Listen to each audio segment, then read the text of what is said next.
Good morning, everybody. So, once again, we have all gathered here for a move towards, or for stepping ahead or stepping towards a final NAAC accreditation. And we have been organizing, the IQAC has been organizing many programs to keep us ready or to make us aware of the importance of NAAC accreditation, of the various parameters that are coming or that are being evaluated by the NAAC peer team, and of course, to familiarize the various AQA templates. And we have been going through so many programs.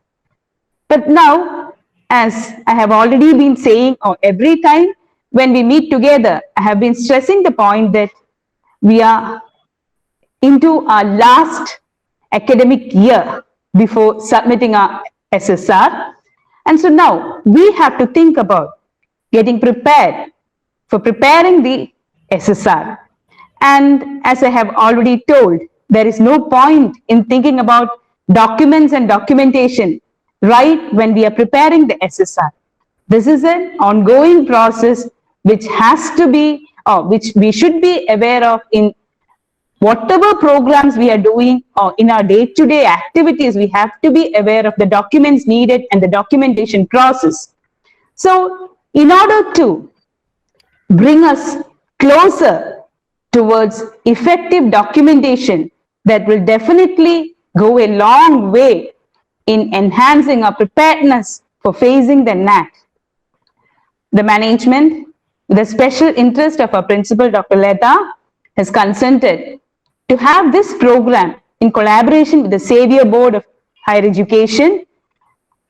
And so today we have organized this program, that is effective documentation, key to enhancing our preparedness for NAAC accreditation. And so, as we all know, whatever we are or how much ever we do, everything happens by God's grace only. So let us invoke God's blessings. I request Sister Binsi to do the prayer song.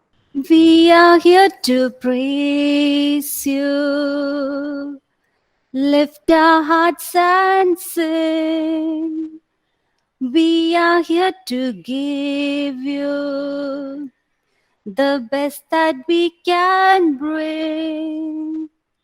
And it is our love rising from our hearts. Everything within us cries, Abba, Father. Help us now to give you pleasure and delight, heart and mind and will that say, I love you, Lord. We are here to praise you, lift our hearts and sing. We are here to give you the best that we can bring. Thank you, Sister Binsi, for that loving and soothing voice. Now, I request our principal, who is the energetic person behind everything we do, to introduce the program and to welcome the resource person. Thank you, Dr. Anju. Thank you, Sister Binsi, for that melodious prayer song, which took us all to heavenly realms for some time. Thank you, ma'am. So our very dear, esteemed resource person of the day, Dr. Ordetta, our IQAC coordinator, Dr. Anju, joint coordinator of this program, Mr. Pushpa, our IQAC core team members, and all the faculty who are attending this program. A very warm good morning to each and every one of you. So today is a really very, very special day for us. And Anju has already told us something about why this program is happening now. And just like in a few words to share my perspectives on this program and also welcome our dear guest. So we know that there was a time when the teaching profession was considered to be something of a, a relaxing profession or a fairly relaxed job. At least that was what the general public thinks. But all that has changed since the advent of NAAC and the challenges brought about by the necessity of our colleges to conform to these standards which are set by NAAC. So nowadays we are always working with the feeling of having this proverbial Damocles sword looming large over our heads, because we always feel that we are never doing enough. And we always wonder, are we on the right track? Are we really going in the right manner, going ahead in the right manner? So very often, both as a teacher, as a department head, and again as a principal, very often I found that we had, to rework many things because we were not, as the quality gurus say.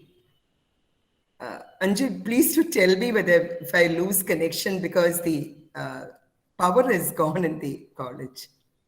Okay. So if I lose connection, you can just... Yes, ma'am. It's perfect. Now it's perfect. We can hear you and we can see you.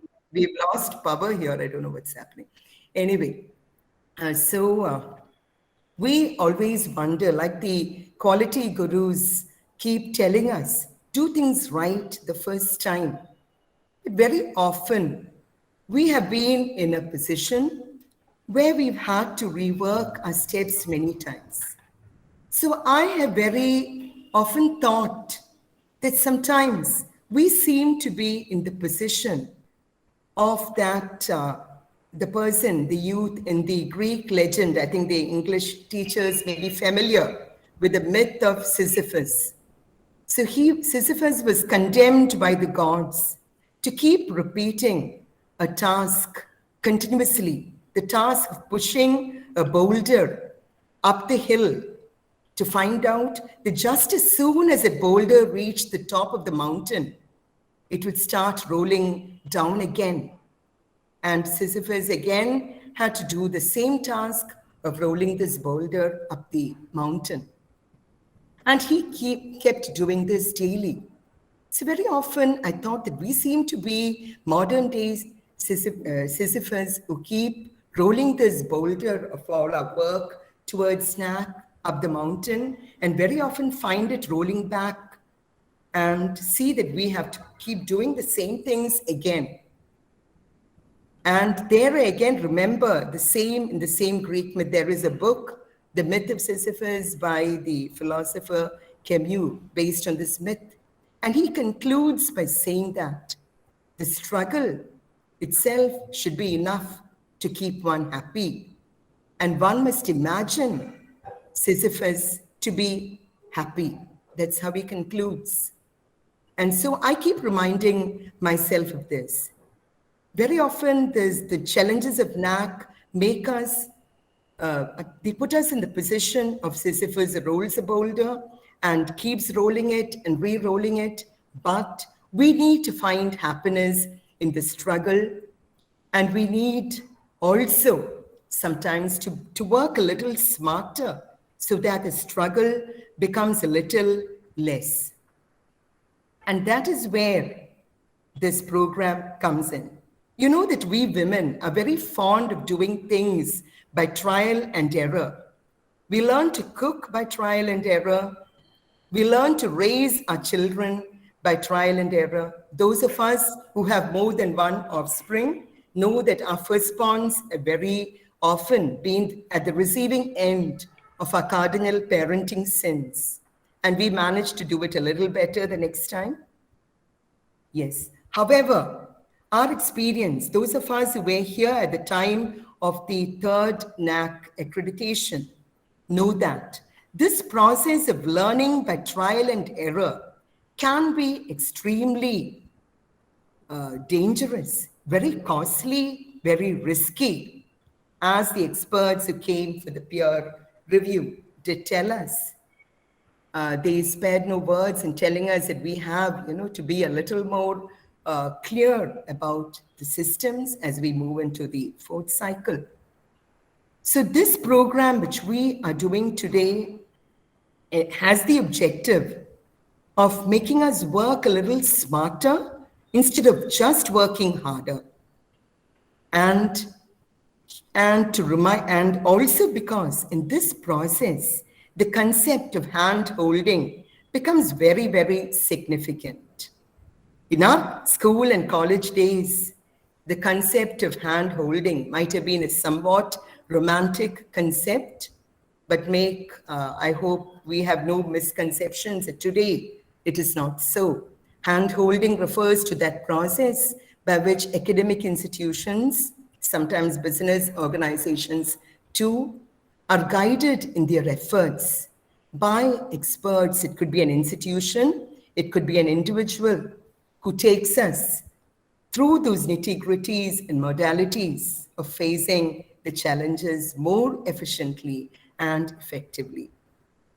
And this is where our dear resource person of the day, Dr. Ordetta, words fail me actually to talk about her, but I would be just saying a few words. She has insisted that I should not read out the whole resume, and she even refused to update the resume, saying that she was not, keen that all the qualifications and credentials should be read out, but I hope somebody would be sharing a little bit of that.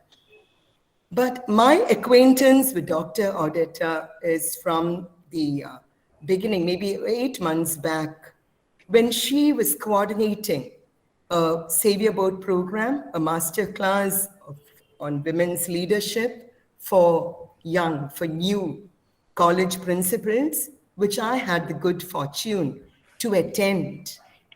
And there I came across this amazing coordinator of the program who was as committed as the wonderful resource person we had. Dr. Ordetta, the coordinator, was so very committed to making sure that no stones would be left unturned to make this a wonderful program. And she had a tough job on her hand, really, dealing with so many, I think it was 10 of us, right? Ordetta, I think.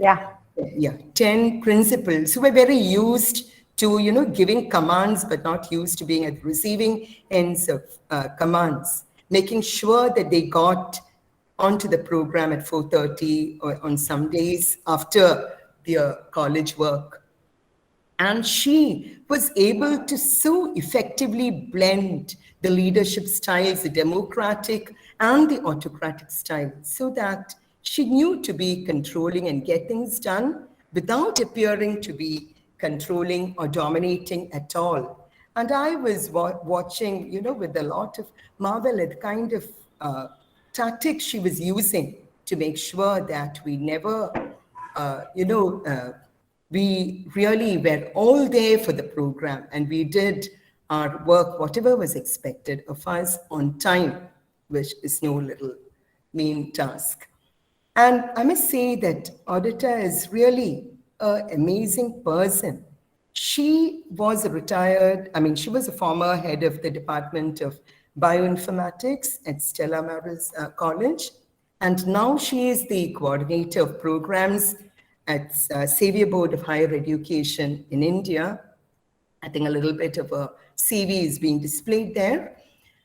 More than that, she is an extraordinary person who is an exemplar in professional ethics and academic leadership.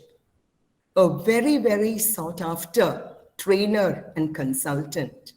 She is practically spending all her days in training other institutions, and many institutions who have got very high grades in the NAAC accreditation process have been mentored by her. And she is also a person who has all the qualities needed for a leader today. When I see her and I see how she works and how she thinks, then I understand why the modern day management gurus sometimes ask, why can't a man be more like a woman? Because Ordetta is that woman leader who combines all the excellent qualities which we associate both with women and with men. On one side, she's extremely assertive without being aggressive. She is very, very, very proactive, very critical in her thinking. She has a very clear understanding of different issues and problems. At the same time, she is she's a person who will not take any nonsense from anyone, and she will make her views felt and heard. She will make sure that she is heard at every forum. And there's so much more that one can say about her. I've personally found her to be a great inspiration, though we have not really met in real life. I think Sister Usha has possibly met her once, but we have met only on online platforms and spoken over the telephone. But her sterling qualities of head and heart have really impressed me so much that I wanted to bring her to the institution. If it were not COVID times, she would be with us in person, and I'm sure she will be with us before the accreditation process really gets on way. But today, I really want to thank her for being the person she is, and also for agreeing to do this program for us in the midst of a lot of hectic work. And she's preparing for the academic audit of other colleges. She's also helping other colleges to redo their SSRs. And each time I call her, she's very busy, but still she makes the time because she is a genuinely caring person. She's a person who believes in sharing her time, her energy, her resources with those who need it. Though I said that she's very stern, very assertive, on the other hand, she's very compassionate, very humane, and she wears many hats, and she wears them excellently well, with style and with grace, with poise and with dignity. And she is here to really help us in this process, to tell us what we have to do, to maybe sometimes to correct us if we are not moving in the right path, and also to decode this, let's say, the holy grail of the NAAC SSR document for us, and to really familiarize us with the SOP. I know that IQAC team has been working very hard with the SOP and with telling the departments what they have to do. But sometimes, it's human weakness that we do not like to listen to things when people tell us from within the college, like they say a prophet is never recognized in his or her own country. So our IQAC coordinator might be having a little problem with that. And that is why she also wanted to have experts to be coming and telling us what we have to do to make sure that we are going with the requirements of NAAC and the SOP, and that we are really working smart. Yes, we need to work smart, we need to work harder, and we need every day to really do justice to our role as educators, to our role as academic leaders, and to our role as mentors and guides who will be forming a new generation of students. Our students who pass through our hands but once, and we don't get the chance, to again go back to them and correct our mistakes. And NAAC has left us with this paradoxical situation of having less time on our hands to really devote to our students. At the same time, the challenges of having to do much, much more than simply equip them with knowledge, information, and skills. So we have to learn to balance and handle these paradoxes and these challenges effectively. I would not like to take any more time from our resource person. So I would like to welcome her most warmly on behalf of our management, our IQAC team, each and every teacher and student of this college. And I'm sure that the time we are going to be spending together these 2 days is really going to ignite that spark within us, which is going to be a catalyst in our work towards, really getting better results and better grades, and also being better educators and better leaders of our institutions. I believe that each one of us is a leader without any, even if we have it, whether we have a title or whether we don't have a title, we are all leaders in our own way. And we have an amazing leader and teacher and an expert today with us. I welcome you, dear Dr. Ordetta, and I will not steal any more of your time. Thank you so much for so graciously accepting our invitation and being with us on this online platform. Thank you, dear Dr. Anju, for all the work you put in to make this happen, and Dr. Mr. Pushpa and all others who have, and all the members of the IQAC who have assisted her in this.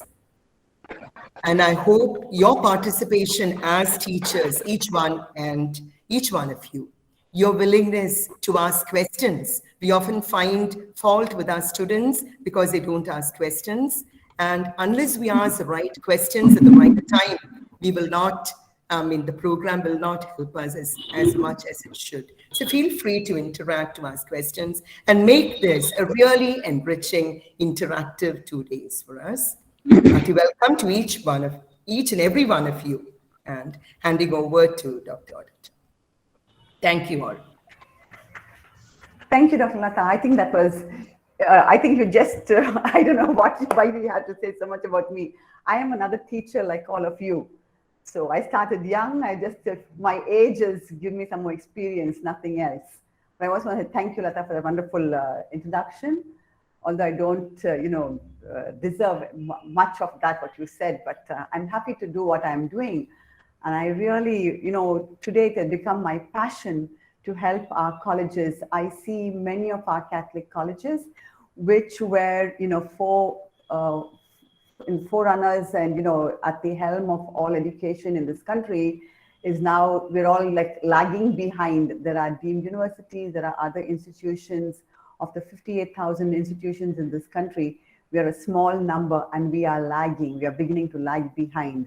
So I think my only thing is that can I help our colleges to stay in the front line, to stay as leaders among other institutions. Some of our institutions are the oldest in the country. For example, St. Joseph's College, Trichinapalli, done by the Jesuits, Loyola College. Most of the Jesuit institutions are over 100 years old. The Loretto College is over 100 years old. And still we are nowhere in the first rank of the NIRF. Right? Loyola happened to be 3rd or 4th this time. St. Stephen's has gone 8th. They're a Protestant college. They've gone 8th. Salamas has gone 58th. Somebody else has gone somewhere else. Some are not even in the list. And it's very sad to see that. And that is why I would like to, help our colleges. For me, is just that drive within me to do things what I have learned, and I have learned from stalwarts from our institution and others. And so I'm happy to be here among all of you. My one or two thing is, you can switch off your camera like I will do, because only God knows in this country when the current will go, when the technology will fail us. So you're most welcome, switch off. But I would suggest that if you have any questions, any point in time, stop me then and there, switch on your camera and or raise your hand and ask the question, clarify your doubt. So everybody else also gets to learn in the process. I will begin this morning with just about on what is documentation, and then take you through the NAAC process, as well as all the different criteria and what documents are required. So I will share my screen. I'll switch off my camera, but share my screen. Documentation management strategy. Right. This is, in fact, we have something called ERP in our colleges, right? We have everything done online. So today, everyone is coming up with this concept of documentation management, right? And there are organizations, companies which do documentation. They have a whole lot of software for it. So I just take you through a little bit of what is documentation and how we need to do it, right? But any documentation technology, whether it is software technology or through just bring it hardware type, okay, will fail without a defined document process. So if you do not have a puck-up process, we are going to get, we're going to lose ourselves in all that documents. We just will not find what we want. So just think of putting all your documents in the cloud. Today, everything is cloud-based, right? You say, okay, we have cloud servers, everything is on the cloud, right? But this will not solve our frustration, okay, in trying to find and to collaborate our documents. If you think that cloud is going to help us, we have a cloud server, no way, it's not going to do anything for us. Can you see this? Okay, so I'll go a little rapidly on this, is not anything big, right? There are a plethora of solutions out, which are available for us to put our documents online, where everybody can view and share the documents, right? Now that depends on whether we give them access or not, okay? But that's pretty simple. If you want to do that, you can do a lot of things. But however, for most institutions, right, especially those where we have multiple departments, PG, UG, PhD, etc., and other units, administrative units, dean's office, etc., having folders in the cloud is just one small part of the whole documentation process, okay, or part of our solution. But by focusing on that alone, we're just moving our problems from one platform to the next. What was in hard copies, we are moving it from that into the soft copy or into the cloud. Here I am showing you 4 document processes that every institution should clearly define before we do anything else. First and foremost, we have to consider the purpose of which each document serves. Okay, now what is that? Knowing what each document is for will make it easier to group and catalog when we migrate to a cloud management system. So if you're going to do it technology-wise, first and foremost, you have to look at what is the purpose of each document. You may have an application form, you may have a leave letter from somebody, you may have some other documentation, say policy documentation. So you have to consider each of these documents and what purposes they serve, okay? And how we use these documents in our daily workflow. That is also important. So when you consider the purpose of each document, you have to look at not just, for what we are using, what is the purpose of each document, but also how we are using it in our daily workflow. The second one is to know the importance and confidentiality of your document, right? Now, some documents are for everyone, okay? Everyone can see it. For example, you have a policy document, you only, I won't say policy document, you have rules and regulations for students and for faculty. So what is for faculty will only be for faculty, but what's for students, parents can see it, employers can see it, alumni can see it, faculty can see it, etc. So there are some documents for everyone, while some are for only a few people. Like I said, a service record of some faculty member's service details. That is only meant for that faculty and the principal and the management. Okay, so there are some documents for everyone, while some are for only a few people. Now, in order to put effective security measures in place, you need to know who will access which document and who will not. So that is one security feature you have to put into place. For example, if I ask you to submit a document to me, you can give it with a password. You know what's password protection, okay? So you can give it. So everybody cannot, even if they get access to my email, it's sent by email, or do they get access to my computer and it's on the laptop or whatever, you have a security password for it. So you can do a security protection for this. So this will help you to plan who will be authorized to access and change the document and who won't. Sometimes you look at documents when you download from the web. It allows you to read only, you cannot change anything, right? So you can't change documents. Then you cannot delete some documents, okay? Which is, for example, what some documents sharing in the college, nobody can delete it. Once it's put into an ERP or put into a server, you cannot touch that document again. So there are a certain amount of documents You must know the importance of them, and you can classify them as per the importance. The next one is clarify and review the approval process. So what is that? Now, documents often need some collaboration to create and to be created and maintained. For example, if you're doing a NAAC document, just one document that, if you don't do it alone, somebody else has to do it with you, then you can give sharing with other people, right? And for reviewing it and approval and for approving also.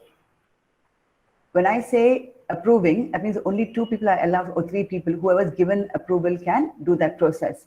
So you need to clarify the review and the approval process, right? Then the last one is check the laws and the regulations. What do you mean by that? Not knowing the laws and the regulations will only come back to haunt you, right? If you move to a system that doesn't allow you to follow them. For example, if you want to use it on a Google server, tomorrow Google shuts down, they'll say, oh, sorry, we lost all your documents. Now, this is one problem that we are having. Already some colleges are facing this. All of us use Google Forms for taking feedback. I don't know how many of you all are doing it in your institution. Many are doing Google Forms for taking feedback. Many Yes. institutions have lost their Google Forms because Google says it's not in us to save your information. So you need to check the laws and the regulations of the system you follow. Sometimes you may be using a private organization to help you with your ERP. If something disappears, they will say, sorry, you didn't read our terms and conditions. So it is good always to read the terms and conditions. Don't simply put, I agree, I agree, I agree. There's a small checkbox there, put that, I agree. And unless you check that, you can't go further. But you need to read it, read between the lines. So know the laws and the regulations, right? That will help you move to a system, right? Also, be sure you know if you're required to keep certain documents, the length of time you can keep the document. For example, in a server, they may give you 6 months or 1 year. So you need to know all those details.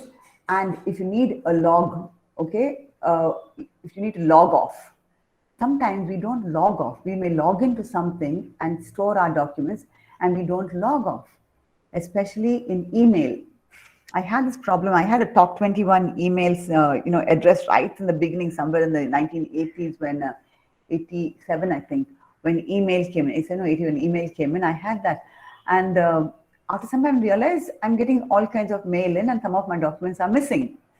Then I realized that I was sent a warning by top 21, it's a British server. They said, please log off. So then I realized once I logged off, I had my things intact because people could log in. There were enough hackers even at that time. So logging off is important. Also, you all need to write down how the documents flow in throughout your college, right? So once you know that, you can make sure you find a solution which is right for your institution or the right fit for your institution.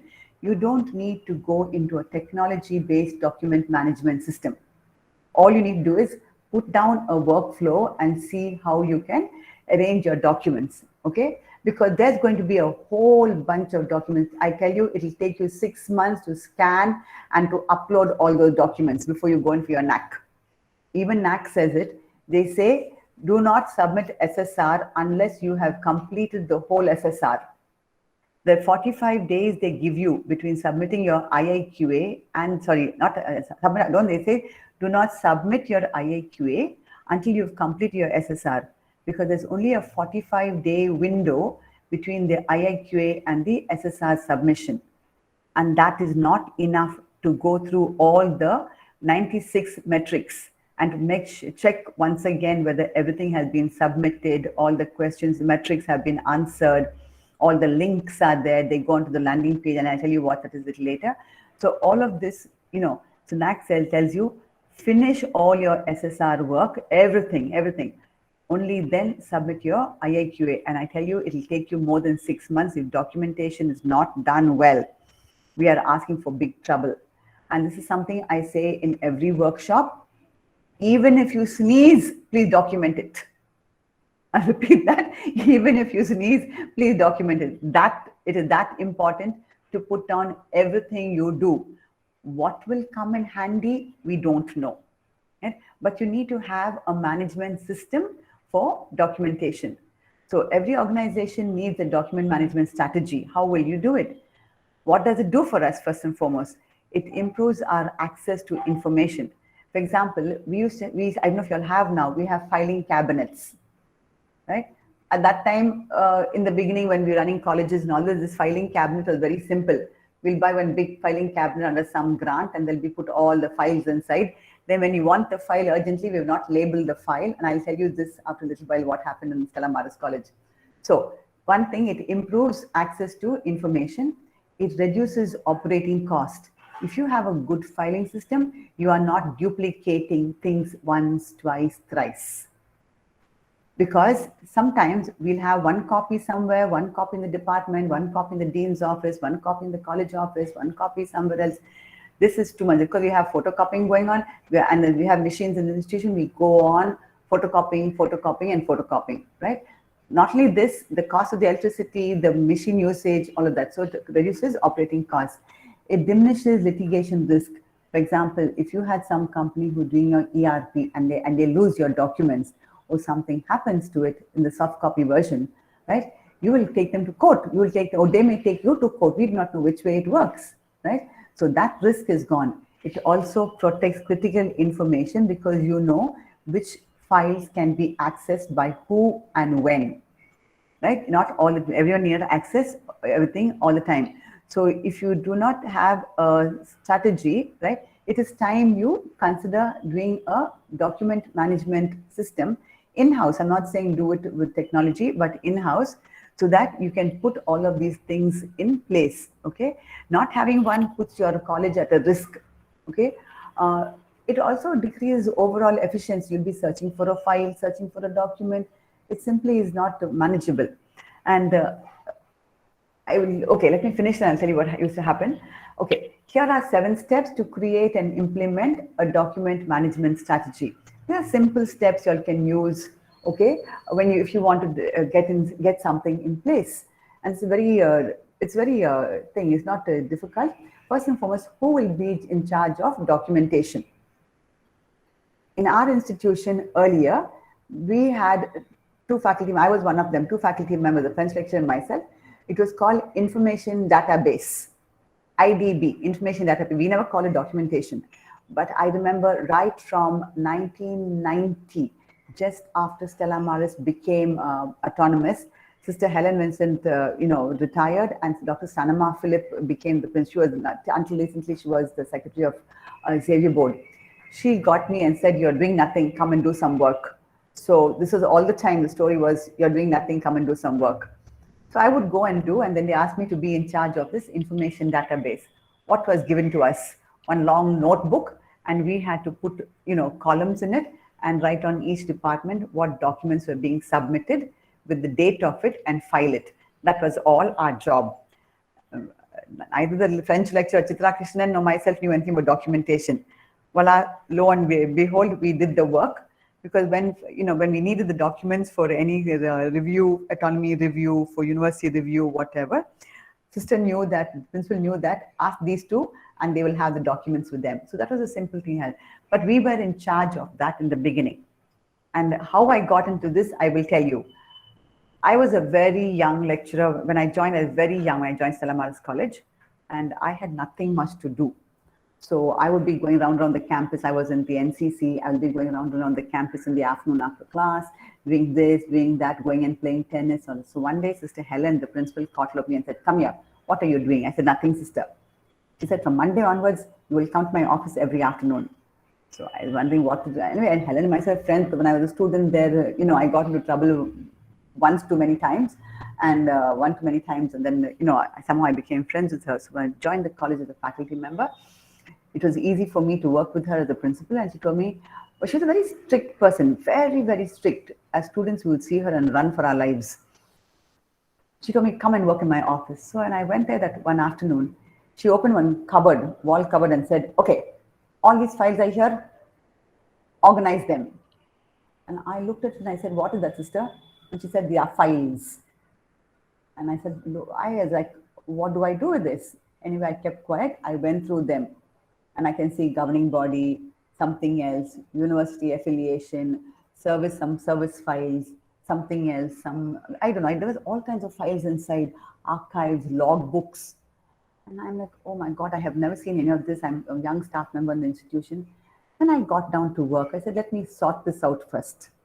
So I sat and I sorted out all the papers in each file. And to tell you the truth, and I don't mind saying it, Helen also knows it, she was never an organized person when it came to filing. Helen will have all kinds of papers in the same file. So I had to sit and do that work. And that's how I got into doing documentation. Simple files were set up in the college. And I think till today, most of those files have got my handwriting on the top. We had ordinary typewriters. So we had to handwrite. The electronic typewriter was only meant for the office, for certain letters which go to the university or go to the government. Anything else we had to handwrite. This is way back in 1984. So I used to handwrite, and all the files have got my handwriting on it. So that's how I got into it. And I was in charge of it at that time. That's when I got into the IDB. So for your institution, decide who will be in charge of documentation. It is not the job of the IQAC. IQAC can help to strategize and say, okay, these are the files which are relevant for IQAC. These are the files for administration. These are the files for academic matters, etc. But everything does not have to be in the IQAC office and the IQAC coordinator. That's not the job of the IQAC coordinator, right? But so determine who will be in charge of the documentation, assess what you actually have, and determine what are the strategy requirements, okay? So once your organization has a team established, what they will need to do is assess the current system of the filing, retain whatever document, whether it's paper or electronic, don't throw away anything, okay? Then determine how documents are received. Will you get hard copy? Will you get soft copy? How does it come to this person who's doing the documentation? For example, if it is something to do with a leave letter for faculty going on maternity leave, then one copy must reach you, because then who are the person in charge, so that it will get into the relevant file in the relevant office. This does not have to be in a single room. The files can be in relevant places in the office, or with the treasurer, or with the bursar, or with the management, or whatever.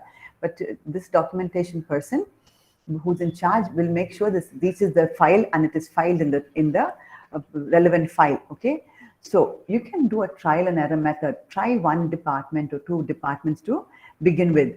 Then also be sure, right, that the document in every step along the way, there is a process. It doesn't have to go from the principal to the bursar to somebody. There is a process. It's not red tapeism, but there's a process in which it will be done. Okay, so these are little things that you can decide into documentation. For example, if you have a workshop, okay, so who is in charge of recording it?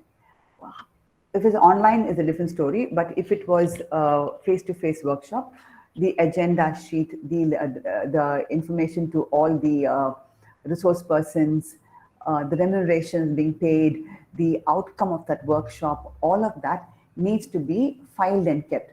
So if departments organize something, make sure to tell the departments how to do the filing for that workshop.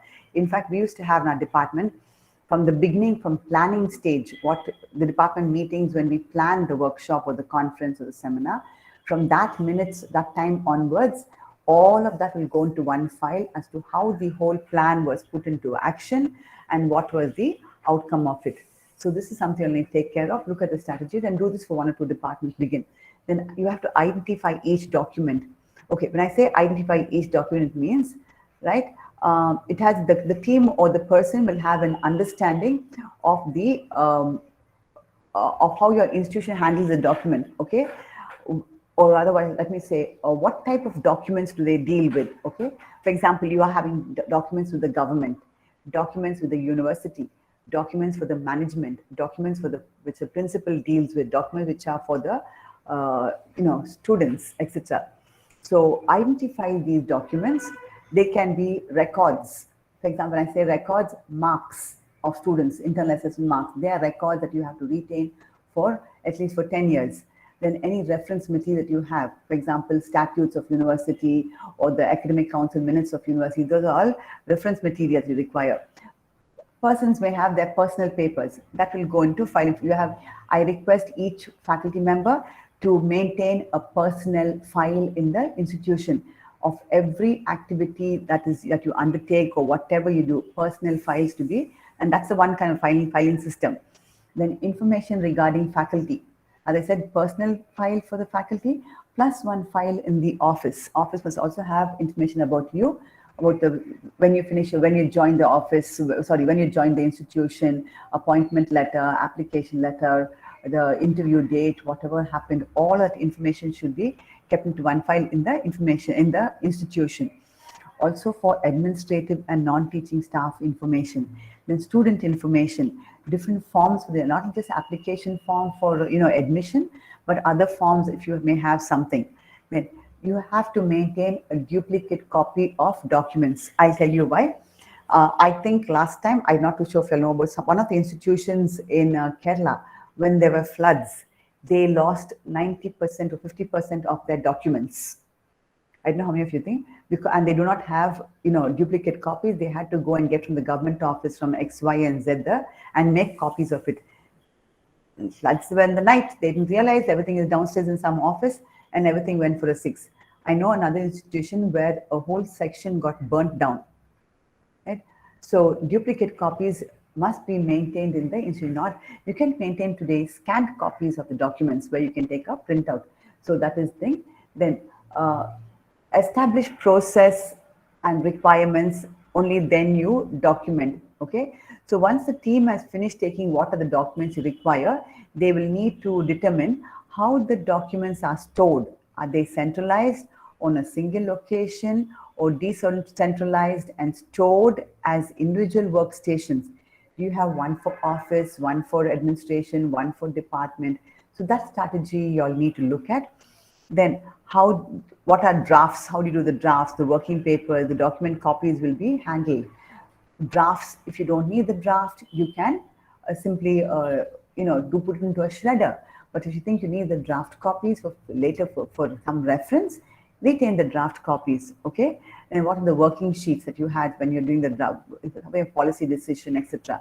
So keep those copies. And then how these will be handled. Then which system will be established to manage and store it? Are you going to have a physical system or an electronic one or a combination of two? I would always say keep a combination of two, because it is important to have the hard copy. Otherwise, all the time when you're looking for a file, for a document, you will go to the electronic system, you have to take a printout, which may be unnecessary. If it's in a hard copy, you can take the document and refer it and put it back. Okay. So it is important to look at how you will manage and store the documents. Then the next is preparing the strategy.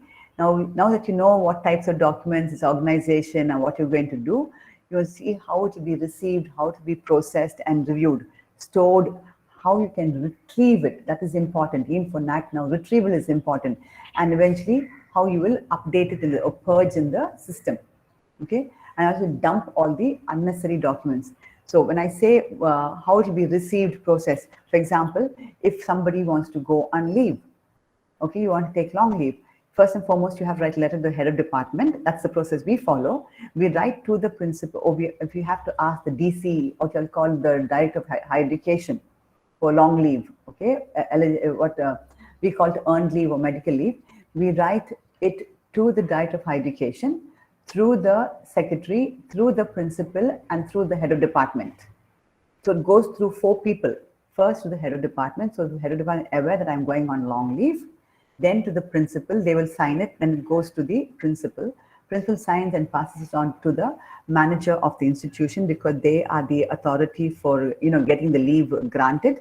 And then from the manager to the what we call JD, Joint Director of College Education, and from the JD to the director himself, Director of Higher Education. So this process we are all aware of. This is taught to all the faculty members when we come into the institution. Any letter this way. If it's a casual leave, then it only goes to the principal, but through the head of department. The head of department is aware that the faculty member is going on casual leave at least 2 days in advance, unless it is some emergency leave. Okay, so this is it. You must know the process should be in place of how things are done. You cannot bypass processes. I think we call it in this country, all of us say red tapeism. It is not red tapeism, but it is processes that we follow. And then once all of this is done, you just update whatever you need, retain whatever you want, and the unnecessary documents, all the clutter you have, discard all that. It would be advisable, right, that the project team or the people who are in charge of it look at it twice. Keep the document for say 1 or 2 months. If you think you don't want the document, don't discard immediately. Keep it for a few months and then see whether you need to throw them out. Don't throw off documents immediately, okay? So this is it's just a thing on how to do documentation, whether it is NAAC documentation or whether it is, any other documentation. It is simply that you have to follow a process for this. So given this, I will quickly run you through the NAAC process. Okay, I know some of you have gone through this thing already, the NAAC already. Some of you are young staff members where you have not gone through this. So it would be, and you'll have gone through enough, as Anjum said, there are enough and more workshops and seminars. But I am going to take you through this just to refresh your memory, because we have 15 minutes before I can wind up the first session. Already we are running late. So I'll just run you through this of what the RAF is. See, the RAF, or what we call RAAF, okay, has been done with different objectives in mind, and which I'll take you through that, okay. But let me tell you, since the time you all went in for NAAC, for the assessment accreditation in 2018 to today, NAAC has revised that document I don't know how many times, including last April. They did it last November, then 2020 February, then in March, then in November, then this March, and again in April. And they do it for affiliated colleges at one time, for autonomous colleges at one time. Then they will do the data templates sometime, and they'll do the SOP some other time. So we actually, tell the truth, I don't know when any change is made. When I see a new document, I prepare all my slides all over again, because they do not highlight where they have made the change. So it is very difficult with NAAC to some extent, but that's our job as teachers. We have to things like updating our notes. Okay, so now I will share with you my slide on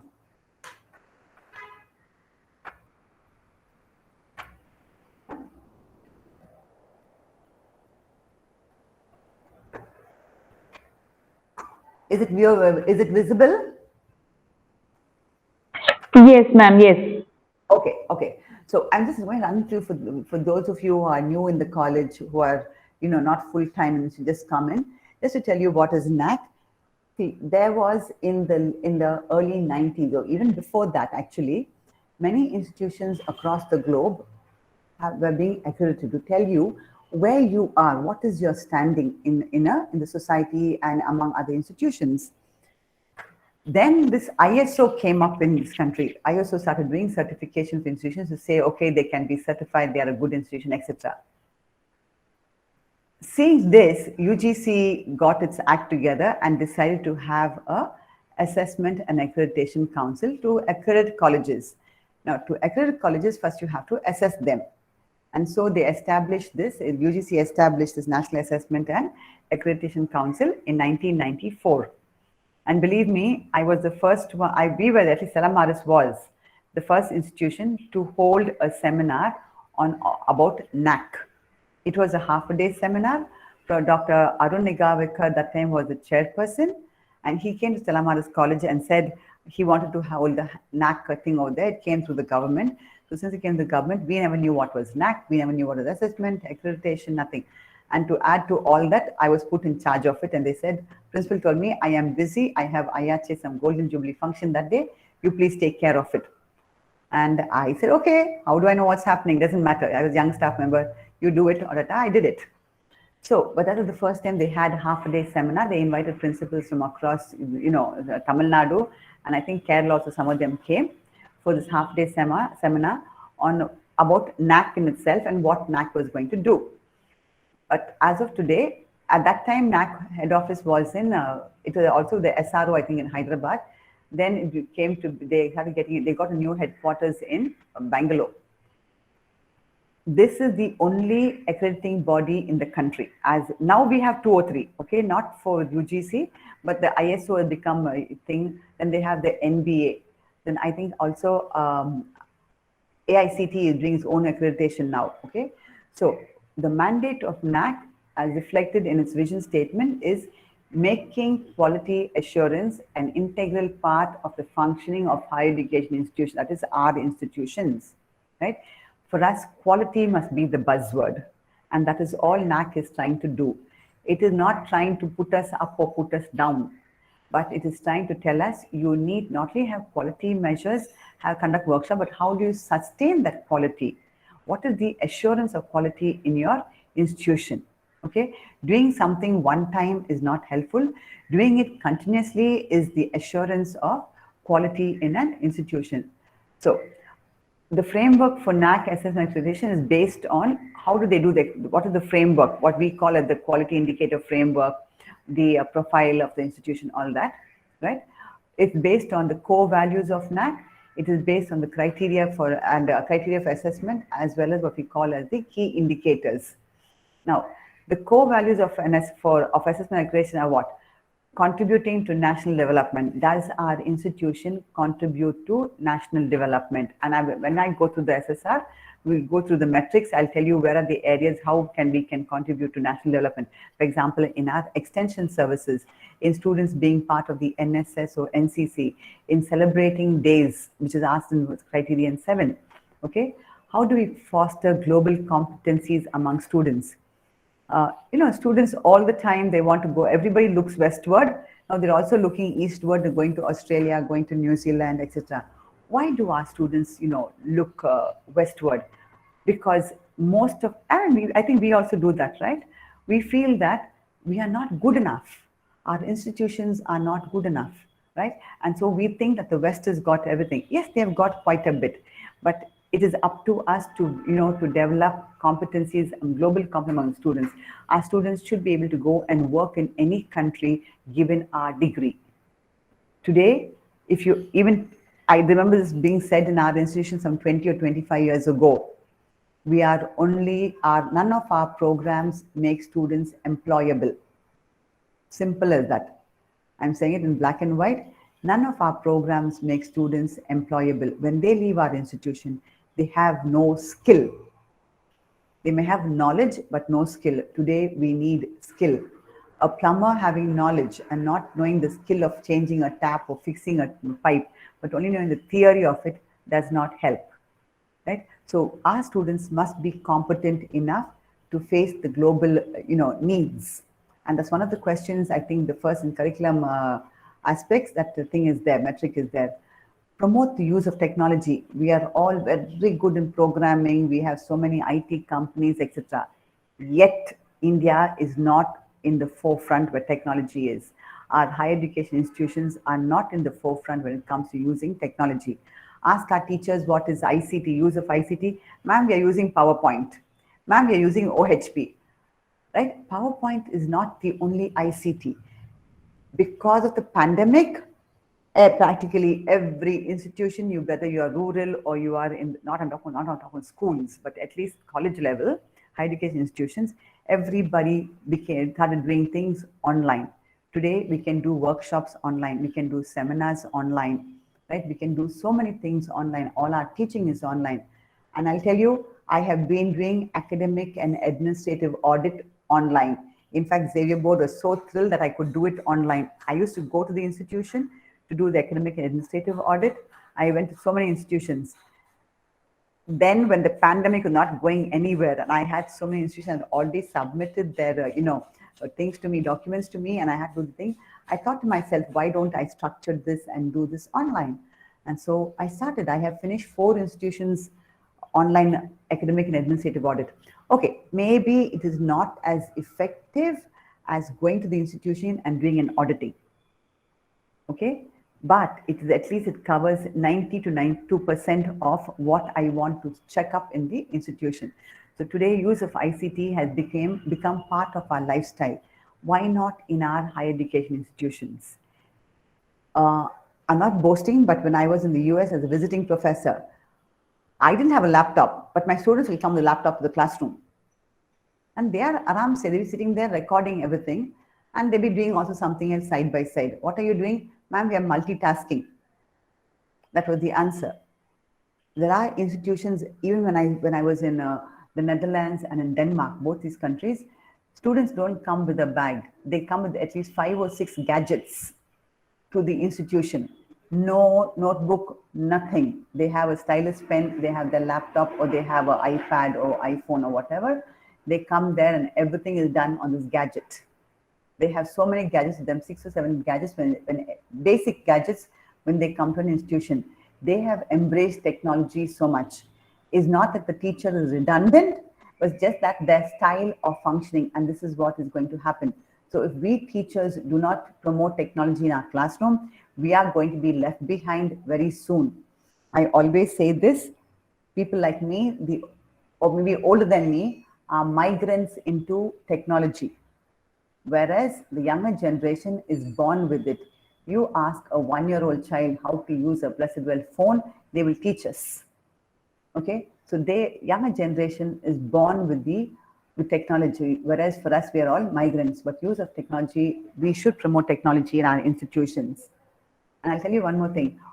As a young staff member, way back in 85, 84, when Salama started the postgraduate diploma course in computer applications, it's still running. We were one of the first institutions to do that. Most of the staff decided to go and learn computers. And I asked them, what is this computer? I was like, oh, forget it. And all of them went and learned Fortran.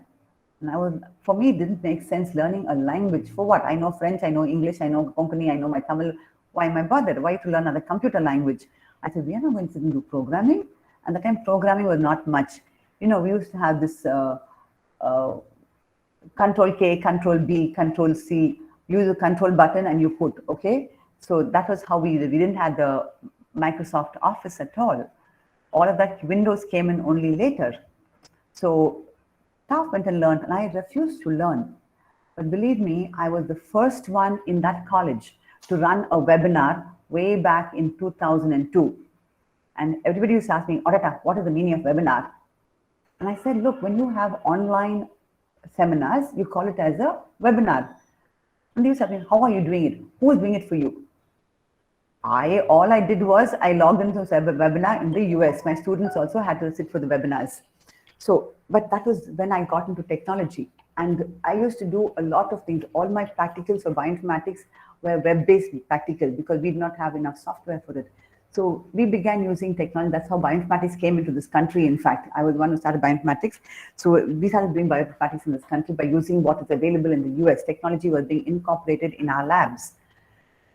The other thing for us as institutions, for NAAC was quest for excellence. Very few of our institutions are ranked as world class. Maybe the IITs, maybe IISc, maybe IIMs. Now I think Amrita Institute or something is there. None of our 58,000 institutions are deemed to be universities. Our state universities, our private universities are ranked anywhere. 1857, University of Calcutta, University of Mumbai, and University of Madras were set up. 1857. But before that, St. Joseph's College, this one, what is that? Trishnapalli was already running. Ferguson College was already there, but we didn't have a university. The university set up only in 1857. Even then, right, these universities, which are 150 years old, are nowhere in world ranking. And this is why NAAC would like that our institutions become centers of excellence, not just small, thing. We have to go in leaps and bounds.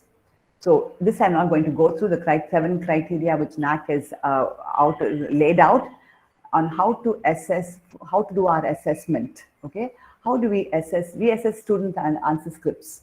So how do we assess our own institution? The first SSR, which was brought out way back in 1998, I was on that committee to do that SSR. We had a 1-week workshop in Jyoti College in Bangalore. And I was sitting there, they had some 200 questions, half of it did not make sense to me. But the first SSR that they brought out, and we did ours in 1999. Stella Maris was one of the first institutions got to accreditation in 1999. Yeah, in 1998 we submitted or something. 97 we submitted, and in 97 we got it. So, you know, when we did that, they were all questions which needed answers to be written, right? There was no objectivity in it. You want to write, you write. Nobody checked up what you had. They'll come and do a 3-day visit. Even they were not comfortable coming for visits. They did not have the experience. NAAC people did not have the experience. They called some principals from other colleges, gave them a little bit of training and said, do this, do this, do this. But it was very difficult process. But in spite of all that, NAAC had sent some of his people, including one Dr. Stella, who was also an ex-Stella Marian. She did mathematics with us, but she got into UGC and then NAAC, Dr. Lata Pillai. All of them, they traveled abroad, studied accreditation processes in different institutions from Australia to UK to Germany to France and to USA, and then came back and implemented the NAAC SSR. So they do 7 criteria, and before it was 6 criteria, now it become 7 criteria, right? So these 7 criteria, most of us know what it is. And the framework details for the procedures on how the institution should prepare for its accreditation. It's a 3-fold process for the institution per se. First is you do filing the self-study report online. But before that, now they have got the IIQA. You also have to submit AQAR every year to be eligible to apply for NAAC accreditation. Okay, so you go start with the AQAR, IIQA, then the filing of the SSR, which will take time, of course. Then you have a peer assessment, normally for 1.5 days nowadays. Before it used to be 3 days, now it's only 1.5 days. And then the final outcome of the accreditation. So this is a 3-fold process for getting accreditation. Okay. Beyond this, when a college goes for reassessment, for example, I know one institution which went for reassessment. It's not worth going for reassessment. You have to pay a whole lot of fees, 1 lakh something, and there is no guarantee that you will get a different score. And I'll tell you the reasons for this afterwards. Then what is the mechanism for appeal and accreditation of subsequent cycles, etc. Okay. So, but this whole NAAC process, the backbone of it is the self-study report. That is the major part. The rest of it is all little. Okay. So the current revised assessment and accreditation framework, what we call as RAAF, this was launched in July 2017. I think you all were the first scapegoats for you. I feel so sorry for your institution because it was not clear at that time what institutions should do. Anyway, what NAAC envisaged was a huge paradigm shift, making it ICT enabled. So you had to do everything online. It is very objective. To a large extent, it is objective. Some things are subjective, the qualitative metrics, but even that you need to have documentation as backup or evidence. It is a very transparent process, and I'll tell you why. It is scalable and robust.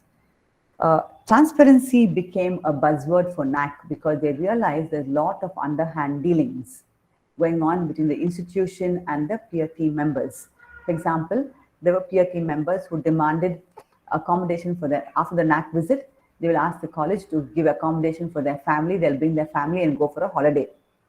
Same way, they will ask for other, gifts and things from the institution, right? And the institutions are also giving a lot of money and gifts for the NAAC peer team members in exchange for a high score. So there was no transparency. There's a lot of underhand dealings, right? And so NAAC got rid of that, and it had become a very objective process, and is robust because it deals with every aspect of the institution, the administration, the governance, the management, the financial aspects, the extension service of the institution, what infrastructure you have, what are the academic, things, the thing of the academics in the institution, how good is it, how good is the teaching process, do the students have a say in the matter, are they in some committees, all of this is there, and so it has become a very robust process. Okay, so NAAC envisaged a shift from objective, from qualitative peer judgment to data-based quantitative indicators. Okay, so instead of writing, okay, we are doing very well, we are extremely good, right? Today, it is all measurable in terms of the data that we submit. So there is objectivity and transparency. You know that there is ICT drastic reduction in the number of questions and size of our report. I'll tell you, when Stella Maris submitted, it was 250 or 260 pages, our first report.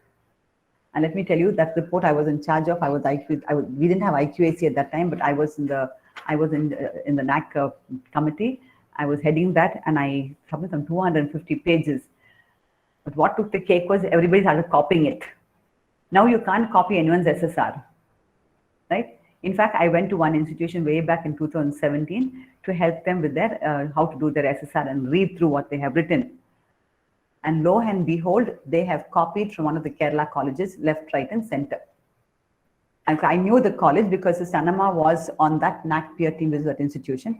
I knew what the institution has done. And so whenever I read what this college was doing, I realized that they have copied from somebody. And when I cross-questioned them, they told me, yes, ma'am, we just copied verbatim and put our name and our numbers and everything in it, and we are submitting it. So then I had to tell them, sorry, you're not doing this underhand business. Please remove all of that. So that is something that you cannot do today. You cannot copy from anybody else. And the size of the report is also much less. Then benchmarking, in terms of boosting benchmarking as quality improvement tool, right? You can compare NAAC indicators with other international frameworks. For example, if you go to what is called NKI, European Network Quality Assurance, they have very good assessment accreditation thing. So if you compare ours with them, we are pretty comparable to any accrediting body across the globe, okay? And NAAC, what it has done is, it has introduced what is called as a pre-qualifier for the team visit, unless you get 25% of the system generated score. So that is in your DVV, what is submitted, the quantitative data. If it is, say, 650 points or 625 points or something, you should get 25% of that to be eligible for the peer team to visit your institution. Otherwise, the peer team will not come to the institution if you get minimum score. Then the combination is for this, they introduced this SGS, okay, system generated scores, which is the online evaluation, the DVV, which is about 62.5%. Although they said 70% in the beginning, now they have brought it down to only, I just calculated, okay, it comes to 62.5%, and the peer judgment or what the peer team qualitative is only 37.5. It was 70 and 30. Now it has come with all their corrections and their modifications. It has come to 62.5 and 37.5% for quantitative and qualitative respectively. So what NAAC has done is, it has got a third-party validation for all the DVV data that we submit. Why? Then we do not know who the third party is, okay? And the third party can't reveal to anybody that they are doing the job for NAAC. So in fact, they call for vendors. I know they call for vendors and they shortlisted people and with a lot of confidentiality. So nobody knows who is the third party. We cannot go and manipulate data. So even if you know somebody in NAAC, you may know Dr. Hegde, you may know Dr. Ganesh Kumar, you know anybody in NAAC, you may Dr. Ponmudi or anybody. You cannot manipulate the data. It is all that. It is all thing driven. Okay. Then in providing appropriate differences in metrics, weightages, and benchmarks separately to universities, autonomous colleges, and affiliated colleges. See, earlier, autonomous college, affiliated college, all one. We had the same SSR. The first SSR was for everybody, was the same. There was no difference between autonomous college or affiliated college, between university and colleges. Today, they have separated all of it, okay? And then they revised several metrics to bring in enhanced participation of students and alumni in the assessment process. If you go into section 5, criteria 5, there are two metrics purely only for the alumni association, okay? And student progression, there are few metrics for students, including having students on committees in the institution. The focus of the assessment, okay, is quality culture of the institution. Now, assessment is done by the institution and through the data that we submit, okay? So the quality culture institution, in terms of quality initiatives, quality assessment, quality enhancement, is reflected in its vision, organization, operations, and processes, okay? And is done through a self-evaluation, okay? That's why they say self-study report. We are doing the study of our own institution through the metrics given by NAAC, okay? And then when you prepare for the scholars, what you submit is called as the self-study report, SSR. I'm going to this basic because I did the whole thing with one institution about 2 months ago, and they were asking me, ma'am, what is SSR? What is QIF? So I had to explain them what is SSR and QIF, okay? And this process involves all the stakeholders. You get feedback from employers, you get feedback from the alumni, you get feedback from administrative staff, you have them involved. Okay, what the welfare measures for, one of the things is what the welfare measures for administrative staff, etc. Okay, so everybody, all stakeholders are involved in this process of self-study report. So just to give you a broad idea of the revised accreditation framework, or RAF, you have what's called the quality indicator framework. You have the criteria, under each, the 7 criteria, under each of them you have indicators, and under each of this, there are 32 indicators, and the metrics are qualitative 36 and quantitative 60. Okay, so 96 metrics altogether for affiliated colleges. I'm just going to run through this. What is the weightage? I know all of us know this, but if you look at it, you will find that criterion number 2, okay, holds the maximum teaching, learning, and evaluation, holds the maximum 350. The rest of the 650 weightage is distributed between the other 6 criteria. 2.7, which is student satisfaction survey, is 60 weightage. Okay, a weightage of 60 is given to it as 50. They made to 60 now in the last revision. Also, for criterion 7, they have got best practices.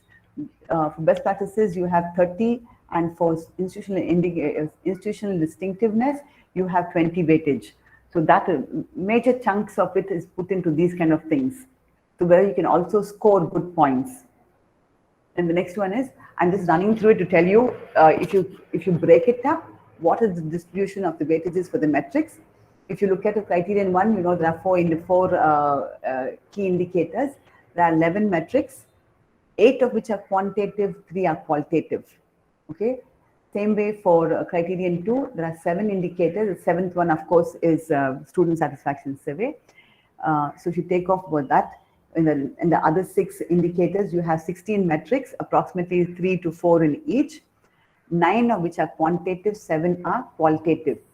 Criterion 3, 5 indicators, 14 of which are, there are 14 metrics in that, 12 are quantitative, 2 are qualitative. So criterion 3 and criterion 5 have got just two qualitative indicators, metrics, right? The rest have got 3, 7, 5, whatever. Criterion 4 has got 13 metrics, 8 of which are quantitative, 5 are qualitative. As I told you, criterion 5, there are 4 key indicators, 13 metrics, 11 quantitative, and 2 qualitative. Criterion 6 has got its governance and management. So there are a lot of qualitative metrics in that. Of the 16 qualitative, of the 16 metrics, right? Criterion 2 and criterion 6 have got 16 metrics each. Criterion 2, if you take off the 1 indicator, which is student satisfaction survey, you'll have only 15 metrics. Whereas in 6, you have 16 metrics, only 6 of which are quantitative. 10 of them are qualitative or descriptive and must be really written well, because otherwise, it shows how the governance and the management of the institution is. The last one, as I told you, is criterion 7, right?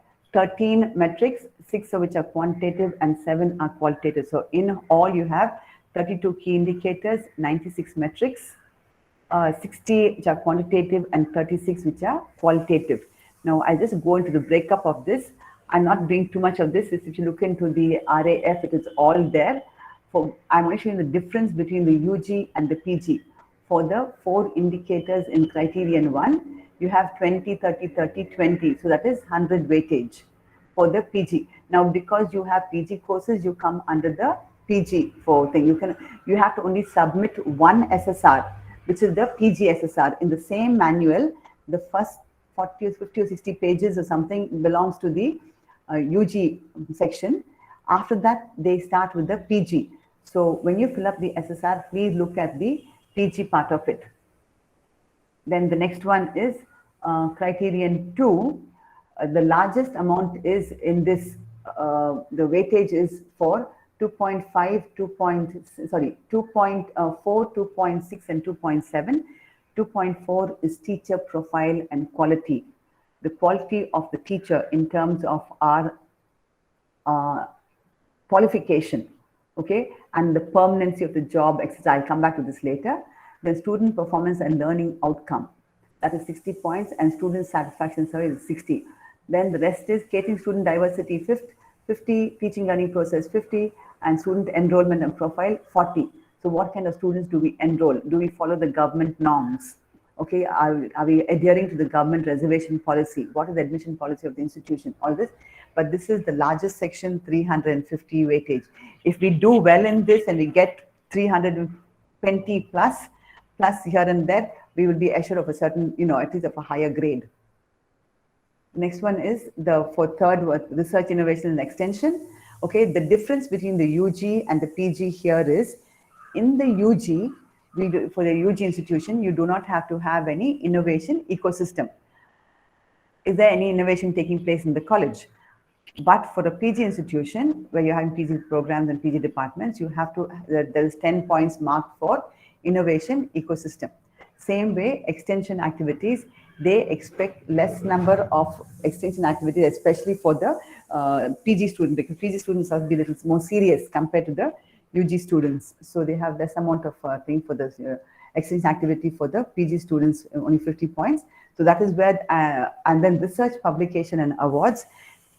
PG department faculty, at least the PG institution, is supposed to put in more effort for research publication and also for the awards, right? So this is the breakup for the third criterion. The fourth criterion, there is no difference between UG and PG in this, so I just think it's very simple. Then the fifth one, there is student progression. There is a difference between UG and PG, because usually UG, they ask student progression from undergraduate to postgraduate. Now, how many of our PG students are going into MPhil or PhD? Not many, and that is why the amount of points for that is only 25. Same way for student participation activities, PG students have to be more, serious. They do other kind of work, project, dissertation, etc. So not much points given that. So they have reduced the points by 45. So it's only 130 weightage for PG colleges versus 140 for UG colleges. Then for indicator 6, everything is the same because of the same governance, same management, whether you are a UG institution or a PG institution. If you have UG and PG, the governance pattern is the same. There is nothing difference in it. There's no difference in it. Institutional values and social responsibilities, it is the same for UG and PG, because whether you have a lift for the UG students or you have a lift for the PG student, you have a lift in the institution, period.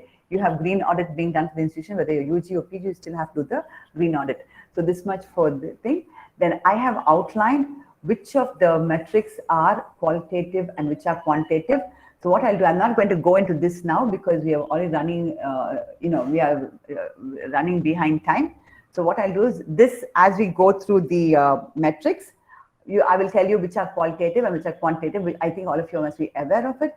But even then, we can just go through it. I'm just showing you in the slides which are the qualitative and quantitative and what is the amount of weightage for it. Most of the qualitative metrics carry weightage of 20 or 20 or 15. Okay, if you look at it, most of them carry 20 or 15, except in the curricular aspects where you have just 10 points weightage for both, for all three of them.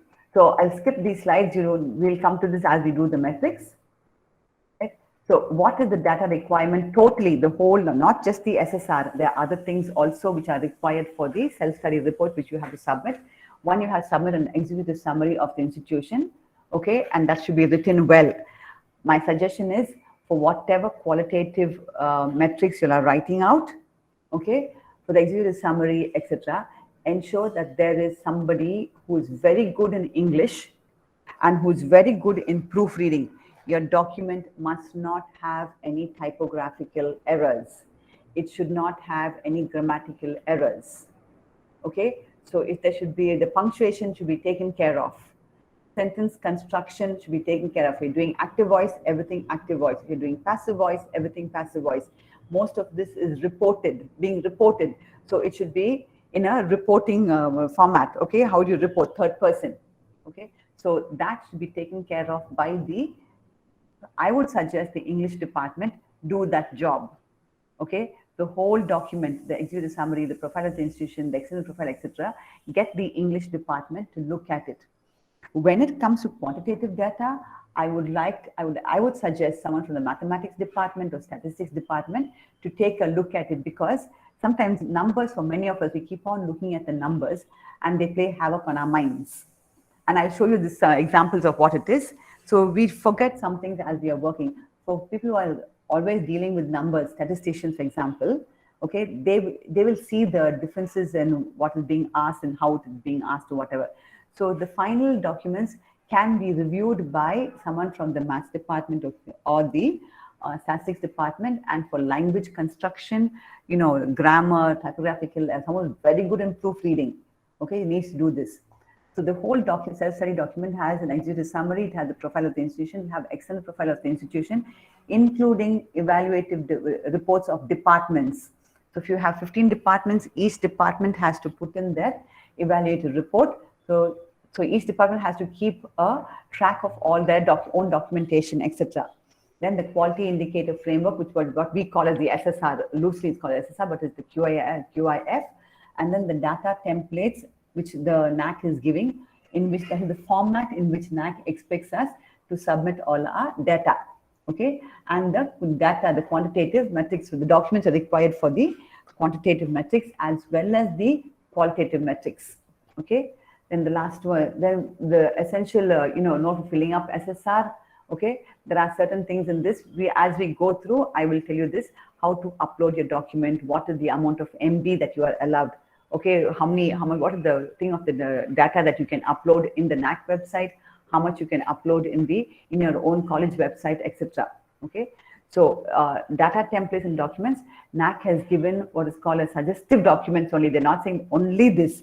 You can also give other documents apart from what they are asking for each of the quantitative metrics, providing the standard operating procedure. Only suggested documents. Anything else that you require, your institution will feel free to upload other documents, but ensure that there is enough sufficient bandwidth for them to download it if it's in your college website. Then the HEI should go through the respective SOPs and attach the document during the SSR submission. So it is important to have documentation being done so that you can submit the correct document with the correct URL. Now, what I would suggest is, if you can quickly, just one thing, when you do documentation, if you're doing it for the SSR, not for the institution per se, but if some of the documents of the institution are required for the SSR, make a note of it, put the metric number, 1.1.1 or 2.3.2 or 4.1.2, put the metric number for that document and put it in files as per the metric, not as per the key indicator, but as per the metric. So you should have 32 such files, and in each file you will have that many metrics, depending on what I showed you earlier. So each file will have, if I say you should have, for the first criterion, you have 4 key indicators. So you have 4 documents, 4 files. In each of those 4 files, you will put 1.1.1, 1.1.2. Then in the next key indicator, 1.2, you will put 1.2.1, 1.2.2, 1.2.3, those files. So do it like that and keep it. Believe me, it will still be voluminous. You may have to get box files for it. So number the document as per the metric. It'll be easier to handle it. If some document has to be shared with some other metric, then put a sticker on it, a yellow color sticker, those bookmark stickers, say for 2.4.1 plus 2.4.3. That's the same document 2.4.1 and document same document for 2.4.3. So that's how you do your documentation, at least when it comes for NAAC. Okay. So with this, I'll wind up this session. I hope that this is okay.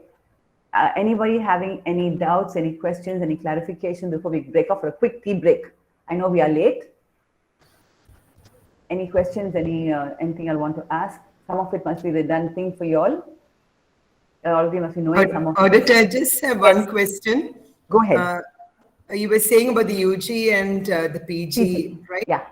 So can we be sure that what we are getting is the PG questionnaire? Because we were having a kind of doubt regarding that, whether, because we have like 4 PG courses, whether NAAC, whether we would be being considered as a PG college, because because the university considers us as a PG college, but we are wondering whether NAAC is always they are taking into account that when they send the questionnaire, or is it the same questionnaire for both? Because now there are different no. questionnaires. Two So I've different seen both SSR. the UG one and the PG one. But when we get it for the SSR, we will be definitely getting the PG one, right? Yes, Can we- because you have to give them, see, your AQAR is there, right? Then yeah. your IIQA is there. You're sending the IIQA. The Okay. IIQA will give all the list of departments. Yes, yes. And so with that, they will send you the PG only. They will not give you anything. You'll have only access only to the PG. Okay, okay. You So will we not were have access just to the UG. wondering whether does it depend on any database of the UGC or something? No, it Could depends be not on the updated? IIQA you are Okay. submitting. It All depends right. on that. Okay, we simple as just that. said Yeah. yes. So Thank that's you. okay. Thank you. And that's a subtle difference between the UG and the PG, especially I told you for research. Yes. Research. Yeah. Yes, So I that was is where you looking have to get. So those things, if you make a note of and take care of, it should be all right.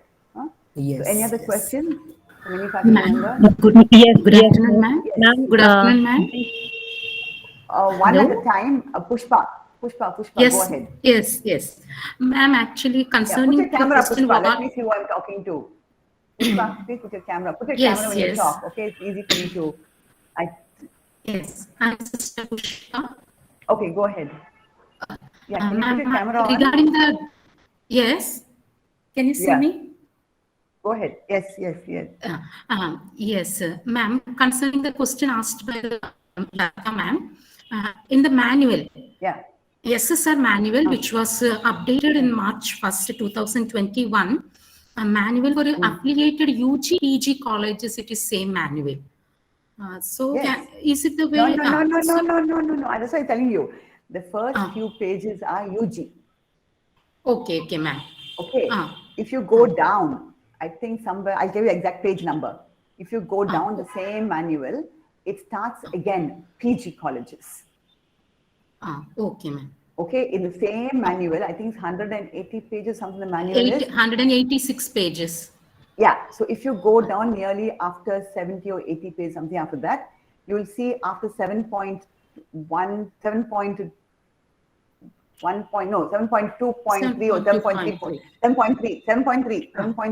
which is institution distinctiveness, okay? Yes, Best practices, then after that starts the PG colleges. It says on top, PG college, PG institutions. Okay, ma'am. So just after that part of the manual, don't go back to the first few pages. First part. Okay, ma'am. It's all the same booklet. It's all the same thing. And Yes, I will tell you, please do not print that out, because they are updating. Only waste of paper printing it out. Keep it online. If you want, cut, copy, and paste that PG into another document and use that one. Yes. Right? You can download the Word document of the affiliated thing, affiliated college, download the Word one, and copy only from the PG one and put into a new document and use it. Right? Don't take a printout, because every few days they'll be doing something. Right? As and when colleges complain, they make a change. Go ahead. Yes, ma'am. Yes. One more doubt, ma'am. Sorry, Manju miss. I will give. Okay. Okay. Ma'am, you mentioned that there we need to keep in each department 32 files with the key indicators. Isn't Not it? each department. No, NAAC. Not each department. No. For the institution. For the institution. For the institution. Not IQAC. IQAC. One minute. I think Dr. Lata has to do this. Set up a NAAC steering team right now. Okay? And then you have each criterion. So each criterion, the people who are in charge of each criterion will have their files. 4 files for criterion 1, 6 files, 7 files for criterion 2, whatever. So each criterion person, it will all be kept in the NAAC office. Set up a NAAC office. We have a NAAC. Yeah. So keep it in the NAAC office, right? Actually, answer your question right now. Yes, ma'am. Yes, ma'am. Thank you, ma'am. Thank you very much. Yeah. Yep. Okay. Yes, like you suggested, we can rearrange it in that manner. For each. So then for easy accessibility, and when they come to cross-verify, you have it there as hard copy. So if the centralized one is like that, does it help if the departments also have the same filing arrangement, or is it not needed? Is that too much? Departments don't need to keep, for example, student admission. It's a centralized Okay. process. All right. Yeah, got it. And you don't have to worry. Student enrollment, the faculty of, their qualifications, date of appointments, all that is there in the college office. But ensure that each one's personal file has got their service register, has got all the information, and each one's personal file has got which conference they went for, what on-duty leave they took, where they went for FDP, what they did, which, the attendance certificate of the thing, whatever certificates they get, let them give photocopies and keep in their personal file in the institution. They can keep the hard copy, the original copy in their house. Okay. But at least in their personal files in the college, let them keep in the college office or in the department for that matter. But department, no, it's open to everybody to see. So personal files of faculty, better to keep in the college office under the control of the management or whoever. Okay. But not in the IQAC, would you suggest having a file for HD? No. No. For each criterion, yes, but not for Not for the yeah, some of this you can say that available in college office with so and so, or cabinet file so and so. So people know where to go and look for it. Oh, okay. So just put a sheet saying these are available in this system or whatever. All right. Somebody else, Manju, somebody has a question. Yeah, ma'am. Yeah.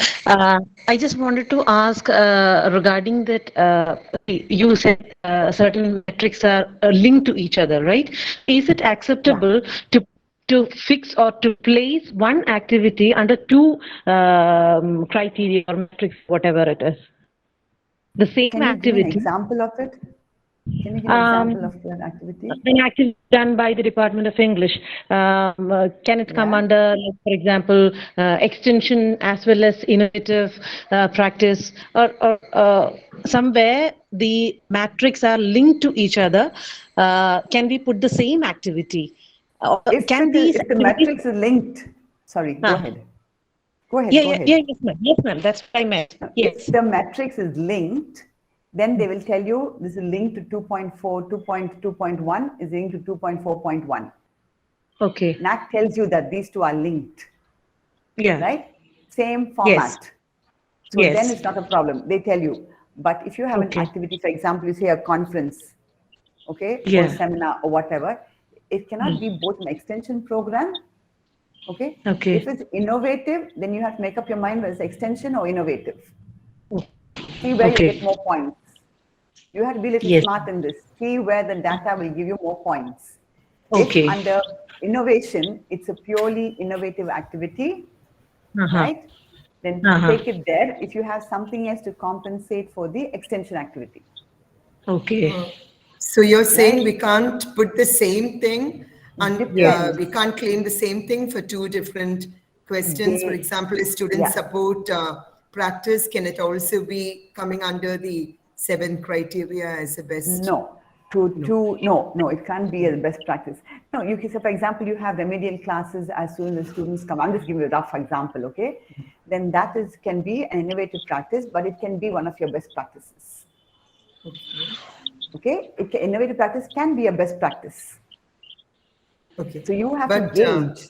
We cannot put the same thing in criteria 2 and 5 or 1 and 5, the same activity we cannot claim, right? Even though it appears to fit the bill for both. If it fits the bill for both and you can substantiate it, why you call it X and Y, then you can put it in, right? But you have to have pakka evidences for it of how it is innovative or how it's an extension program, benefiting so many in the community. Not benefiting your students, but benefiting the community. So that's as far as possible, would it be better to avoid these repetitions?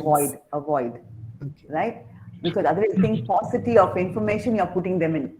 Yeah. It sounds like because of paucity of information, you're putting it everywhere all the time.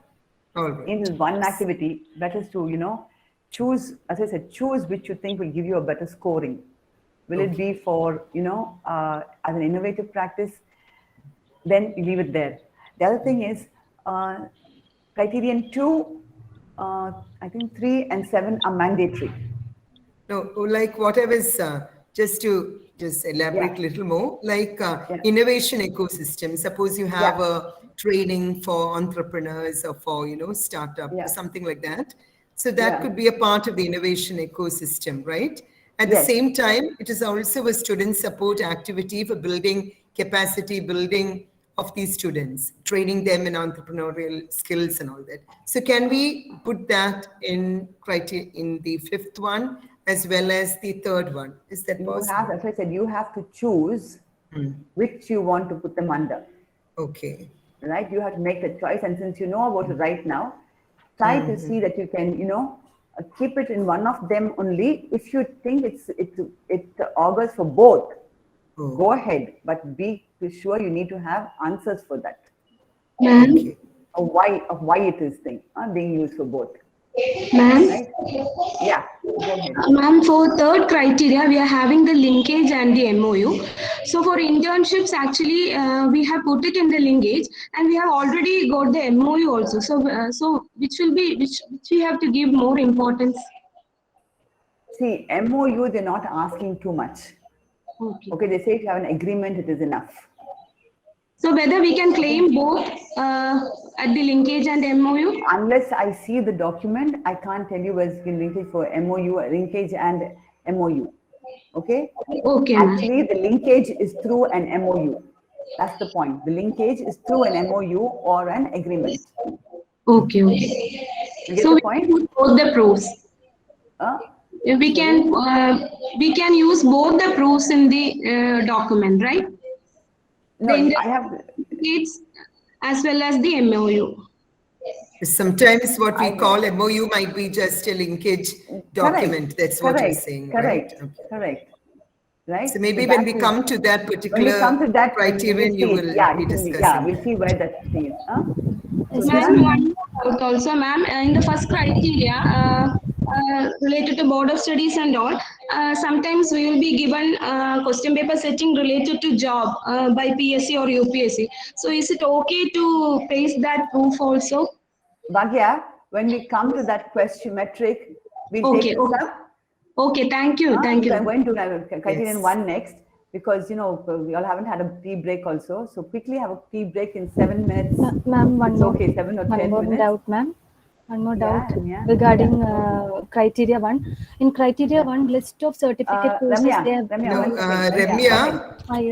ma'am has actually not gone. I think they misunderstood that you finished the.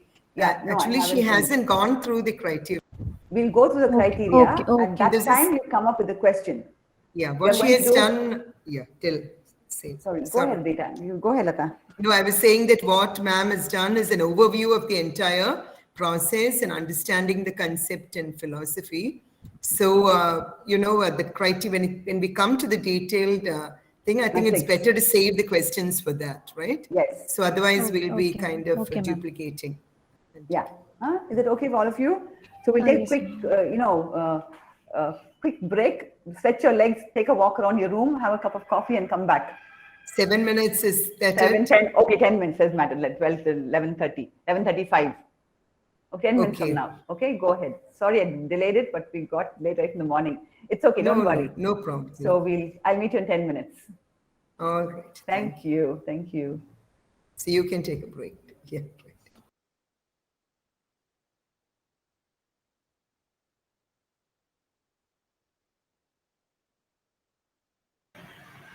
മീറ്റിംഗിൽ നിന്ന് left ആയിട്ട് തിരിച്ച് ഈ ലിങ്കിൽ തന്നെയാണോ കയറേണ്ടത് അത് left ചെയ്യണ്ടേ?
Okay, I'm back.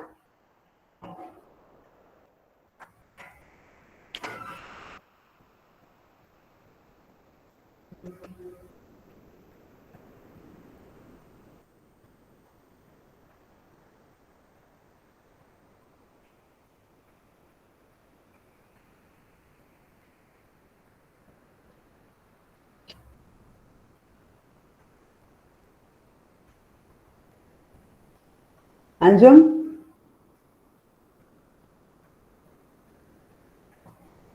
Yes, yes, Ordetta. Sorry. I know I'm hurrying all of you up. No problem. I'm just wondering how you are keeping up your Oh, energy. no problem. Absolutely no problem. I can go on for days on end. I had a workshop, not one, I think both Shillong and Goa. I did Yeah. 1 day some session for some principals, and I did the 3-day audit. Okay. Then I did 3 days the same workshop for faculty, about 50 of them from Northeast.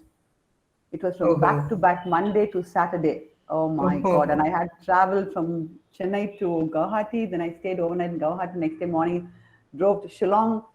And same thing, the way I came back. So like 7 or 8 days, I was like end to end, no thing. But anyway, just carried on. That's all. You have to finish it. Right. Somehow God has been good to me. God has been good to me. I'm able to do it till now. So I think it's okay. One thing I don't know for the participants how bored they get. Any upcoming programs with Xavier Board? Other programs? I got tomorrow, Monday, I have 5-day audit with Agartala, I told you, right? Yes. Yeah, I was thinking, I'm waiting for Sister Teresa to settle down a little bit. And then if she needs something to be done, she'll let me know. Hello? But this academic audit, can you hear me? Yeah, you told me. But yes. this academic audit is going on for colleges. Plus SSR, review of SSR for many institutions. So you're doing that online, right? I'm doing it online. Cannot You're go doing anywhere. Online. Not pandemic. Only you're not visiting right now. No, not in this life. So we hope that before our NAAC visit, you would be able to visit us in person and hopefully. Actually, for the SSR, it is better we are face to face, let's see. because then for documentation and things, I'm having trouble now with one institution. It is difficult to gel with them in terms of I have to ask them for documentation, then by the time they go search for it, they bring it, and then it takes time. So then 1 day, 2 days goes. So it is actually past more than a month now. I'm doing the SSR with them. So it is kind of difficult to do it online. The SSR review. It is better to do it face to face. Actually, I was in Changnasheri. That will be good if your maximum. Where's that in SP? In which college was that? Assumption. I forgot the name of the college. Assumption. SP or? Assumption. Yeah, Assumption College. Yeah. So Ma'am, you came so close to us. Hello, ma'am, Ordetta, ma'am, you came so close to us and we were not able to see you. All I'm doing is going round and round the country. No, you came so close to us and we failed to see you. Okay, so very soon we'll bring you here also. No, wait. Hopefully pandemic must settle down. No, get out of my house till then. Before the pandemic, right? You came there.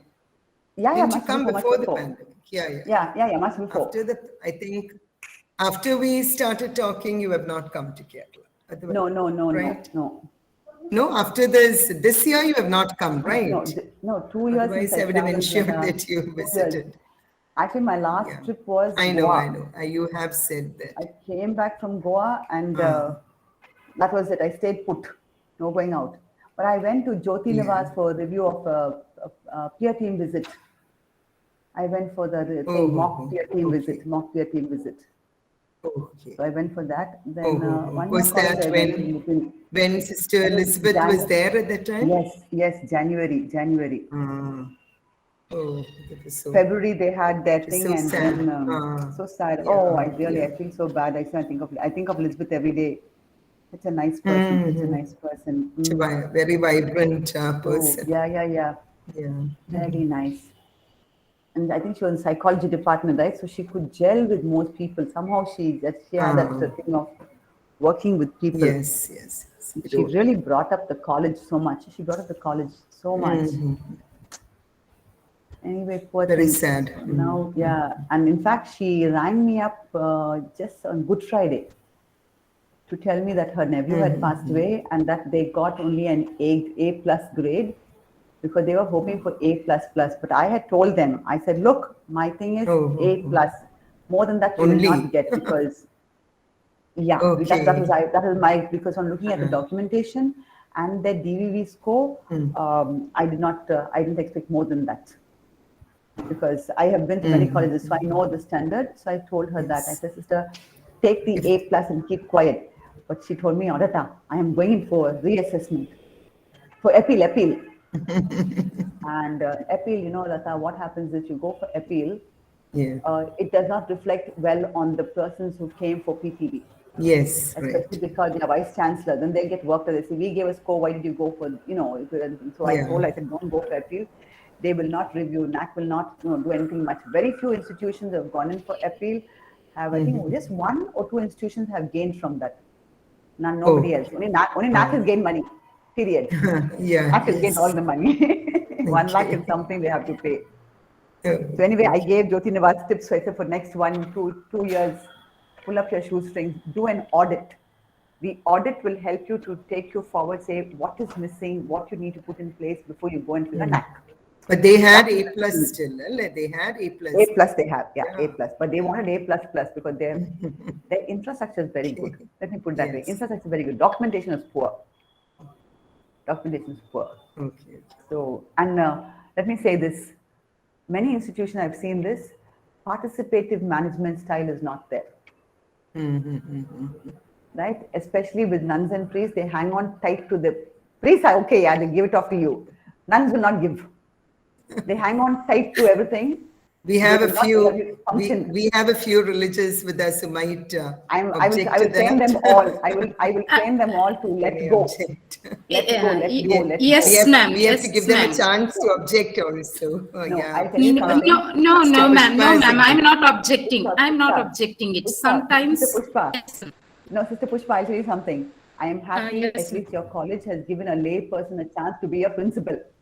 Yes, miss. Not at all. That itself is one second. That itself is a big thing because I know institutions who have put in principals who do not have the basic eligibility. Right? But your institution has been gracious enough to put in somebody who is a lay person. Even Goa, they did it for Aldina was there for 1 year, right? They gave it to a lay person because Lizanne didn't want to take up. Lizanne didn't want to take up. Right? But she is not, she has been changed now. Yeah, she only took for 1 year. She took for 1 year because Lizanne didn't have the required eligibility. Lizanne said, give it to somebody for 1 or 2 years, then and she was not comfortable also. She was so frightened. You know, it's a big role and responsibility. So they gave it to a lay person, and that's a good thing. Goa has already had earlier lay persons in, they are more forward looking. But many institutions, actually across the country, will not give to a lay person. In fact, across the globe, most of the Catholic colleges are run by lay people.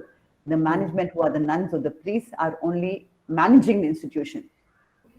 Okay, they do not do anything else. They only do the management of the institution, and they are the members of the governing body and whatever. But the principal is only an academic head, so nothing to worry about. There is nothing the principal is going to do that can run away the college and run away with it, right? Because most decisions go through the management committee or through the governance. So there's nothing much that only very few academic decisions alone lies with the principal. So I tell managements, please give the freedom to, otherwise, one doctor told me once, and she's my parish. She said one of the reasons why I never joined a Catholic, organization is because they will never give freedom to the lay people. And I was so taken aback. I said, no. She said, no, you look around the place and see in this country. It's very difficult for Catholic organizations to hand over the reins to somebody who's a lay person out of fear, right? So we need lay leadership. Now the church is talking about lay leadership, right? In all our BCCs, in all our, other things, Vincent de Paul, everything. So lay leadership is important. We work in collaboration with the religious today to bring up our institution. That is why I work with Xavier board. So Xavier board has got mainly priests only there. Poor Ordetta is one of the lay people over there. It's only nuns and priests sitting over there. I don't know. I think I'm the only lay person. Congratulations. Father somebody. No. Don't worry. I have been at Xavier board for donkey's years. Although I belong as a third order secular to the, as an associate to another congregation, FSM. But they took me in because to do the program, and I think that's very good. That is something Sister Annama always had. Yeah. She took in lay people to do a lot of work, and collaboration is Yes. very good because we learn from each other. We have learned management style from them, and they have learned a lot of how to let go and things that way with us. But the management still has a hold on it because of the training of the religious. One thing we find they have a lot of attention to detail because they are given the kind of training. Which you we can don't see have. it to the priest also. Yeah. Yes. Yeah, we don't have. Which we may see. not have to that extent. They may be more systematic and organized in their work. But then it's always good to have that balance, of between the two. Yes. They have a lot of finesse in them. They do things pakka. Yeah. They have a lot we are of happy-go-lucky. Yeah, we are happy-go-lucky. Organizational skills are there. Also, there is no hanky-panky business. It is come straight, go straight. That truth and the thing is there. So, you can work with organizations who are the sisters and all that, and even the priests, very, very thing in their ways. They're also, because of the past training they've had, right? I see the Jesuits. Amazing, just amazing.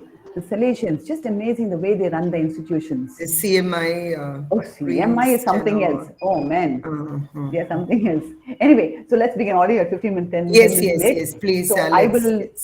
So I will begin with criterion 1. I will show you the metric, the key indicator. I'm going to skip what some of the other information which is there, why they have the metric and what is the purpose of the metric or the indicator or whatever. I'll go directly into the matrices and I'll show you what is required in terms of documentation for each of the metrics, as well as the template which they are asking for, which NAAC is asking for, and how to look at the documentation for the templates also. Right? So I'll share my screen.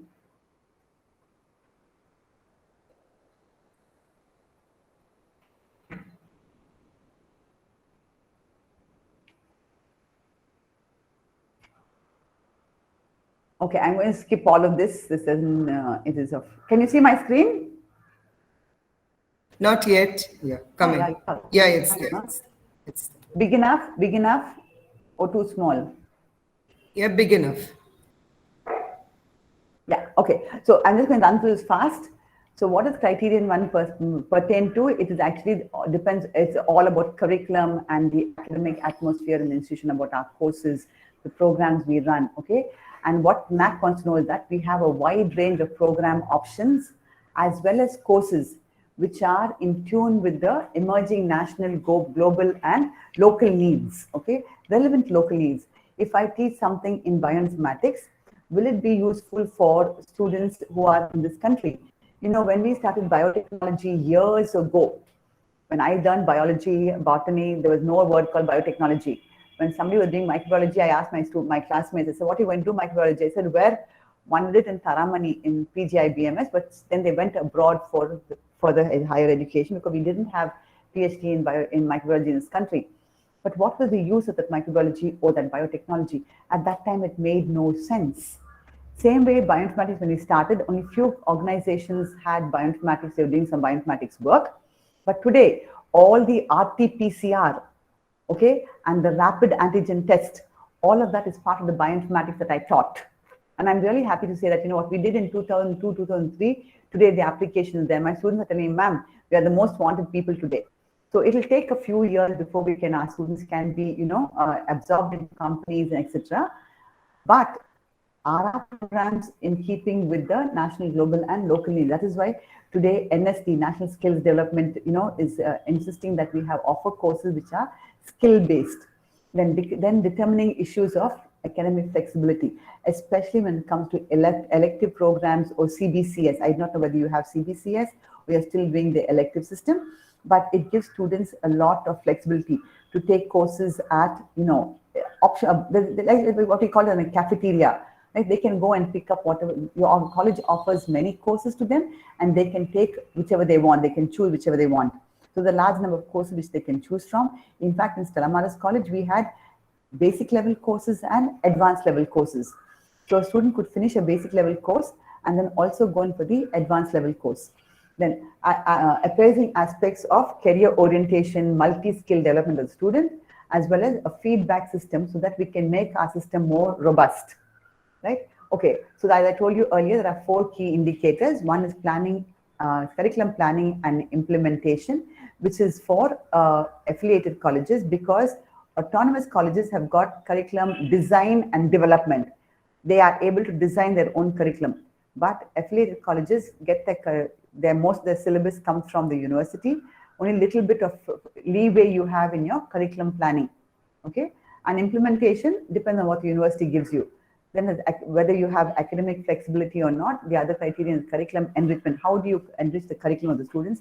By giving them add-on courses, value-added courses, etc. And then the feedback system, which we can take back to the university and say, this syllabus is outdated, this needs to be added in. That can be done. And that is why the NAACs are looking for whether our faculty are members of Board of Studies or the Academic Council of the parent university. So coming to curriculum planning and implementation, I'll skip this. We'll go directly to the, I'll go to the slideshow. It may be easier to see. And okay, so curricular planning and implementation, the curriculum aspects 100 points, I told you earlier, so 20 things. The institution ensures effective curriculum delivery through a well-planned and documented process. So this is a qualitative question. And what you need to write is that how do you implement the syllabi which is given to you and add on to that to make up your curriculum. If I am not mistaken, the university only sends the syllabi to you, right? But not the whole curriculum. When I say curriculum and syllabi, they are 2 different things.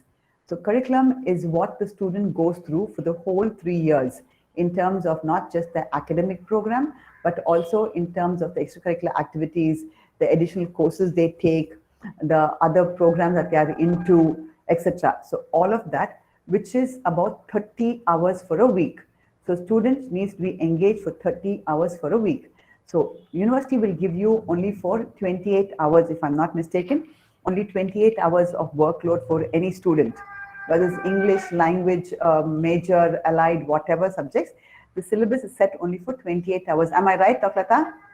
No, miss. No. Ma'am, we have for 25 hours only. That means you are left with 5 hours to do other things. Okay, the student needs to be in the institution for 30 hours for a week. 5 hours, 6 days, or 6 hours, 5 days. One of the two. 30 hours per week for 90 weeks. So sorry, 15 weeks, 90 days for 1 semester. Only then they will start so you have 450 teaching hours per semester. Then only you have examinations or whatever. So this curriculum, 25 hours plus the 5, what you do in the other 5 hours is what makes up your whole curriculum. And generally, I tell institutions to have a planning and evaluation committee, okay, which will plan for the whole academic year, the incoming academic year or the forthcoming academic year. The institution plans for it. What are the courses, additional courses that we can offer our students in those 5 hours?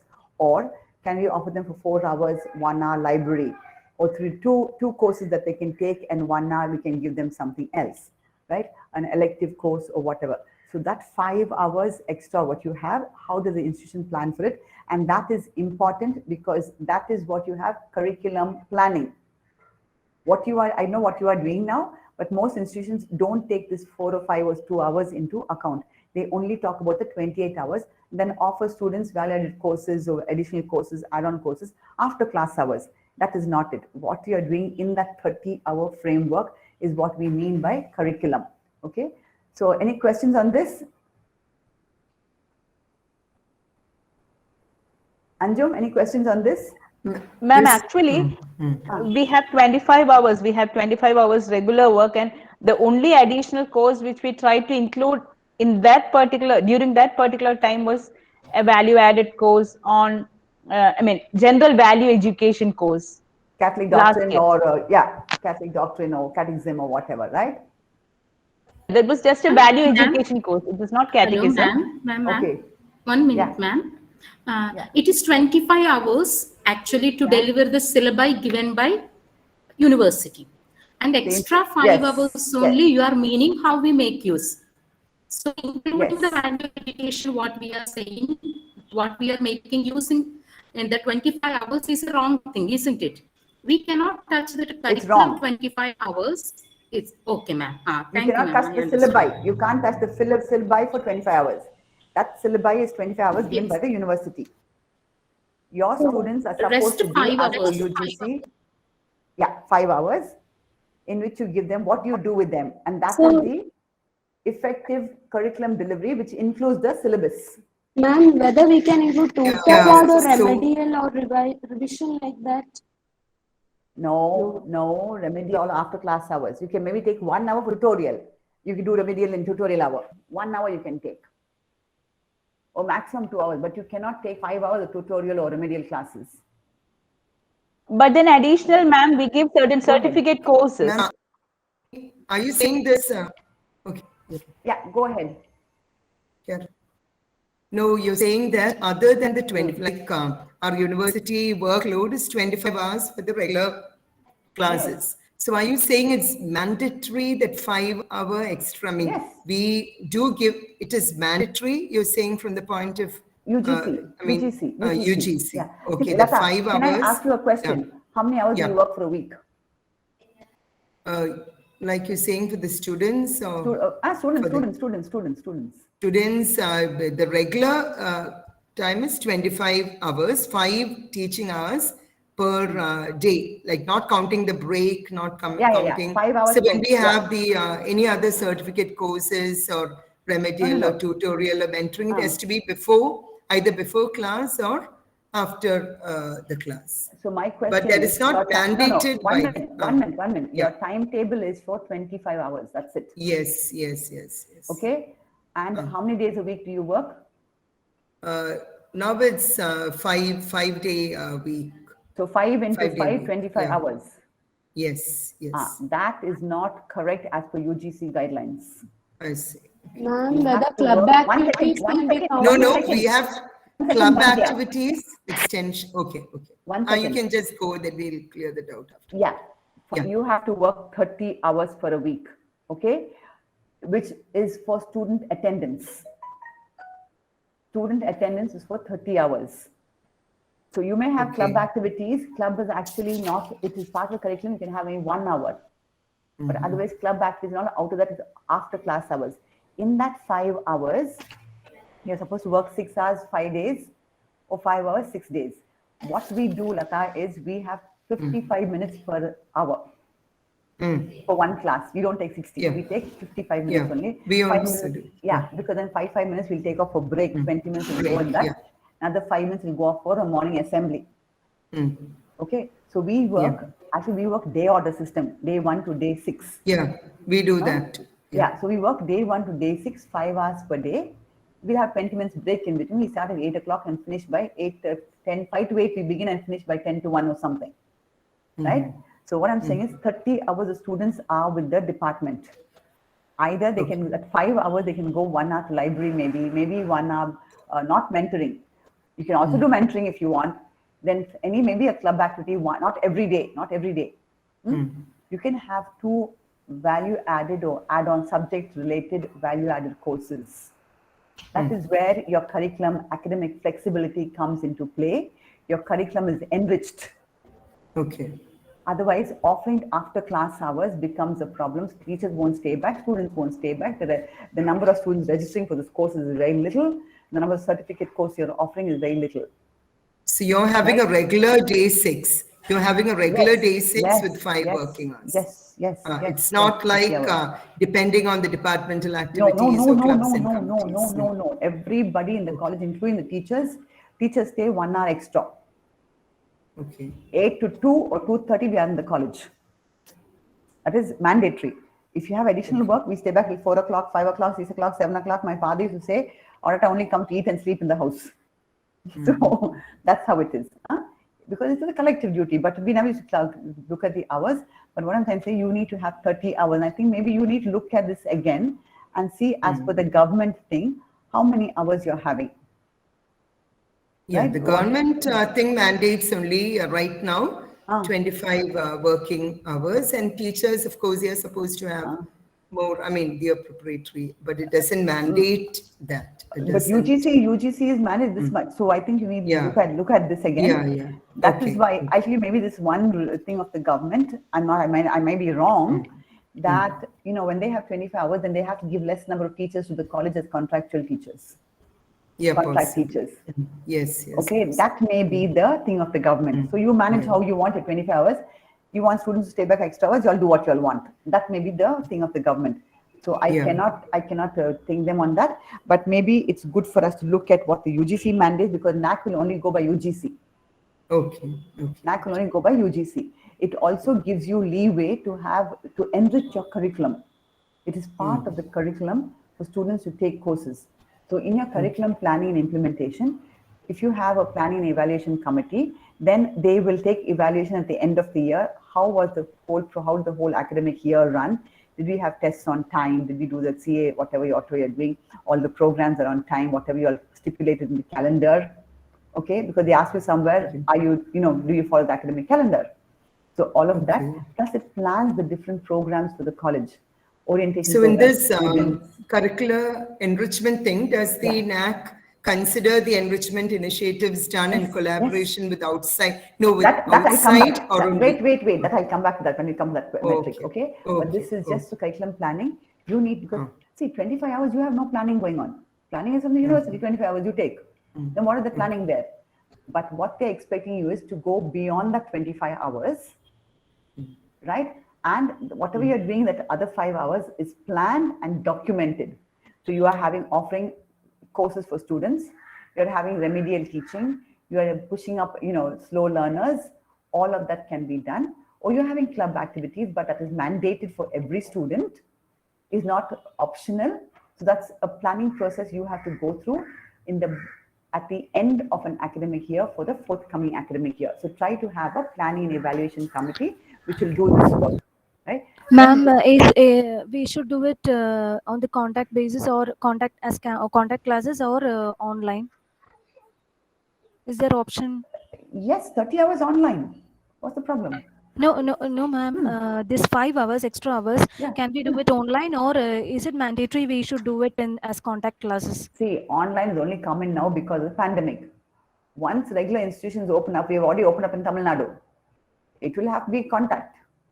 Okay, ma'am. Okay. Otherwise, it becomes difficult, right? Ma'am, Beyond your 1 o'clock or 2 o'clock, at that time you can offer some extra online courses for your students.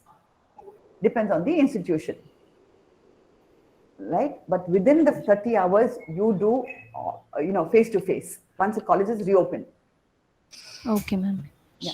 Somebody else. Ma'am, I'd like to know whether you mean to say that these 5 hours should be shown in the timetable itself.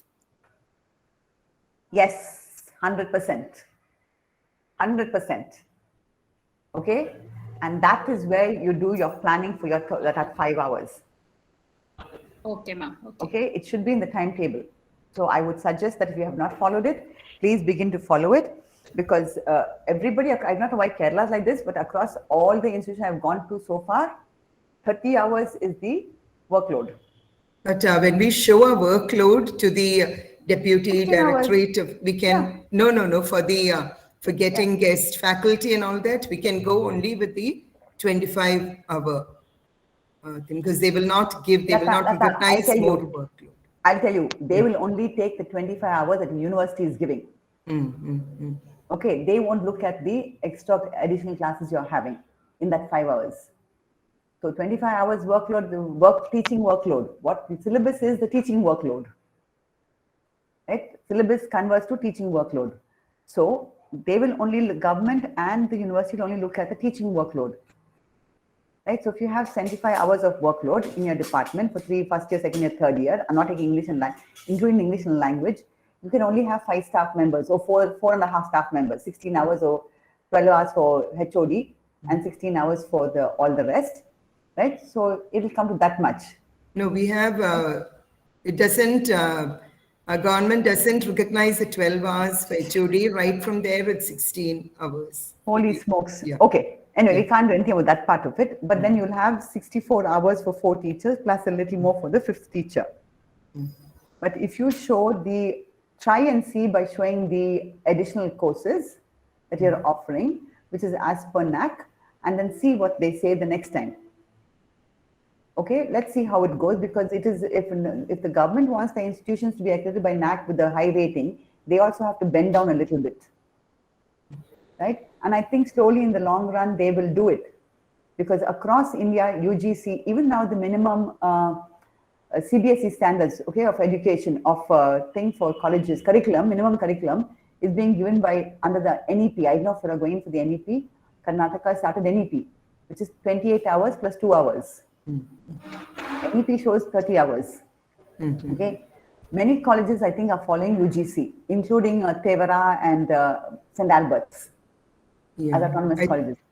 I think government expects that the management will take care of those additional things, but they will only go with the but don't worry, mandated. That's good for you all. That's the idea. Yeah, that's okay. They will only do the mandated. The additional ones, if you have to put in some faculty members to do it, you collect additional fees for that. Right? Because it is value added course. They are paying for what the government is offering or what the university is offering. Anything what the university or what the university is paying for, they have to pay for it. Even 200 rupees per student, so a class of this many students, right, for 200 rupees for a month, for say one course, right? So you have 20 students, you will get enough to pay some lecturer at least part-time to come and do this teaching or to do additional workload, right? So you have a full-time teacher doing additional workload and she's being paid for. So your teachers become full-time in that case, right? No teacher left with half a workload because this is part of the curriculum for NAAC. So you have to look at this and see how Stella Maris did it. We started this. We have GE courses, which we took money from students, 300 rupees per course per semester. So one course per semester, 300 rupees. So, 1,000 students in the first year doing one course, 300 rupees was a huge amount of money to pay at least 2 or 3 staff members and additional income for them so that we had full workloads for everybody.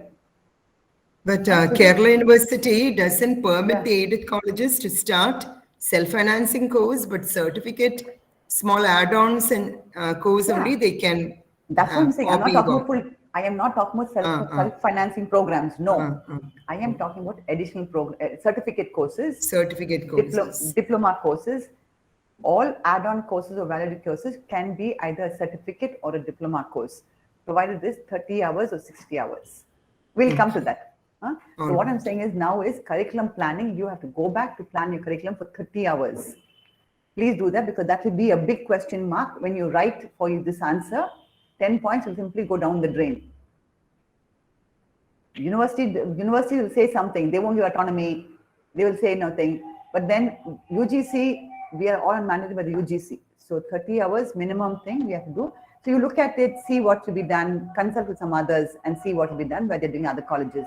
Because I think somebody wrote and said that there are other institutions doing this. Okay. So we can look at it and see how they are doing it. Some colleges are following the 30 hours. So this is the thing. So what you need to do for this one is staff council, general staff meetings where you decide and plan on the curriculum for the following year. Minutes of that should be documented. Action taken report. Then our next document is if this was discussed in the department, suppose the department wants to offer some particular course. Who will do the syllabus? How long will it be? Who will teach? How long you run it for? Once a semester, once a year, or twice a year, whatever. All that can be discussed in departmental meeting. Also, curriculum design development committee. If you have either you have curriculum design development committee, or you have the planning and evaluation committee, where such initiative the institution is taken and delivery of the curriculum is discussed. So this is mandated for you to have either staff council meeting where the decisions of the planning and evaluation committee are brought and passed, as well as any other or if you have another faculty body which takes decisions day-to-day function of the institution, they should be brought and passed, minutes to be recorded and action taken reports, all of that to be kept in place. Then the next one is, this is not moving. Okay, so they're asking you to, because the qualitative question, they only say upload any additional information and link for any additional information. So here it comes the point. If you have many minutes of many meetings, it may be sometimes too long or too big to put into the NAAC website. Then you put it into your institutional website with link given to the NAAC on there. When they SSR, you can give all the links. In fact, you can go and see, I think I don't know if they have the demonstration.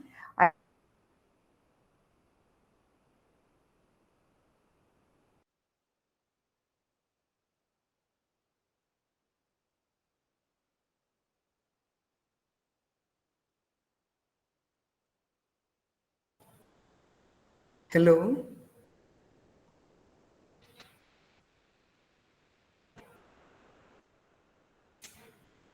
Ordetta? It is not audible, ma'am. Not audible now. Have you lost the connection? Her connection is. Ordetta, can you hear me?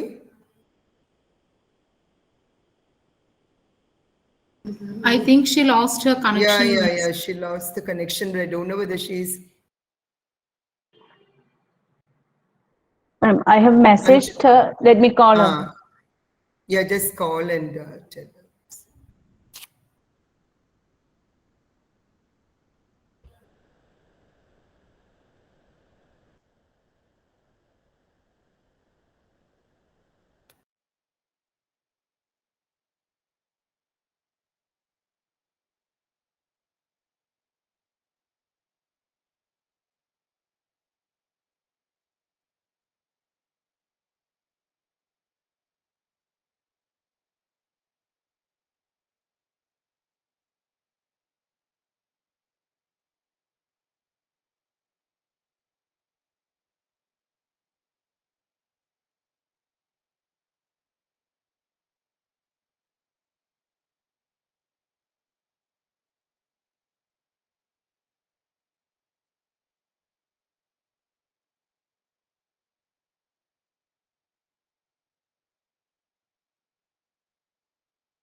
Miss, I have contacted her. She will join back in 2 minutes. She lost her connection. She'll join back in 2 minutes. Okay, Anju.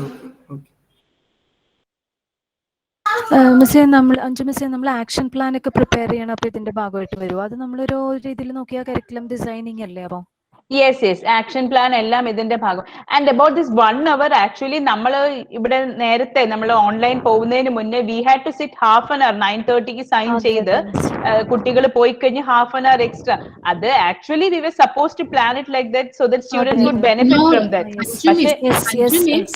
Anju Miss, Sheena Miss time actually she has mentioned, once we had a big discussion, do you remember?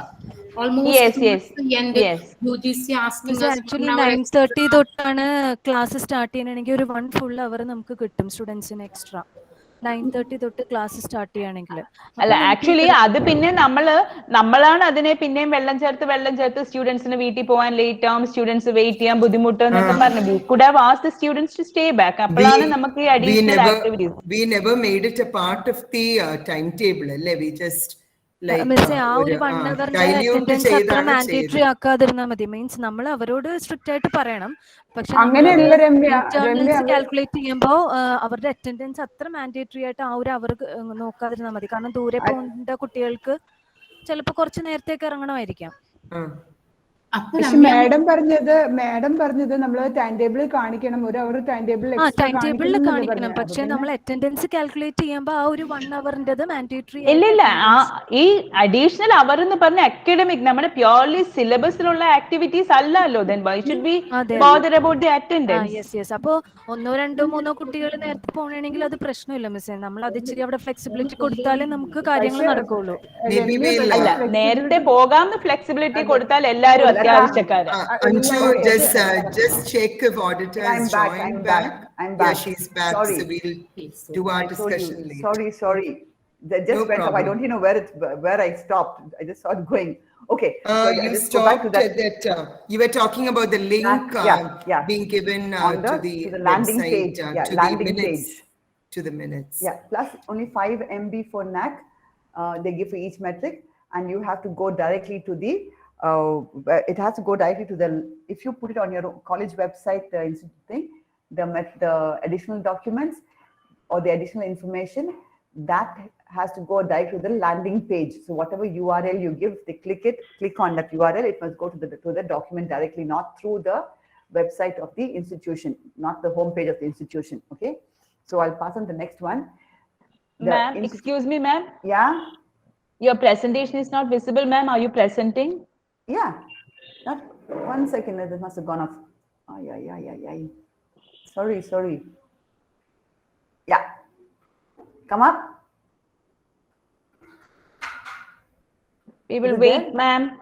We will wait for a few minutes. Oh, it's not technology, terrible. This technology. Yes, ma'am, it has come. Sorry.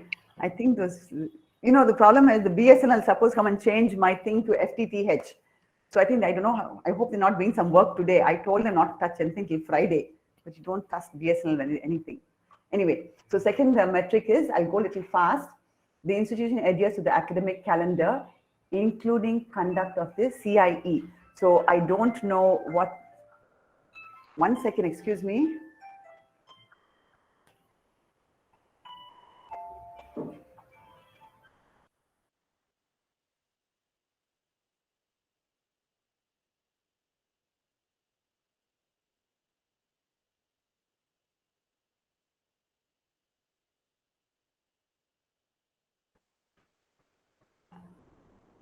Do you all have the CIE, internal assessment test? Yes, ma'am, we have. Okay, so is your calendar, academic calendar, given somewhere in your handbook? No calendar we are planning. We have institutional academic calendar, in that we are planning it. Okay, so your institutional academic calendar must have the CIE test dates. If the examination dates are already pre-announced by the university, that should be carried in that. Then maybe if possible, the dates for payment of fees, all the government and institution holidays should be marked in that, right? Then also dates for other programs in the institution. For example, if you have orientation program, if you have retreat, all of that, okay, should be marked in your calendar. And this is one of the jobs of the planning and evaluation committee, right? They will take an evaluation of how the academic year went. Were you able to adhere to the dates which have been marked in the calendar? And if there was some change, right? What were the problems, why we had to change some of the programs or whatever, evaluate it, and then redo the academic calendar for the forthcoming year.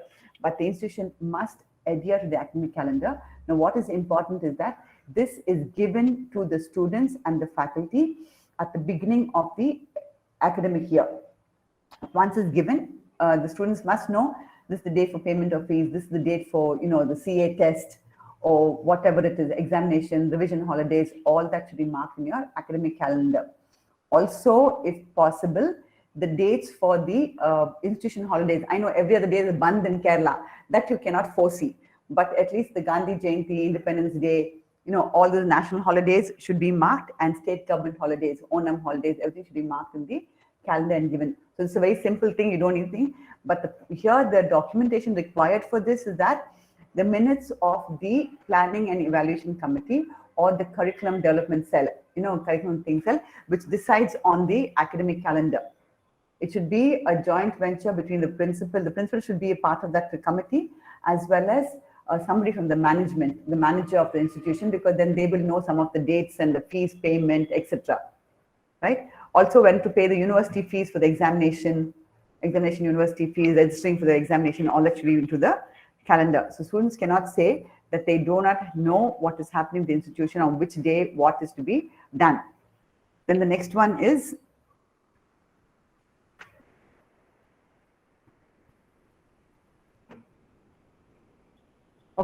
teachers of the institution participate in following activities related to curriculum development and assessment of the affiliating university, and I return the following thing. So this is a very simple question. How many of your teachers are on the academic council or board of studies of affiliating of your Kerala University?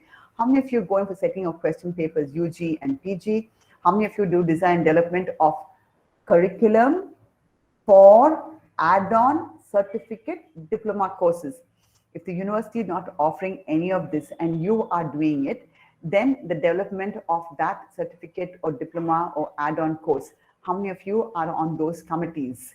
Do you design the curriculum for 1 hour or 2 hours, or during which hours, after class hours or during the class or whatever it is, all of that, and the syllabus for these courses? Then the assessment and evaluation process of the affiliate university. Most of you must be going for examination corrections, so that's okay. But what I want to tell you here is there is a template for this and what is the document required. So if you have all of the above, these things you can do when you'll know when, as you go through your SSR, which of them is being done and which is not being done. But the documentation for this is first and foremost, you have to have, there is a number of teachers who are participating in this. This is the data requirement. So keep in your filing system how many teachers are going every semester. First and foremost, are you people members of, any of you on the board of studies of the parent university? If there is somebody, they will have an appointment letter. Get a copy of that appointment letter and keep it. Okay, that should be done. Then they'll give you tenure, 2 years or 3 years or whatever. But if the teacher has been in that body, say for 2 tenures, 2 terms, then you count it only as one person. If they're there first 2 years during the NAAC period, during this SSR period, 5 years of SSR, first 2 years they were there and then they were re-elected on the board of studies, it only goes, if Ordetta was there, then I'm only counted as one person. I won't be counted twice. Second part of it is, for whichever program you're going for in the university, whether it's for paper setting or for evaluation or to do some curriculum design and development or whatever, or even in the institution, please get a letter saying you have been appointed on this committee or for evaluation or for paper setting or whatever. Keep that documentation. Some of these documents, like if they're done by this, the older printer, not the jet printers, the dot matrix printers. Universities not only have dot matrix printers.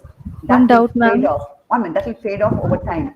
Photocopy and keep a copy in your personal file, as well as give it to the institution, because you will be taking OD leave. Yes, somebody had a question. Ma'am, for certificate courses, we are constituting the BOS in the department itself, and one person will be from outside, an expert who is in that certificate, that topic, and we discuss the syllabus and set the syllabus. So in that case, we are functioning as members of the BOS. So in that case, how the appointment letters? 1 minute. I tell you, first and foremost, for certificate courses, now you don't require to have a big board of studies from outside. Okay, ma'am. Okay, teachers in the college can do it, which means okay, ma'am. You have an attendance sheet when you have a meeting.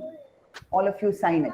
Yes, that is enough proof that minutes is enough. That's enough. That is proof enough that you are members of the committee. You don't need a board of studies for this.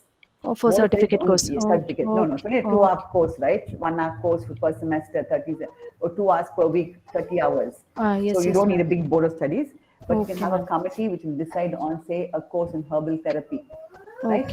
Or in Ayurveda or whatever. But all the teachers need not be.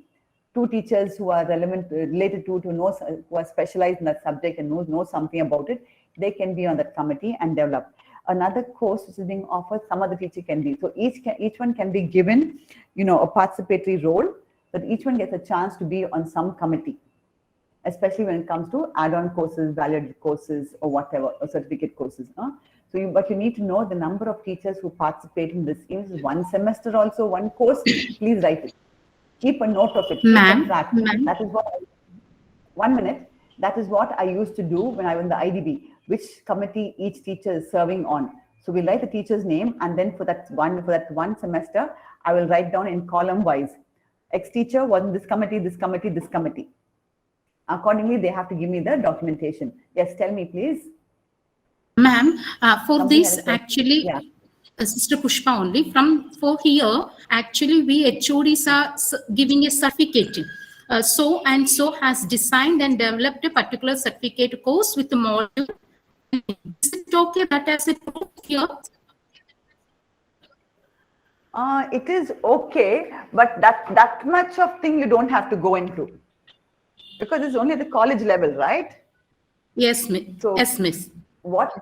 Ma'am, but there are certificate courses specifically for the department. So in that case, can we have it on the letterhead of the department? See, that this much thing, you keep a database, kind of a record, saying that for this course, so and so teachers were involved, right? You have meeting minutes of the meeting, right? In that itself, you'll have the names. So each one, if you have 20 courses in a span of 5 years, right? Each one being given a letter saying I designed and developed a course, right? So that is not the thing. Important, you can write it down, keep a proof that you are there, because you have the minutes, which is the proof, right? But this is, I would say, do not duplicate work. This is my point. You will have files, which are so many files then. So each teacher, you're going to upload that certificate of that letter of theirs. Sometimes for the promotion meetings, under the continuous advancement, the teachers, we need some proof that they did some designing of the, for that, don't we need to have the individual letters? You don't need to have, because you have to sign that. And if you have the proof that they were there and you appointed them in the committee, you are signing that. Right? That is enough. Keep it as a record. Just don't give individual letters for these kind of things. Otherwise, letter you're only duplicating documentation work. Too much. It becomes too much to handle. All right. But earlier when you said about the proof, you were talking about the university duties, right? University. That is more important. That is what NAAC is looking at. That you are part of a system with the parent university. You're not stuck only in our institutions. What we do in our institution, the proof is very much there. The principal knows that they have appointed, there are committees in which your names are there, you're signing sheets over there, for example, attendance sheets, etc. But for the university, I can say I went for examination evaluation. Where is the proof? Right? I can say I'm the board of studies of the university. Where is the proof? So that is why anything outside, if you're an autonomous college, okay, then you can think. But the letters must be, see, if I'm going to an autonomous college, it should be an autonomous college within my university area. Okay, you cannot go for, if you go for as a board of studies member to an autonomous college under MG University, that won't be counted. It should be within your university area. It's good for you to go have experience about an autonomous college, what they are doing, etc. But you can't count that in. So that is something. Then you have to give the name of the body in which the teacher was full-time. That's in the data template. They're asking you if you're in the board of studies or you're in the evaluation committee or examination committee or paper setting committee or whatever the job you did, and the total number of teachers you have to give. So the document here is upload the scanned copies of the letters issued by the affiliating university or the institution with respect to the activity in which the teacher was involved. So if it is your institution, you don't, if you have a total, you can make that's possible to make a list of teachers, put columns and say this academic year, this teacher was in this committee, this committee, this committee.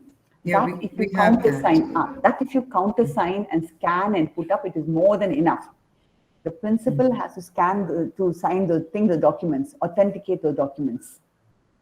So every year I would suggest that you make a list of teachers or the teachers and put the different committees you have. And then put down, in a thing like tabular format, which committee, which teacher served on. Because the minutes are there as proof, the attendance is there as proof. Okay, and then you sign that document and upload that to show the activity that the teachers are involved in. So earlier, the curriculum design and development, that is a centralized committee, right? You were talking about? A centralized committee, yes, centralized committee, yes. Yes. This can be for add-on courses, examination. If somebody is doing examination one semester as control of examination or superintendent of examination, that's a job they are doing, right? They've been appointed into that. So that is the participation of the teacher in programs in the institution. So part of the academic process. Okay. So we have, yeah. Ma'am, whether we can have resource persons from outside for the certificate course? I will come to that. Wait, hang on. We have a question that we'll come to that. Okay. Yeah. So here it is, detail the participation of teachers in various bodies, activities provided as a response to the metric. So that is your file description. Okay. So what are the activities of teachers? If the activities relate to university activities, especially board of studies, academic council, because the metric is very clear. They're looking at participate in activities related to curriculum development and assessment of the affiliating university, not of other institutions, right? That the teachers are participating in activity related to curriculum development assessment of the affiliating university. That's all you're looking at. Yes. Yes. Ma'am, in the case of board of studies, whether we have to keep only the proof of appointment order or whether we have to take the printouts of every meetings we are having under the board of studies. No, board of studies is university problem, right? If you're a member of the board of studies of the university, say board of studies of history, right? You will have a letter for calling you for the meeting. You will have the appointment letter. You will also, they will sometimes give you a letter saying you attended the board of studies meeting because you need to have on-duty leave or other duty, correct? Yeah. You have that attendance. That is enough. Those three things are enough. We don't have to keep that syllabus, everything we are doing. No. That is not your job. You're only a member of the board of studies, right? Ma'am, I have a doubt. Yes, go ahead. Yeah, I have a doubt regarding the assessment evaluation process. Actually, in that, individual teachers receive letters from the university as appointment orders. Yes, all universities. Yeah, so when we consolidate the data for the whole college, how will we consolidate that? See, all teachers are not going for evaluation. Young teachers will not be going. They're only called those some years of service. Am I correct? Yes. That is one. So all that the principal has to do is make one document and say for this particular semester, all these teachers went for evaluation between this date and this date. That is why I said each of you need to have a personal file. Keep that letter of appointment in your personal file. Okay, ma'am. Your attendance letter will go to the office for on-duty leave. Yes. Those are proof enough. But in your personal file, keep that letter of appointment as an examiner in your personal file. And so when we upload the proof for NAAC, is a combined list enough? Or One do we have to combined give list you put. Combined list you put. If they ask for individual, because this is only this is a quantitative question. If you have all three, if they ask for proof, they will ask for proof. Because we have other than the evaluation, during DVV's verification, they will ask for proof here and there for documents. At that time, you need to make sure the documents are available in the institution for you to upload at that point in time. They may say, okay, Ramya, give Ramya's appointment order as for examination evaluation. Then it will be in her file. Take it and upload it. But other than these individual appointment, recent years, university is sending that combined list of these teachers who have to go for each exam. So isn't that enough? That is more than enough. Okay. That is more than enough, provided you countersign saying all of them went. Yes. Another certificate saying that they have been relieved. They have been due. That letter that you say that they have gone. The appointment is one story. One more question. One minute. 1 minute. Yeah. Appointment order from the university is different, but that they have gone for the job is the point. Okay. That is what you have to verify. Yeah. Just one more thing, that internal we have the university exam conducted in the college where the teachers are invigilating. So there do we need to have... that is not. That is our duty as teachers. No, the university exam conducted in the college? Correct. Does it come a part of the assessment? No, that is part of our duty as teachers. You administer examination, evaluate them. So we don't need to... Ma'am, so the valuation, One minute. If invigilation is not, we are being paid for it, it is not, cannot be put into this. They are very clear. Academic Council, Board of Studies, setting question papers, design and development of curriculum, and assessment or evaluation process. That is examination when you go for what they call central valuation of answer scripts. That alone. So any 4 of the above, any 3 of the above, all of the above, any 3, any 2, any 1. Nothing beyond these 4. Ma'am, this third one is that of the universities, and ma'am, this add-on certificate. Yes. Not of the college, no, ma'am. No, that's it. I'm very clear. Okay. Teachers yes, and ma'am. participate in the following activities related to curriculum development and assessment of the affiliating university. Okay, ma'am. Thank you. Okay. So what you do at your level is a different. So you don't need to have letters for all of that. Please don't. As I said, don't duplicate work. So can I continue? Sure. Excuse me, ma'am. One small Yes, doubt. go ahead. Like for evaluation, if we are getting an appointment letter from some other university, you said parental university. If we are Yes. getting some letter from other university, can't we use You it? cannot put it. No, you Okay, cannot put okay. it. Because many teachers You are going cannot for put it. evaluators for like Correct. some other Correct. You university. can Yes, go. yes. You can go. No Ma'am, problem. from Public Service 1 Commission. minute. 1 minute. You can go, but it cannot be counted. Public Service Commission will come later. This is only relating to your university, period. Yes, Don't go criterion beyond one. university. It's just your university, your Kerala University. Yeah, there would Okay. come an extension possibly. Somewhere right? else, somewhere Extension it come might afterwards. come. Yes, they will come. Your participation in other programs in the, national development, whatever. So what you require here is nomination letter. Can you see the slide? Is it there? Do you see the Yes, ma'am. requirement? We can. Yes. Yes. Okay, so you require the nomination letter from the affiliating university. I told you this already, indicating a membership board of studies, okay, and the academic council, then or the PG council for that particular period. If it's the period is within the assessment period from 2018 to 2023. Anything before that, anything after that cannot be counted. Your nomination to the board of studies or to the academic council, etc., must be during this 5-year period. Okay. Then letter of affiliation from the affiliating university, the faculty for setting question paper. I said this. This is something, a requirement. You can put it as a whole combined list and say available in the college for verification and put up the list. Otherwise, uploading for every semester for every teacher is a huge task. If it can be done, please go ahead. But if it cannot be done, don't worry about it. Okay. Then document showing the faculty participation in design and development curriculum and add-on curriculum courses is at the university level. Right.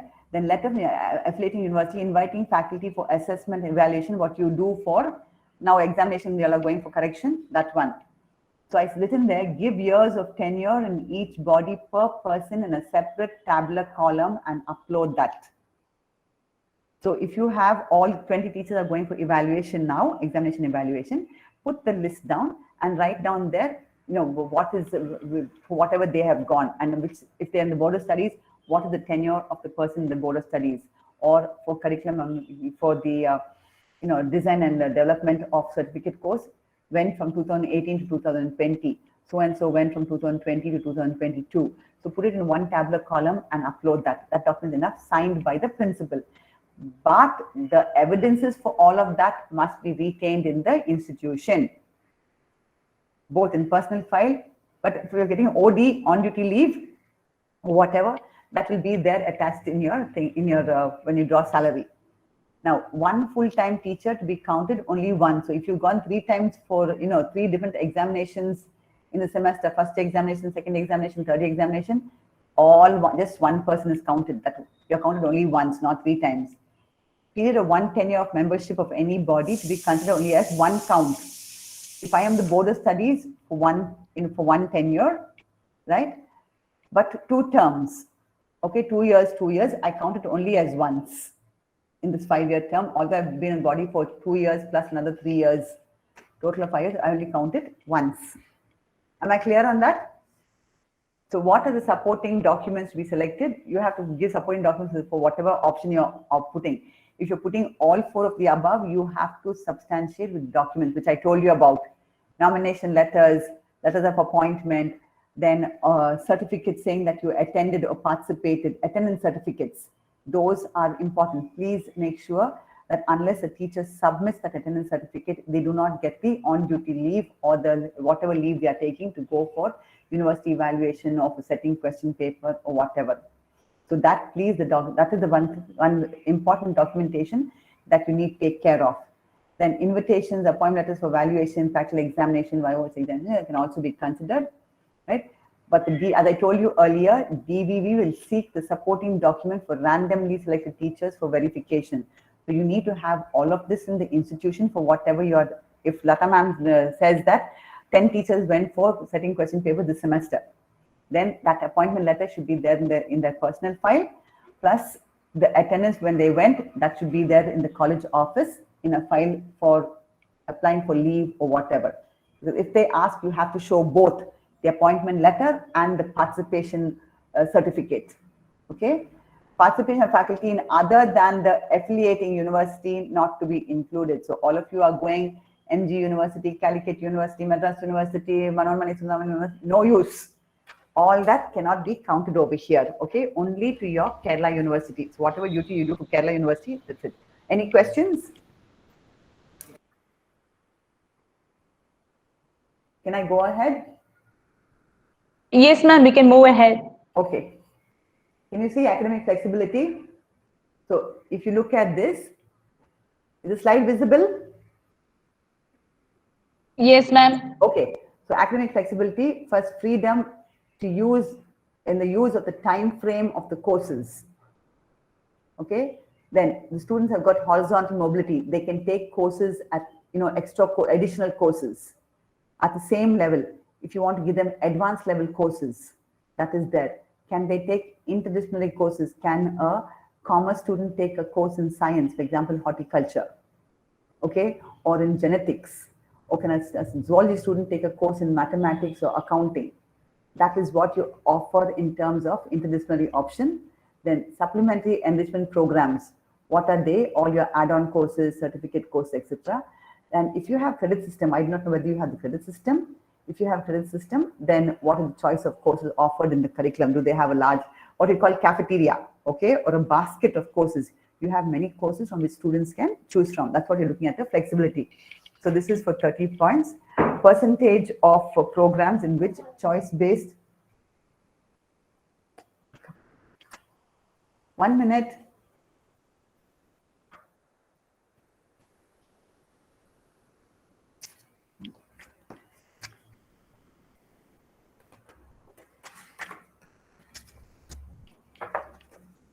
So percentage of program with choice-based credit system. Are you all having a CBCS or elective system? Yes, ma'am. All the courses come under that system. Credit-based system? Yes, ma'am. CBCS? Yes, ma'am. So what's the total number of credits you are having for students for 3-year program? 120 credits per UG. 120, that means only 20 hours for a week, 6 semesters for a semester, 20 credits for a semester. Right? Yes, ma'am. The credits may vary between the semesters, but totally the student needs to satisfy 120 credits. Do you all have tutorial hours? Actually, tutorial hours are excluded from the credits, no, ma'am. I know, but do you all have tutorial hours? Yes, ma'am. We are doing the tutorial, but it's not, according to a fixed timetable. No. I'm not asking whether you are doing or not. Are you having tutorial hours marked in the timetable? No, ma'am. Then how do you account for 25 hours? No, there are definitely hours? 25 hours. One contact hour is equal to 1 credit. Okay? Simple logic. Simple but logic. I think the university syllabus does not exactly follow that logic. Why not? That is a credit system. 1 contact hour is 1 credit. So only 120 credits. That means average of 20 credits per semester, 6 semesters. So 1 contact hour is 1 credit, means only 20 hours students are occupied. Right? So how do you have 25 hours? That's why I asked you if you have tutorials marked in your timetable. So you're having a lot of free time, that means. Okay. No, we don't have tutorials marked there, but definitely we are engaging 25 hours as per syllabus, because some of the credits are, I think even 2 credit courses have 3 hours and all. Practical course? Yes, practical courses definitely have more credits. Yes, correct, definitely, because 1.5 hours or 2 hours of practical is 1 credit. That I agree. But arts courses cannot have 2 hours, 1 credit. I don't think that much a mistake they will make, unless they are not seen through it. Anyway, so leaving that aside, all they're asking you is a simple question: number of programs in which CBCS system is implemented. So all your programs probably are under CBCS. So you will get 10 full points for this. All you have to do here is give the list of your programs in the college. Now, programs is different from courses. Program is BA History, BA English, BSc Botany, MSc, MCom or BCom. That is the program. So you have to give the list of, that means all your programs are under CBCS under Kerala University. But name of the program, which if you have, somebody want to say something? Yes, ma'am, Sister Pushpa. Ma'am, in our syllabus, tutorial actually zero most of the courses. We have only theory and practicals, ma'am. Tutorials zero in our system. Definitely, tutorial cannot be given credit. Yes, miss. Okay, no, ma'am. Tutorials cannot be given credit. Yeah, they will not give credit for tutorial. But in the present NEP, somebody has done some golmaal. In the present NEP by the central, by UGC, they have put tutorials 1 hour, 1 credit for all arts people. The science people, they not put. Anyway, we leave that. That's not our problem. But for PG courses we have. For PG courses we have tutorial. Credit. Yes, it is mentioned in the syllabus itself. Holy smokes. Okay, leave it off. Anyway, so all I'm saying is this is a very simple metric. All you have to do is which all programs are adopting CBCS. Probably all your programs you're having CBCS, right? You don't have anything elective system, no? So yes, you should get elective. Open courses are elective. Open courses are elective under CBCS. Yes, under CBCS, yes. No. Yeah. See, when I say elective system, see, they have in colleges in the north and all that, a student of history will take either political science or sociology or economics or English. That is their elective system, right? Here we have botany means botany with chemistry and zoology. Am I correct? Maths is physics and chemistry. No, ma'am. But that is complementary. Under CBSE itself, they can elect even if they want commerce, they can go for commerce. Correct. That is the general of open courses. But the major courses are 1+2, 1 major and 2 allied. Yes, ma'am. That is correct. Yes, ma'am. Yes, ma'am. Yeah, that's what I'm saying. Yeah. Yes, whereas, so if you do math, 1 minute. If you are doing mathematics, then necessarily you have to do chemistry and physics. Am I correct? Yes. Whereas in elective system, if you're doing mathematics, you can do commerce, you can do economics, you can do physics, you can do anything else. Okay? That's how it runs in the foreign universities. Especially in the north and northeast. So they have sometimes 5 students in one class, 70 students in another class, 40 students in one class. Nobody will come for economics. All will go for political science. They'll all take history. Of that history group, 5 will go political science, 5 will go economics, 5 will go for something else. So then it gets broken up. So it's very difficult for them to run that elective system. That is why now the central government has got into this NEP, New Education Policy 2020, in which they are asking everyone to follow one system, right? What they are putting as the NEP, okay? Anyway, so for you all, you must be able to get 10 points in this because all your programs are under CBCS. So all they're saying is number of programs under CBCS by the total number of programs in the college. So if you have 15 departments offering 15 programs, 15 by 15 into 100, you will get 100%, no problem. But for this, what you need to do is you have to get from the university when did they implement the CBCS? 2010. 2010. Yeah. That early? Yeah. 2010 they implemented. Oh, and so there'll be no change after that? Some revisions. Only revision, curriculum revisions only have come after that. But I would major changes. Okay, I would suggest that for the curriculum revisions, you get the Board of Studies meeting from the university. Dr. Lata, are you a member of the Academic Council of the university?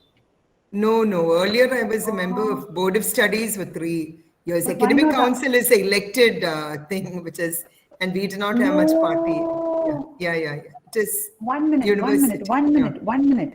If I'm not mistaken, because I know Madras, everybody following Madras University, all principals are members of Academic Council. No. 1 minute. And we have one teacher representative.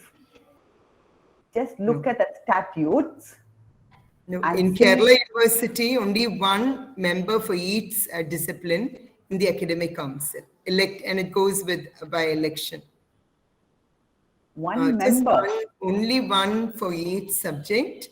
And principals, we have a separate representation. Again, that goes by election only. For So the how many people in the discipline- academic council?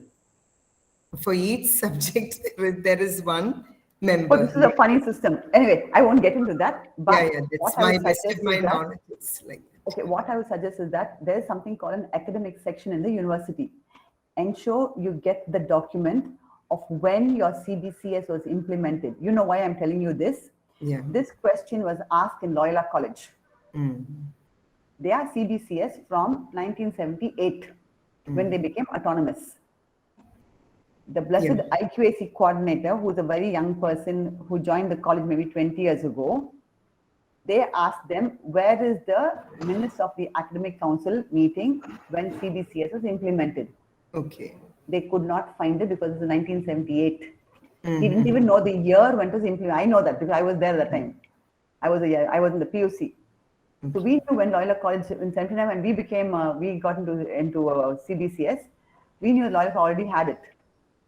So we knew when, but he did not know. And, you know, they've lost a lot of points on this.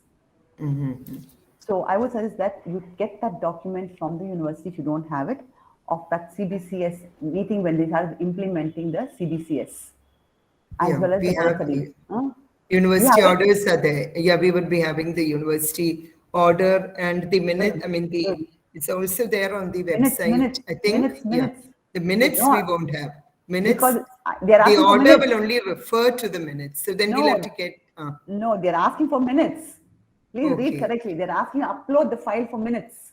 Okay. So we have to please get the upload minutes that. Yes, you get the minutes. from the academic Yes, officer. ask from the academic section for the minutes of that meeting when they decided to have CBCS in all the colleges in Kerala University. Okay. Right? As well as for the board of studies, whichever board of studies passes at that thing, okay? Then institution data and the prescribed template, which I'm giving you now, I'll give you. So what you need to do is, these are documents required, list of programs in which CBCS elective systems implemented, minutes relevant academic council thing, affiliating university letter stating implemented in CBCS, is that order what you're talking about. If you've got that order, no problem. Then structure of the program, clearly indicating the courses, the credits, the electives are approved by the competent board. That will be the first sheet of the syllabus. University will give the syllabus. And that the first sheet will have the number of courses, the number of credits, electives, etc. That first sheet you should be able to upload, right, for all your different programs. Okay. So please get that first sheet of the current syllabus which you're following. That's enough.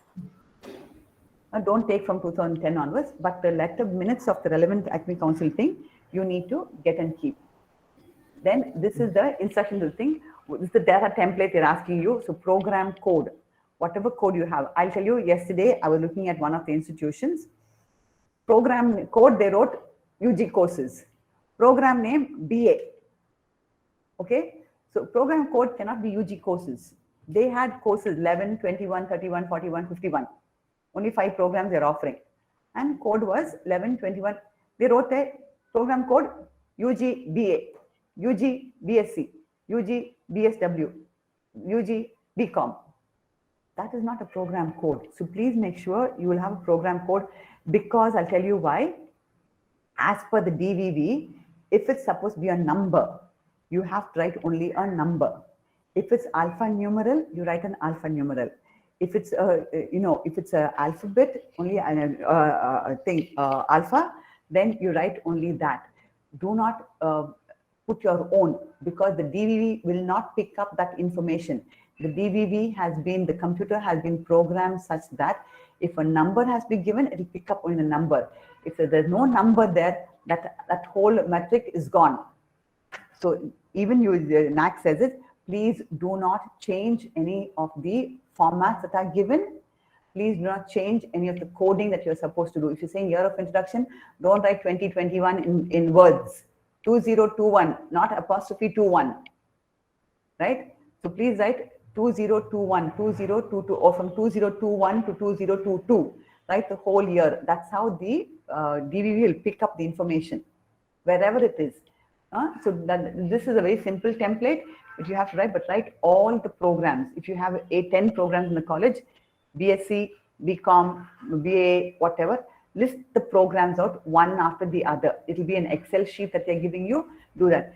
Since you don't have an elective system, don't worry about it. But if elective, you're offering electives, right? See, they say CBCS or elective, or both can be considered. If it's CBCS, then only give the structure, course structure with the credits alone to be given. You don't need to give any other information. So in the link to the relevant document, there you put the course structure. What I told you about what the university. But suppose there is elective system for the courses, but we are offering only one elective, then how is it? That's not an elective, Ordetta. That's not an elective. That's not an elective. That's not an elective. Elective is this or that. Okay. So please offer two. Please offer two before you get into trouble. Okay. That is the idea. That is the philosophy of credit system, to give them a basket of courses which they can choose from.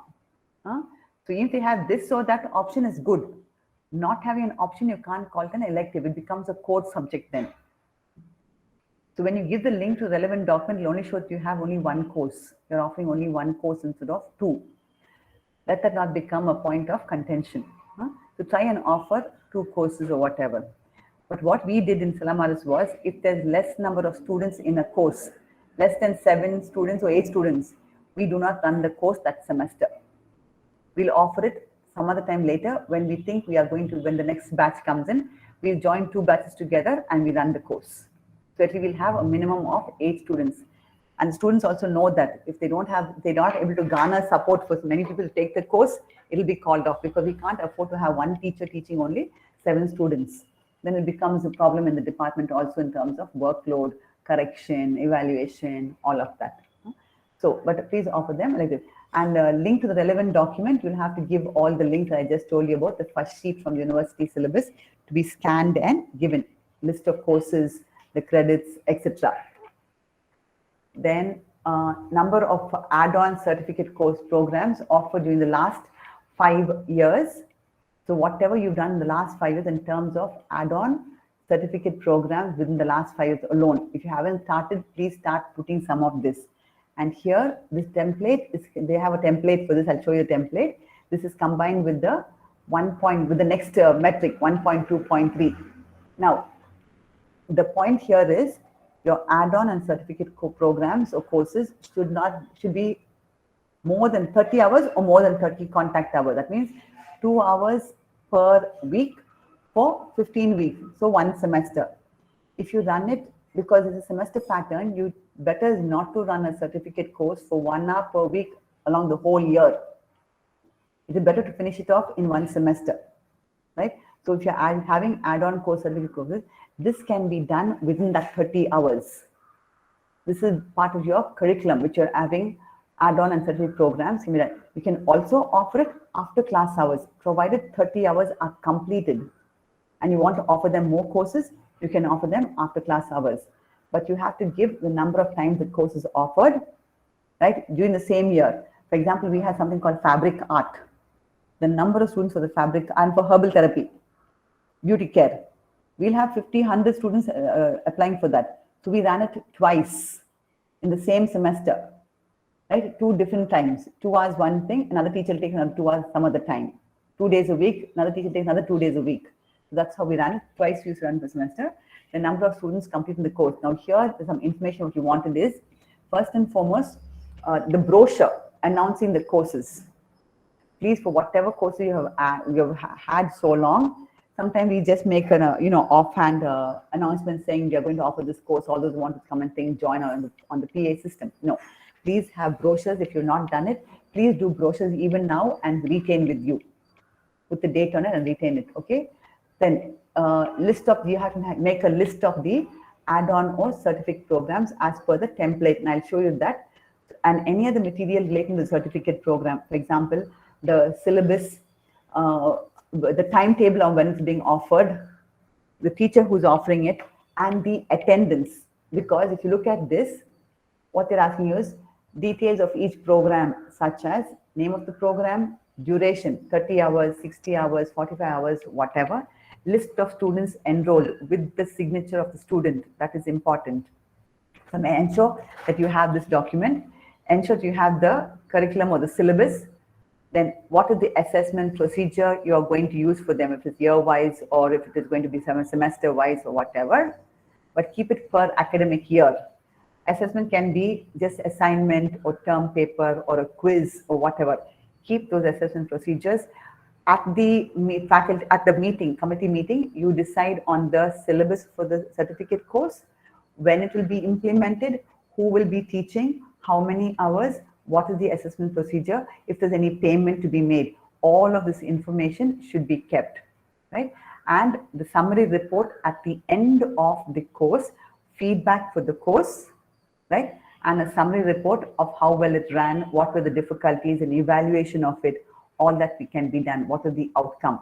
Keep all that information course-wise. Keep it course-wise as a document.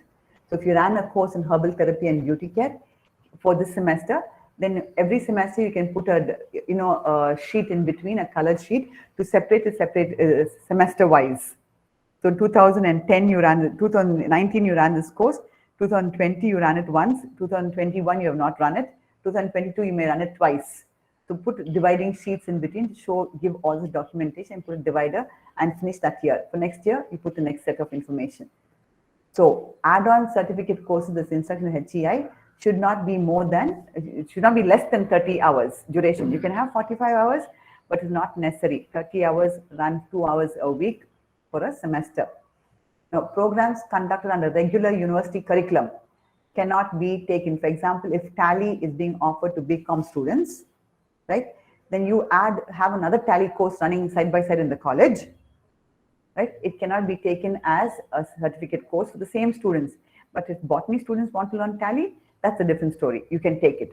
But the same commerce students learning Tally cannot be taken as a add-on course. Then certificates, considering certificate add-on course lesson, cannot do that. Anything less than 30 hours cannot be taken into account. And this is the template for it. Number of add-on or certificate courses offered in the last 5 years. What I put in blue is the next metric, 1.2.3. They're asking average percentage of students enrolled. So you need to know the number of add-on certificate courses plus the number of students for each of these. So they've given you here, and you put year 1, year 2.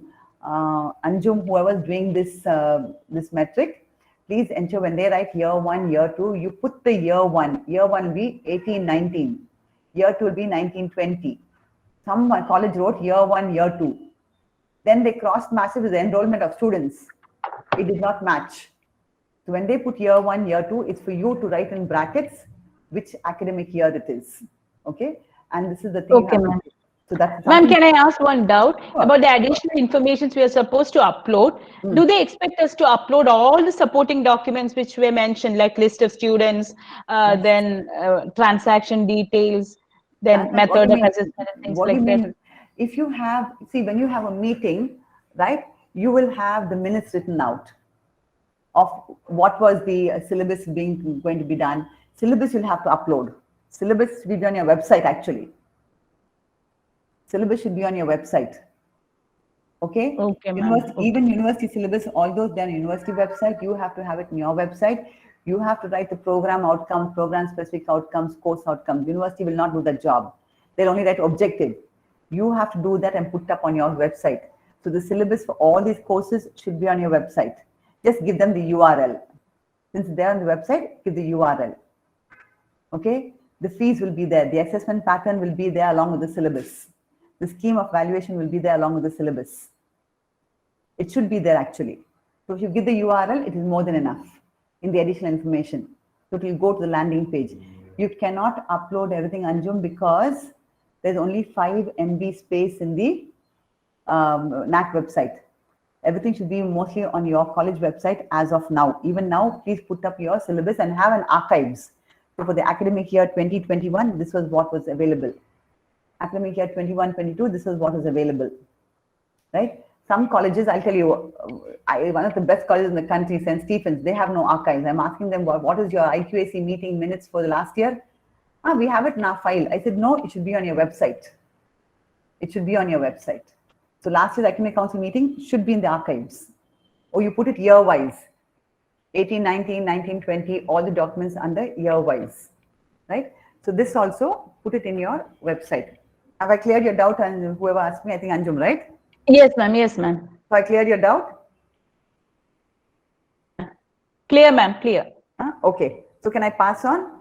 This is just the name of the add-on certificate course, the course code. Please give the course code when you offered it, number of times offered during the same year, duration of the course, 30 hours, 60 hours, 45 hours, whatever. Students who are enrolled and students who are completing the course. Now, students who are completing the course, you must have given a certificate. You have to have a copy of all those certificates. My suggestion, keep an original copy of at least one more, make one extra original copy, and photocopies, don't have to keep everybody, keep a list of a signed sheet saying that the student has received, the student must sign saying, I received the certificate, because to keep hundreds and hundreds and hundreds of certificates is not possible. So keep 1 or 2 certificates and keep the list where the student has signed saying they received the certificate. Upload 1 or 2 on your website for this metric, okay? And keep the list with you if they ask for random checking. So what you need to do is name of the add-on or certificate course or the program, the 30 hours, that list you have to have, number of times offered, total number of students completing, and the brochure or any related document, plus the list of the certificates, okay? So this is what is required. Then 1.2.3, the same thing, all we are asking you is the number of students enrolled. So, which means for this, they want this is subject related certificate or add-on programs, okay? So this is the same thing, I've already explained most of this earlier, right?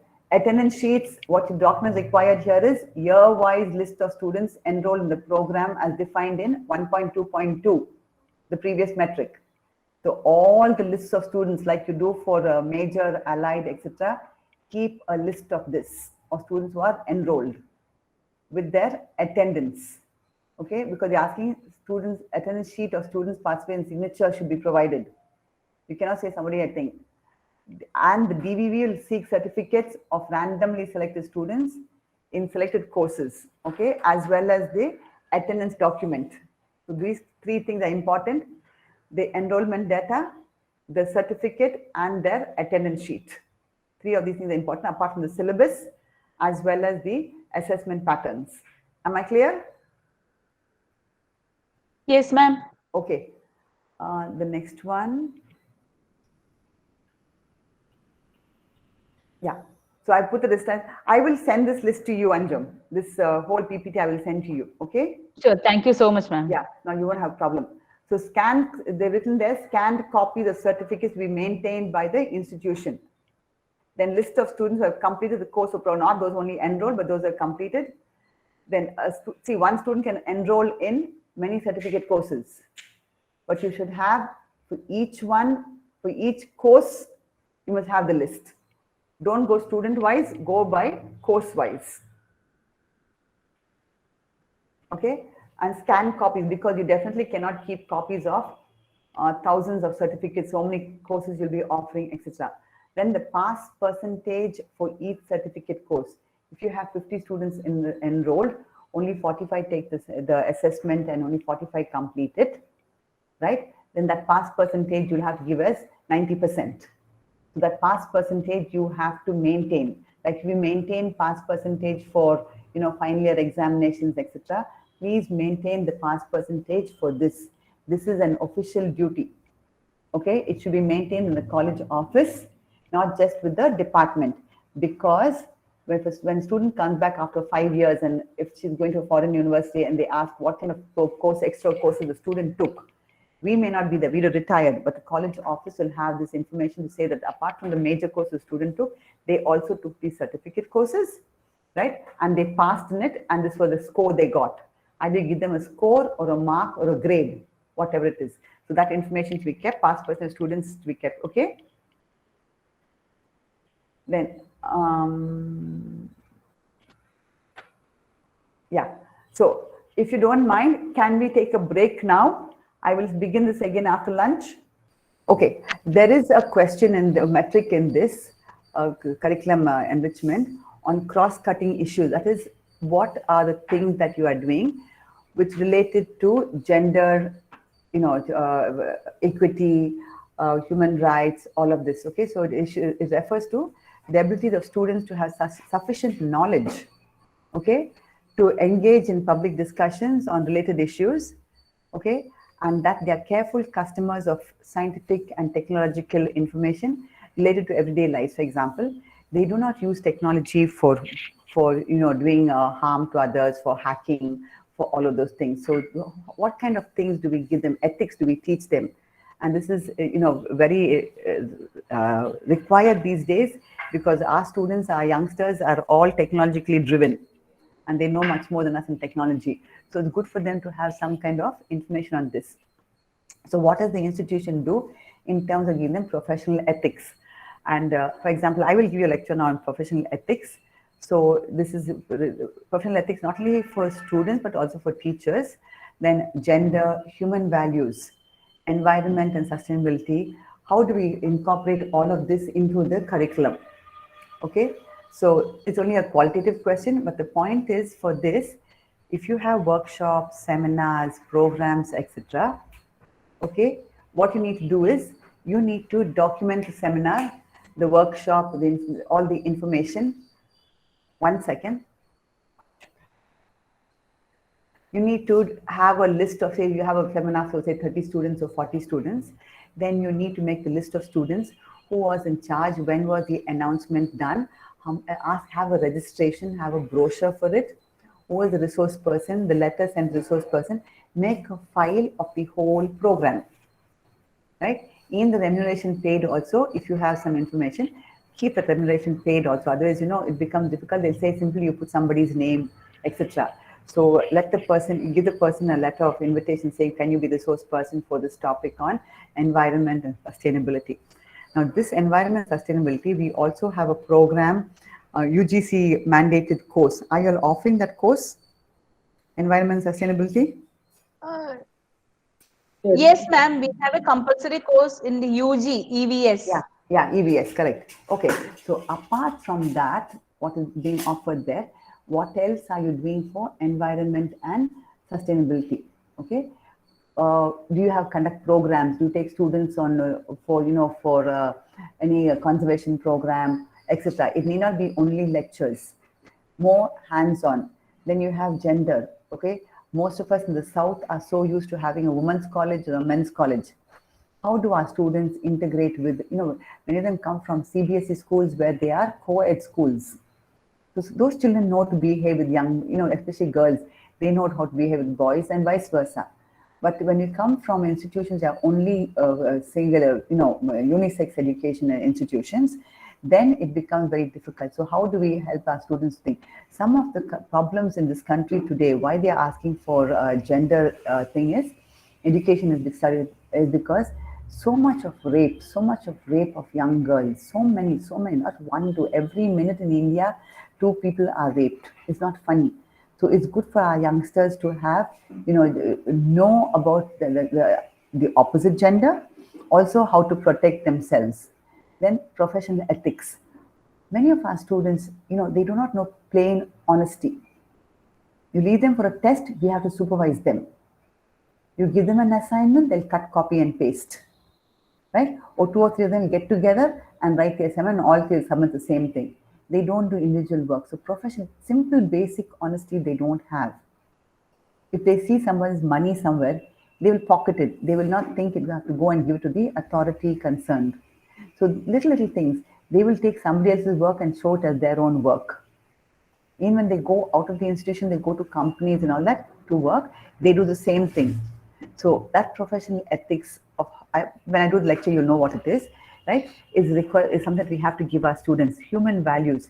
They don't care for somebody else. It's I, me, myself. So do we have, some kind of thing that we are, courses that we have? You all have a value education course, right? That is one course that you can offer, which you are offering towards human values and professional ethics, etc. So upload, because you're having it every semester. You'll have attendance for it. We have some coursework for it. You'll also have people coming in for give lectures, etc. Take pictures, take photographs of all of this. Okay, especially for these programs, please take photographs. And then what you need to do is you need to do geotagging. Usually good cameras will have a geotag, a thing for setting the camera for geotagging. Okay, otherwise when you take the mobile, put the location on, switch on the location and take the picture using the mobile. Keep those things because the date, the time, the latitude, the place, everything will be recorded. So kindly have the whole thing there, right? Make sure you have geotag photographs. And I will tell you this. I went to one college for checking their documents. They had uploaded 2 photographs. And one was on remedial teaching. The other was some other program. When I scrutinized that photograph, what did I see? There is a teacher teaching a student. She had a particular colored sari and her bag was kept on the table. And she had been teaching the student. They have taken a picture.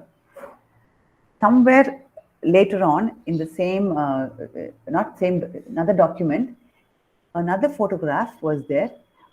But I remember the teacher's face and the sari color. And this was for something else. And I looked and I saw that the photograph was taken on the same day in the same classroom, right? The same geotagging, but used for something else. And when I questioned, they said, ma'am, because we didn't have anything else, we put this one. I said, this is called cheating.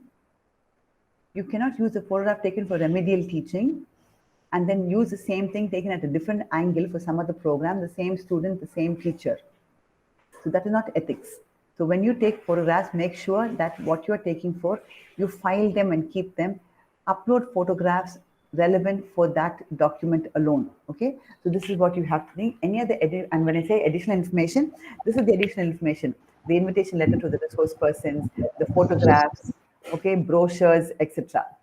Right? Ma'am? Yes. Ma'am, during this pandemic, actually some programs we are hosting from the home. So when we are taking the geotag photo, the location is showing our residential area. So is it okay? It's okay. It's okay. Everybody knows you're doing work from home, no? Everybody knows work from home. But you'll have the date on it, no? See, you'll have the date. Yes. Yes. Yeah, so everyone knows pandemic season. Yes. It is a worldwide issue. No problem. Okay, nobody will question you. We are having big board meetings and all work from home with the same geotagging. The society registrar's office doesn't ask questions because they know it was an online meeting. Don't worry, okay? Ma'am, what about the screenshots? Screenshots are good. They can keep them. Keep them. Okay? I have taken screenshots of our Xavier board meetings and we have submitted that registrar's office. But how this geotagging will be done with screenshots? At the date is at the bottom, no? Okay, thank you. Date and time is there, right? That we can't change on the computer. Okay, okay. Make sure it's the current date running, okay? Okay, thank you. So at least they know you've had the meeting and these many people. So some evidence is there. It may not be 100% evidence sometimes, but it doesn't matter. Some evidence is there. They're not going to scrutinize that much. They know you have had, if they have a doubt, they will ask for it. We must not give them room for doubt. This is my point. Don't give them room for doubt to ask us for things. Huh?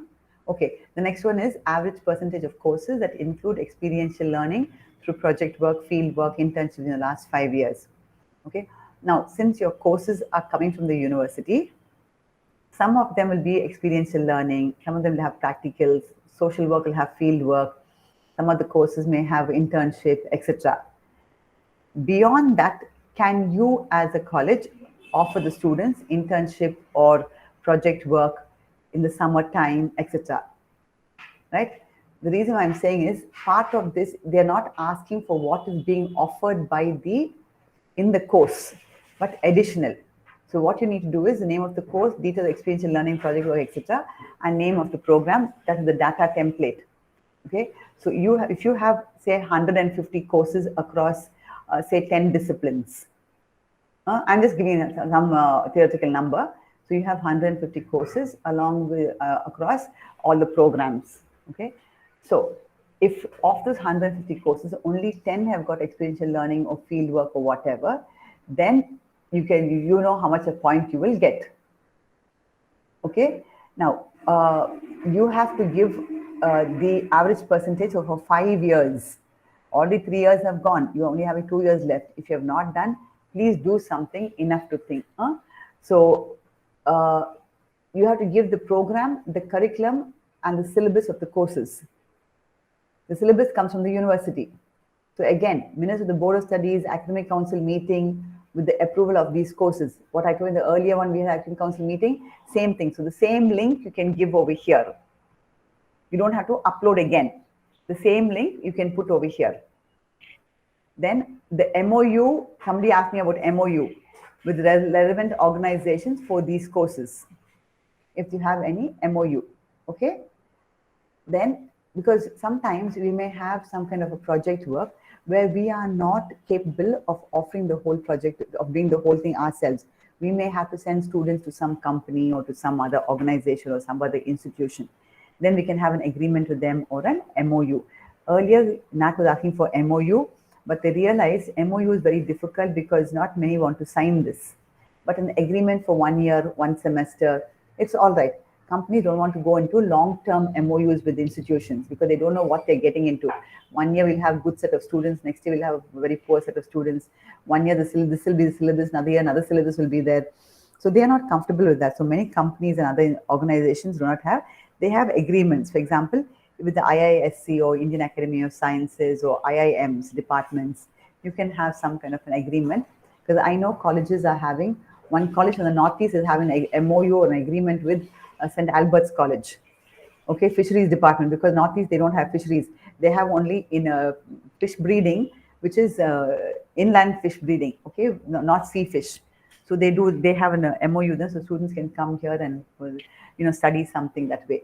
So you can have MOUs or if possible, agreements. Then average percentage of courses that include experiential learning through project work field things. So average percentage you have to do per year, which is the data template. So every year you have to give, I show you the data template. And this is the data template, program name, program code, name of the course, which includes all of this, either experiential learning. Even if half a unit has got experiential learning, please put it down. Okay, even if one small unit says, project work we submitted for this topic, please put it down. Count it as one course.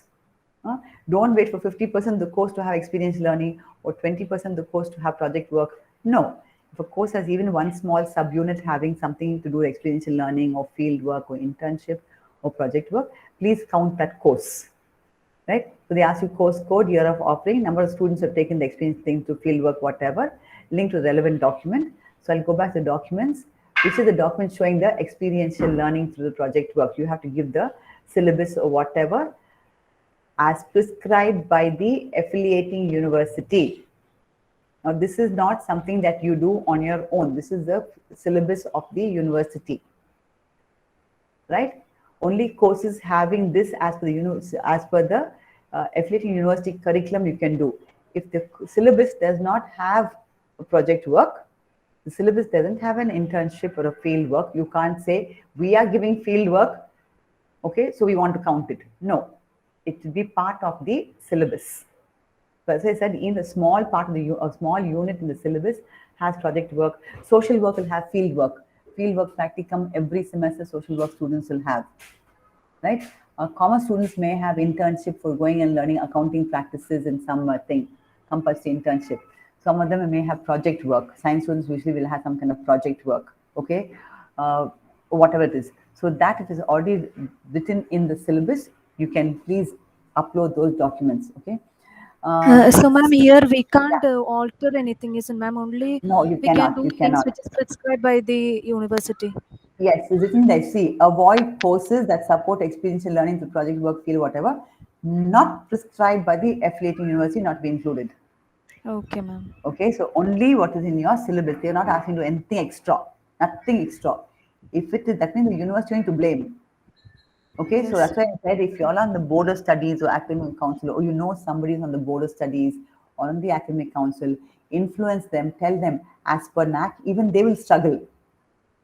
Right? So tell those professors, tell those principals, or even Sister Lata, Dr. Lata can get to, get up all the principals to some meeting sometime and look at this affiliated colleges and look at the syllabus and tell the principals, look, we are all going in for NAAC. Each of us have to go in for NAAC, and this is what NAAC is asking. Can we get the university to change some of its course content, to change some of its syllabus, to include all of this in the next revision or whatever? Even for 1 year or 2 years you have it, it will be helpful than not having anything. Usually university now, when they prescribe syllabus for colleges, they will not bother all these aspects. I know that. So you all should influence university, or if you know some of the professors who are on the board of studies, influence them to include project work, right, field work, etc. So am I clear on this? Ma'am, can I ask one doubt? Sure. Ma'am, if the same course has got multiple field works, do we consider it as a single field work, or we can specifically mention single course? No, they are asking you only for name of the course. Name of the course. The course may have 3 projects be submitted. Doesn't matter. They're asking you name of the course. So if it has got field work and project work and internship in one course, only that one course you have to write. Because program name, program code, name of the course. Course code is wanted. You can't repeat it 3 times. And ma'am, here in the template, it's given link to the relevant document. Actually, what should be academic council minutes, board of studies minutes, document showing experience learning. That is the syllabus content. Okay, you can highlight that part of the syllabus and upload it. Scan and upload. Okay, that is one document. Also, the board minutes of board of studies academic council meeting. Those 2 you can upload. Is it possible? Is the thing? Yes, ma'am. Right? Okay. You can do that. So these are things which you can do right now. For the last 3 years, already start doing these things. If it's the same thing for 3 years, no problem. You put the same link every year. Syllabus would not have changed for 3 years, no? 3 or 4 years. Yes, ma'am. Once in 3 years, syllabus revision comes. So but definitely, the project work might not have changed after once it was introduced. Yeah, so you put the same, if it is the same thing link, you have put the, but if the syllabus has changed, but the project work is same in the same course, but the content of the syllabus has changed, you use a different link. You get the point?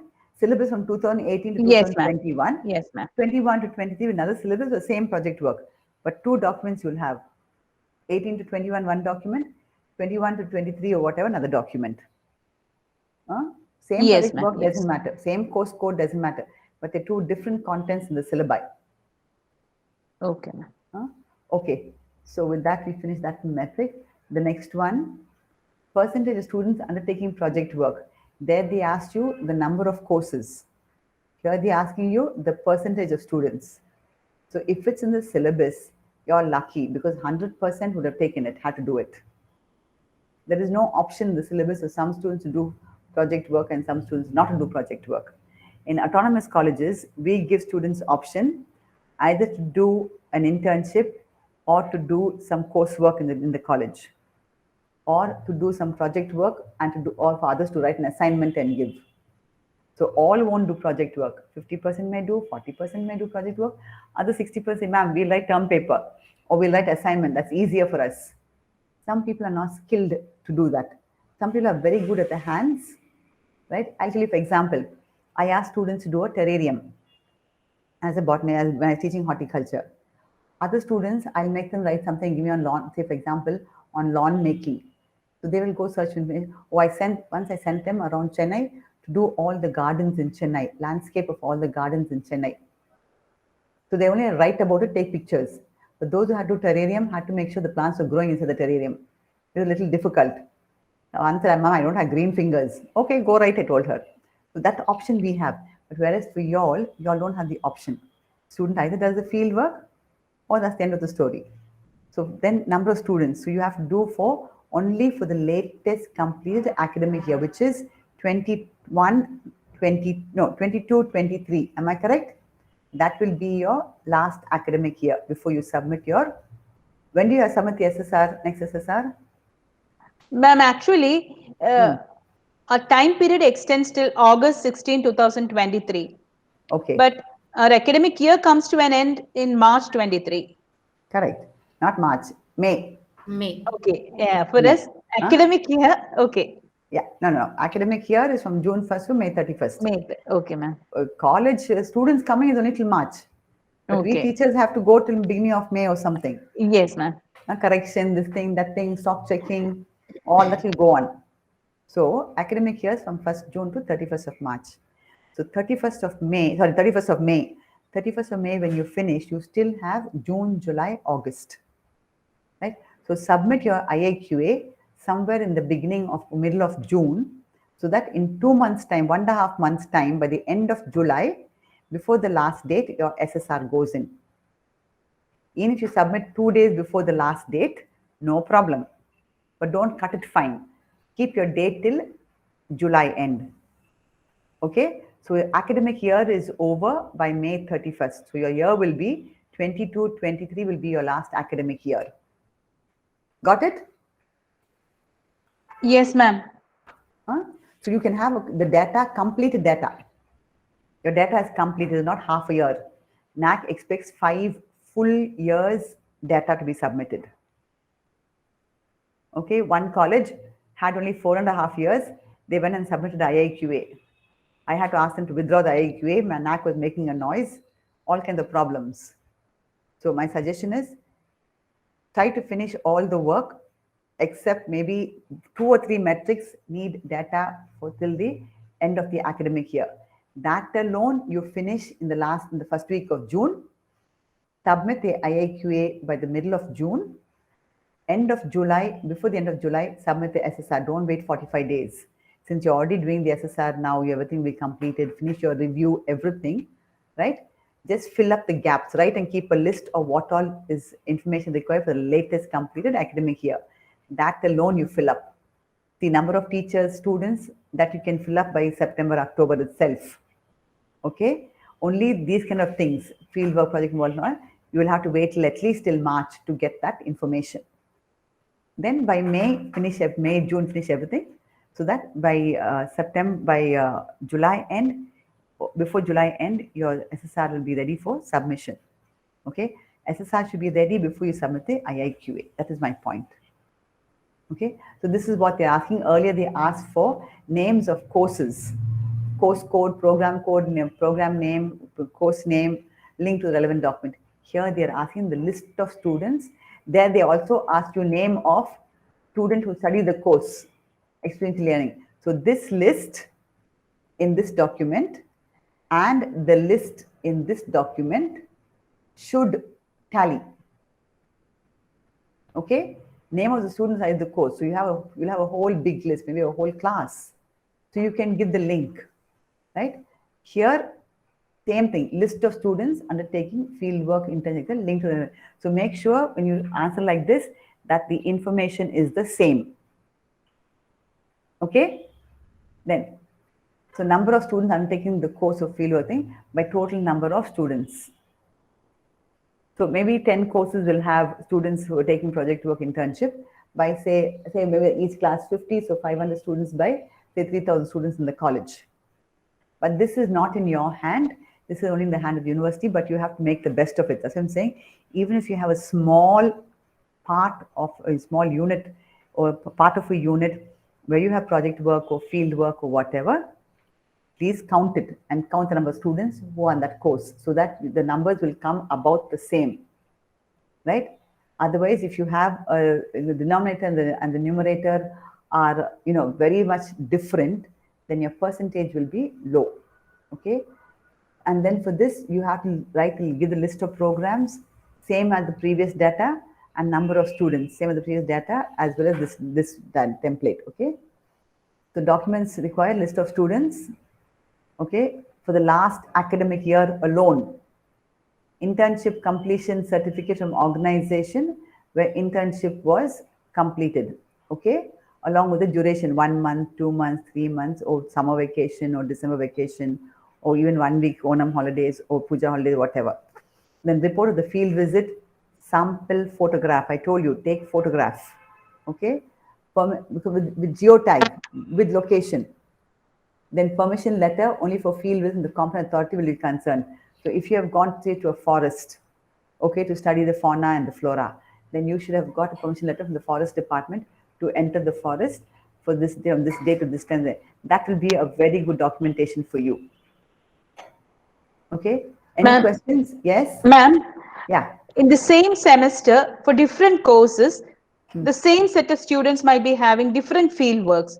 So when we calculate the number, the total might, it might be favorable to us. No, the numerator cannot be more than the denominator. That you must get right. Okay. It's only for the last academic year. Tell me which program has got more than one field work in one course, in courses. In different courses, ma'am, not in one course, in different courses. So for example, for BSc Home Science, in nutrition, they have a field work. In textile science, they can have a project work, and plus they have an individual project. One paper is project. Okay, paper project is fine. Okay, but in that, what are the other two you said? Nutrition. Nutrition and textile science. Okay, that is both in the same semester? Yes, ma'am. Both same semester? Yes, ma'am. Huh? So that means the name of the course, 50 students. But in the previous one, if you see, they're asking name of the course, no? Right? Yes, ma'am. So for this course, you have 50 students. Yes, ma'am. No problem. Next course, 50 students. Yes, ma'am. Okay? So it doesn't matter. You put it as it is given there. You can't help that. It depends on the subject. For total number of students, we have to consider the number of students in that particular course or the whole college? Whole college. Total number of students. So all students will not have programs, will not have field work. Only some departments will have. So they're saying latest completed academic year. Okay? Yes, ma'am. And definitely the first year students might not be having field work in their papers. So when that academic year is calculated, definitely numerator will not be more than the denominator. Yeah. So, but if you look at this template, it says program name. So home science and nutrition or whatever. Program code 21, 20, whatever you want it. List of students taking. Whole class. Okay. Here it is not course-wise. In this one, where they're asking for calculation. Okay. It is not course-wise. Okay. You got it? So yes, we'll ma'am. have 50 students out of 1,200 students in the college taking. Okay, ma'am. Here it is program. I think we have to be very careful. You have to be the previous one is name of the course, number of course code. Here you'll have any amount of students. Each course, 50 students, 40 students, 30 students, doesn't matter. But here there's no calculation. There's no formula, right? But in the next one, there is a formula, percentage of students. There they're asking you average percentage courses only, number of courses there. Here they're asking you percentage of students. So here we may have 20 courses there, but here you'll have say 50% students who are doing project in a completed year. So here they're asking only program name, program code. Under one program, nutrition and dietetics or whatever, whichever the program code is, list of students. So if there are 50 students who are thinking. Now this list, this number will be cross-verified with your student enrollment. Okay? Number of students admitted. Number of students, total number of students in the college. Wherever you have total number of students in the institution, make sure it is the same across the whole thing. Okay, for a particular completed academic year.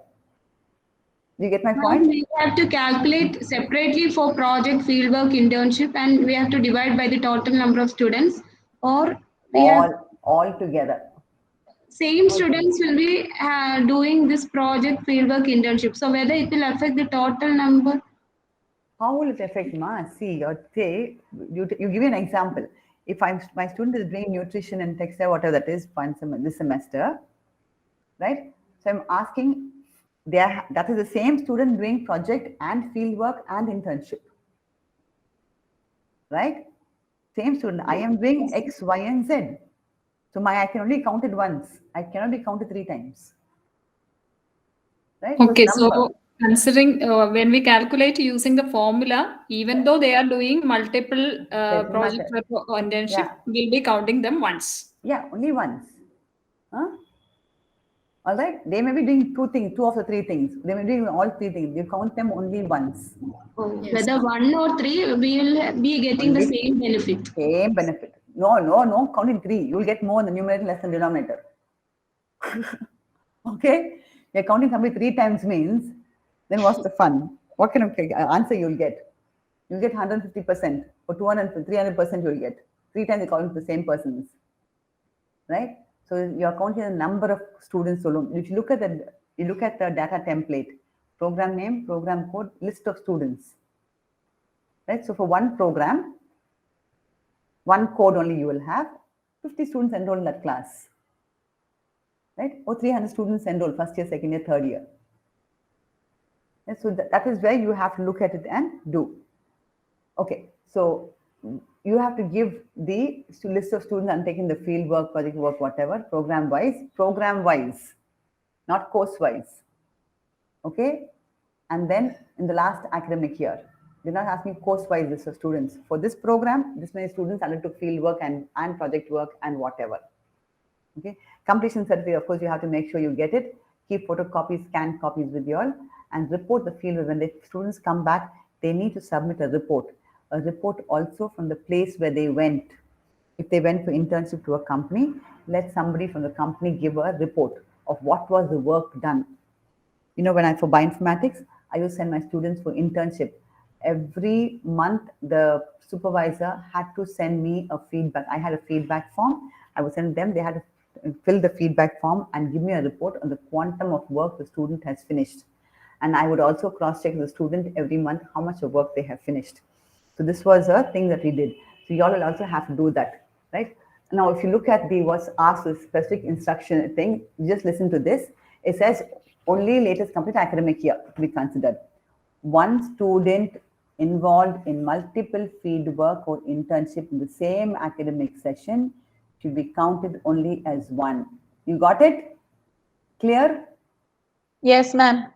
I may be doing 10 things, but I'm only counted once. Then internship completion, project completion certificate, whatever, given to the students by the host organization will be asked during the DVV process, a specific student list. So if you have a list of students in 2022-23 who are doing project work for nutrition in some bakery or something, or some other company, then that list may be asked from you. You have to maintain all these lists. This is where the documentation comes in. Who is going where? What have they done? What is the reports that they have submitted? What is the feedback that you have got from the persons from the employers or from the supervisors or whatever, from the host organization? All that, and the MOU or the agreement that you have signed with that host organization, right? All of that, and you have to abide by the terms and conditions of what has been signed for, right? Then, in case of field work, you have to mention the objectives of the field work, why a student goes to do, goes to some organization, some NGO or something to do work. What is the idea? Or goes to a village for a visit, right? Week on week they go to village. What is the objective? To look at some community development, or to teach, or for something else. So whatever they're doing for field work, and what is the outcome of the field work with the field visit report? That is important. And normally every student will give a report when they go because there's marks involved, but you have to, file and keep all that. Then the data given here should match with the matric in 1.3.2 for the latest completed academic year. So we'll go back, when you go back to that, you'll see the same data, which of the courses having field work, programs having field work, etc. Now, mere list of students cannot be considered without relevant supporting documents. Okay? Just giving a list of students who went for field work, no use. You have to give their report, their attendance, the agreement, the host organization, the objectives, all of that information, what assessments were done, photographs if you have, etc. Now, training internship for job enrollment. Supposing a student is getting a job after the third year and she needs to go for an internship in summer, so that when she leaves the institution, the company will give her a job. That cannot be taken as internship towards the program, because these internships, field work, etc., is what has been described by the university in the syllabus. Am I clear? Yes, ma'am. Yes, Okay. ma'am. Yeah. Okay. Now feedback. Now this feedback system, I do not know what you all do. Do you all take feedback on the curriculum? Yes, ma'am. We are having an online curriculum feedback nowadays. Okay. Curriculum feedback or teaching, or is it syllabus feedback or teaching learning? Which is it? There are two things. Ma'am, we do it. Miss. Here only curriculum feedback is taken, ma'am. So what are the questions like? Anyone remember any of the questions? Ma'am, is there any common format given by UGC for the field? Rosalina, you can say the questions. Nothing. Nobody has given anything. Ma'am. To us to think. Yeah, go ahead. Actually, questions are like how we are going to implement. If they have to say something about the transaction process and whether we are providing sufficient the resources. Likewise, and we are also asking them whether they have any comments to say about anything to be added to the curriculum, or likewise any courses they or any. Ma'am, actually, we are taking separate feedback from students, teachers, employers, and alumni. And mainly it is questions based on whether the curriculum is satisfying the needs of the student, whether they feel that they are overburdened in the semester system, whether they felt that the resources were apt, whether they could make use of all the facilities available. Then what are their suggestions on improving the curriculum? Do they think that something additional certificate courses or something should be added? Likewise. But what about the syllabus then? We also asked about the syllabus, whether the syllabus was adequate to satisfy their requirements, whether they feel that they have developed the skills and competencies. There are questions like that. Yeah, and same format for everybody? Yes, ma'am. For all the students, it is the same. We do the curriculum feedback only for the final year students. Okay, what about teachers and employers and alumni? They have slight modifications. Teachers are asked what are their suggestions on improving the curriculum. Then do they feel that the syllabus is adequate? Do they feel that there is adequate depth in the syllabus, up to date, globally competent, and things like that? So you have got 4 different feedback forms. Am I right? Yes, ma'am. Okay, that's simple. It's very good. It's okay. That's all right. Okay.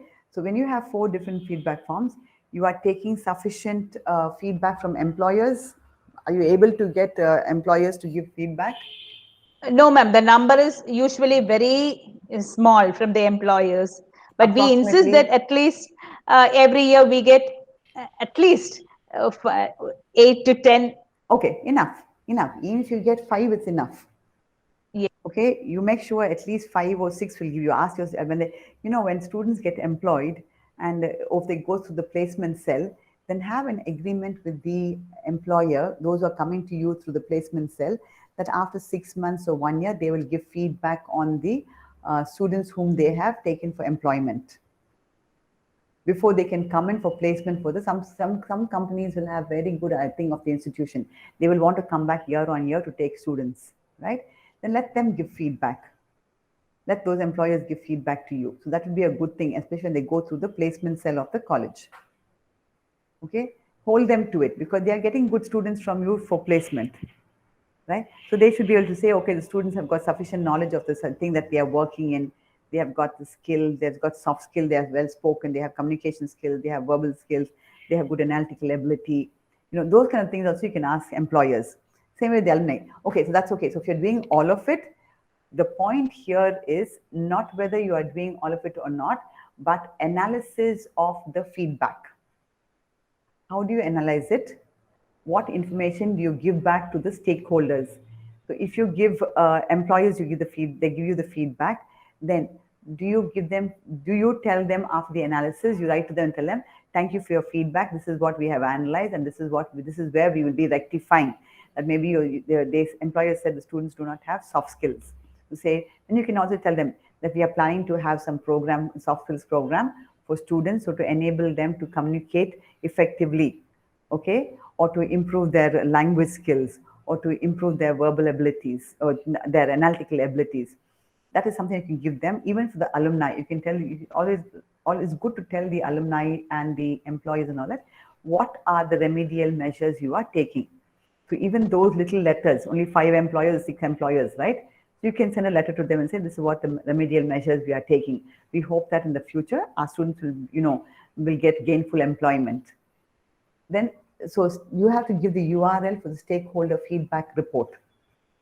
Okay, whatever report you're having from each of the analysis, that you have to upload that and give that URL to the NAAC.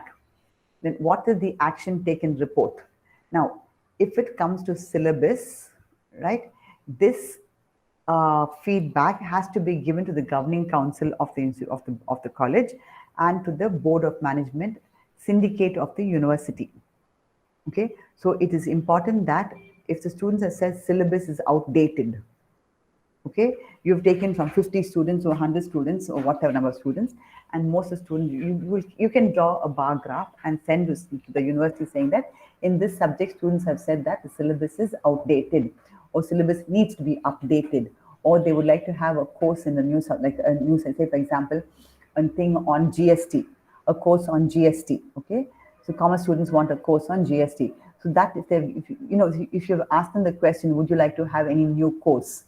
If they have said something, that feedback which pertains to the syllabus, you can give back to the university. Send them a letter. They will not reply to you, okay? But make sure it has been sent both by email and by registered post, okay? So that you have or send somebody with it and get one copy chapad, right? And accepted, an acceptance letter saying that they have received it. That they can post it back to you saying they received the feedback from the institution. Now, what action they will take, only God knows. They may not take any action. They won't even forward it to the department concerned. But it is good that you have given the report to the university, okay, or the board of studies or governing council or whatever. Something which pertains to the institution. For example, if the students want to have a more in a thing with a placement cell or whatever, that can be taken up at the board of management committee meeting, or the governing council of the institution. Okay? Any other information you have, you can upload. So you have to keep sample filled in feedback forms from the stakeholders to be provided, not blank form, but sample filled in feedback forms. My thing would be, for all of these forms, please ensure that there is a date and a place on it. Make the employer or the alumni or whatever fill in and say dated so and so date, and place like Alapura or Bangalore or whatever the place they're sending you the form from. The place and date to be on each of the forms, so people know that, even NAAC know that this is not done in a hasty last minute thing. Feedback is taken every semester or every year. Okay. Now, only feedback concerned with curriculum development alone can be considered, not on teaching, learning, not on infrastructure, not on fees, only concerning the curriculum. How is it relevant to global needs, local needs? Does the student have the soft skills, or they do they have knowledge of the subject or whatever? All of this which we did earlier. Do students have enough skills to go, and are they employable? Simple. Are they employable? And only filled in feedback report will be considered. So if you have, say, either A, B, C, or D, that A, B, C, or D, is this all of the above, any 3 of the above, any 2 of the above, any 1 of the above? Depending on that, you have to give 3 filled in forms. So if you're taking feedback from all 4 categories, 3 filled in forms for each category. 3 from students, 3 from teachers, 3 from employers, 3 from alumni. You have to keep for each academic year. If you're taking only, that is from the final year students you are taking, right? So for the batch leaving this year, this academic year, 2021, they will give you answers. You should have submit 3 filled in forms. Don't go pick up the best forms when they picked everything. then it shows that we have not done a thing. Take 3 forms at random and submit it. Okay. DV partner may ask for filled in forms randomly selected stakeholders. If they decide to ask from, alumni, you should have it due. Apart from what you have uploaded, you need to keep some other also, so they can, if they ask, will think. Then avoid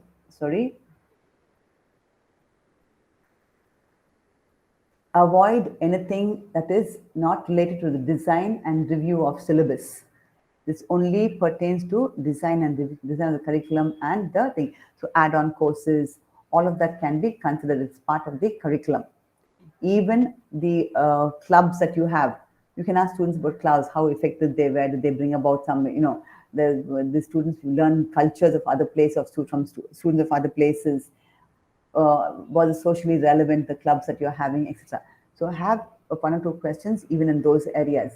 But anything not to do with syllabus, nothing to do with infrastructure, nothing to do with fees payment, teaching, learning, evaluation, all of that should not be put into these forms. That's why I asked in the beginning, what about the type of form that you are giving? What are the questions in it?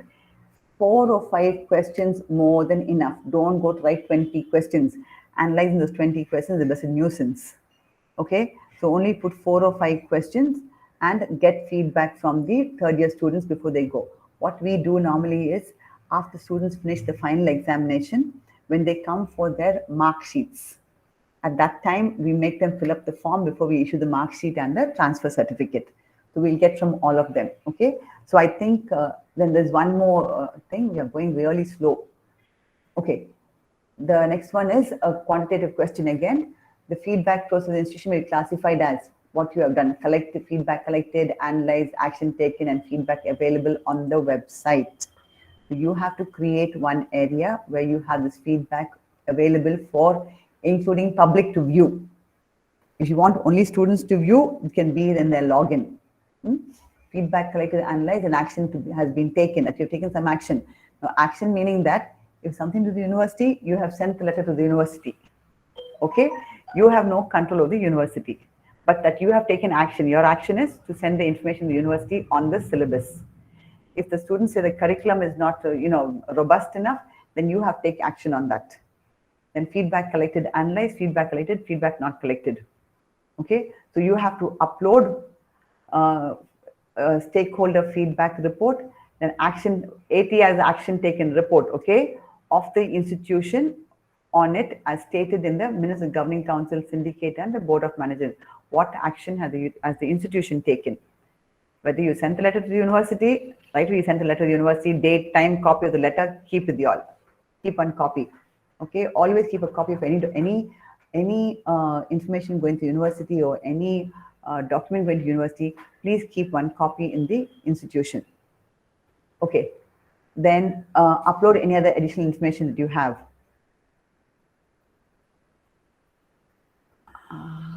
One second. Okay, you have to give URL for the feedback report. That is because you're going to put on your website, you have to give the URL. Now, stakeholder feedback analysis report signed by the principal to be provided. So whatever feedback you have taken and if you analyzed it, that analysis report should be signed by the principal. Then department-wise action taken, that is ATR, action taken report on feedback signed by the competent authority, again by the principal or by, some of the board of studies members or whatever. Then document showing the communication with the affiliating university for the feedback thing. So what is the communication that you have given to the university on the feedback? Then action taken by the affiliating university on the feedback. If they have taken any action, if they have responded to you, that letter also to be uploaded. Okay. So I think with this, I have finished one. Okay. Feedback reports only to host it on the institutional website, nowhere else. Provide links which directly leads to reports of the items listed in the chosen option. So if you have chosen 3, that means taken only from A, B, C, D, right? So if you have only taken, say B, feedback is taken only from students and teachers, not from employers and thing, then the link should go only to that report, not to some other report. Now, so that is something we have to take care of. So in case of option A, only those links which lead directly to the web page concerned hosting the ATR will be considered the action taken report. Okay. Any other website that you have information on will not be considered, because this is feedback for public regarding the curriculum and the syllabus and concern the students. So you must have all of this only on your institutional website. Okay. All right. So with this, I have finished criterion 1. Any doubts? Any questions? Yes, Leena. Regarding the action taken report, if we this 2021 feedback, we have asked the department-wise analysis, and they might have implemented a few teaching learning modifications, or something new is implemented in the teaching learning process based on this feedback. So can we add that? No. Anything with teaching learning does not come here. Teaching learning goes to SSS. To make the curriculum transaction effective, we may be taking some measures. Can we include that? Can you give an example? Like maybe we are implementing more certificate courses, all those things. Yeah, that's nothing to do with teaching learning. That's the curriculum. Yes, yes. Yeah, so that you can put it here.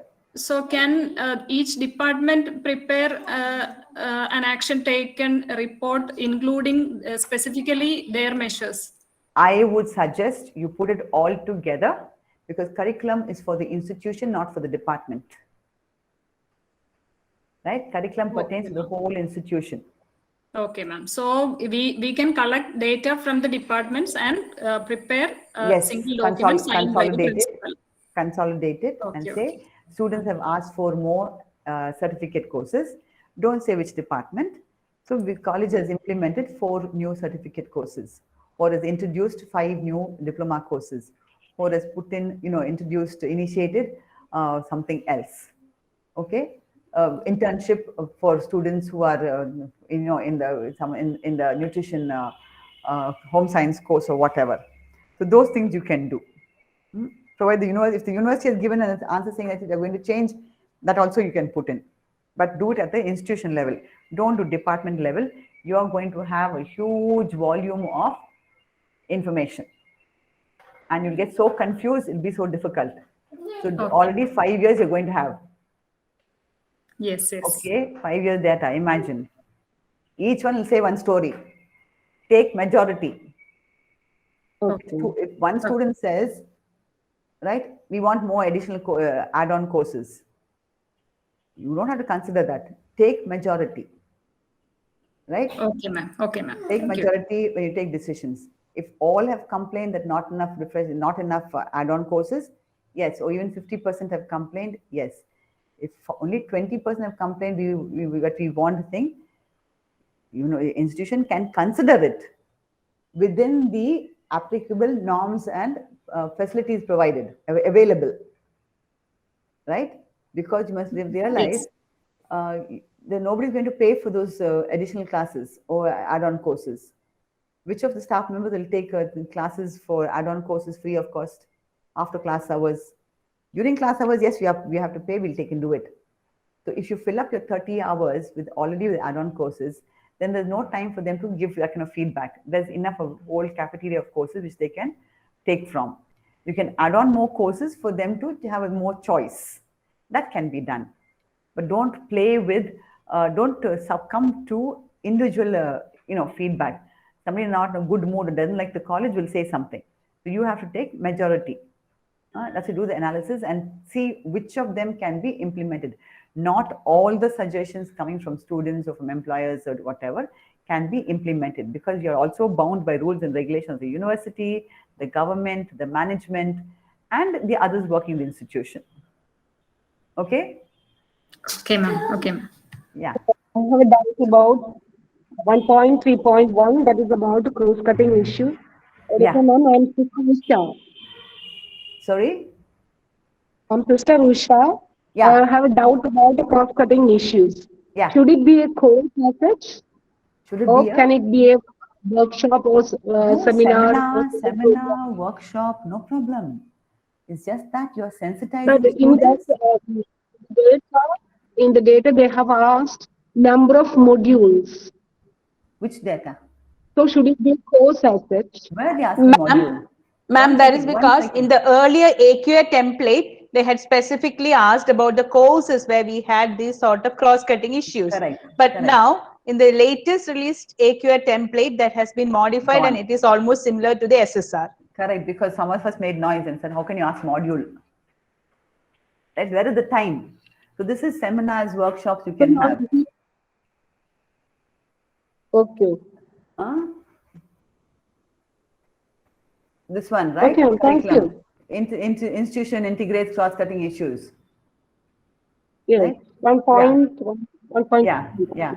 You can have, see, it can be part of an add-on course. You can have a human values, a course on human rights and human values. No problem. But you can't have a course on professional ethics. It can be part of your value education. So they want you to describe, okay, listen, description of courses which address these issues. Ma'am, in our syllabus for a particular course, if you are focusing on these things, whether we can include that? Yes.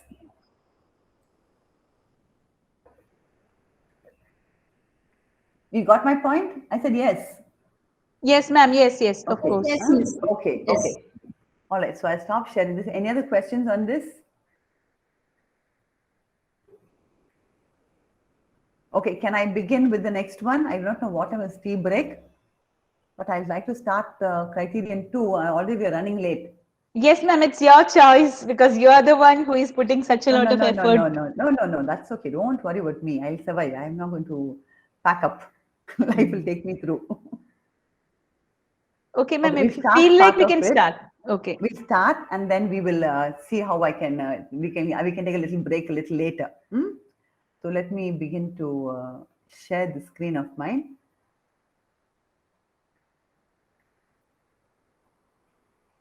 Okay, the next one is teaching, learning, and evaluation. Now this is one bada thing because it is 350 points. Okay, so what they are looking at is, do we actually teach? Not go and give notes in the class. Okay, so what is our teaching style? Chalk and board, simply going and like rote memory, mug up the whole thing and go on repeat, right? So that is why they ask about ICT, etc. Okay, that the learning experience of the student is vibrant, that they have a vibrant thing in the class. Okay, there's vibrancy in the class. Okay, is that just nothing that we initiate students into a higher order of thinking. We engage them in higher order of thinking and investigation. Some of our project work should, translate this higher order of thinking. Okay, then what are the various methods that we use in the classroom? Not just coming and teaching and going. Do we engage them in debates, in making presentations, in discussions, in some practicum, in experiments, then the internship, of course, application of ICT. Do we allow them to, come and make presentation, PPTs, etc. Okay, so that the students, the enjoyable experience enhances their learning experience. Okay, and then this criterion, you also look at the adequacy, the competency, as well as the professional development of the faculty members. So are faculty members adequately qualified? Are we competent enough, right? How do we engage our learners? So are we competent enough to teach if we have the adequate knowledge? See, everybody having I would say this, teachers are born, not taught. This is my thing. So most teachers, it's innate in them to be able to teach. Many people cannot teach for peanuts. You ask a person in an IT organization, they would rather do programming than come and teach it. No, we can't do teaching. We'll show you how to do the program. Finally, they do the program for you, but they won't know how to teach you how to do the program. So teaching it's a passion. It's from within us. And so, we must have the competency as well as the skill to teach. If there are two students in the class who do not follow something, can I as a teacher make a difference that those two students learn? I'll tell you, every time I used to go to the classroom, I will teach them one way, then I look around, I will see some faces which are blank, so I'll ask them, you didn't follow, right? That's what I miss now when I do online. I don't see faces.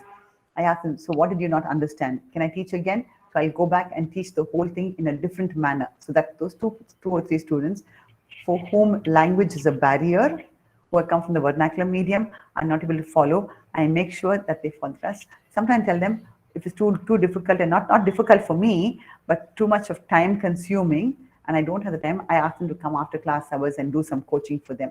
So as teachers, do we have the competency as well as the adequate knowledge of the subject, and that from time to time we develop ourselves professionally, okay?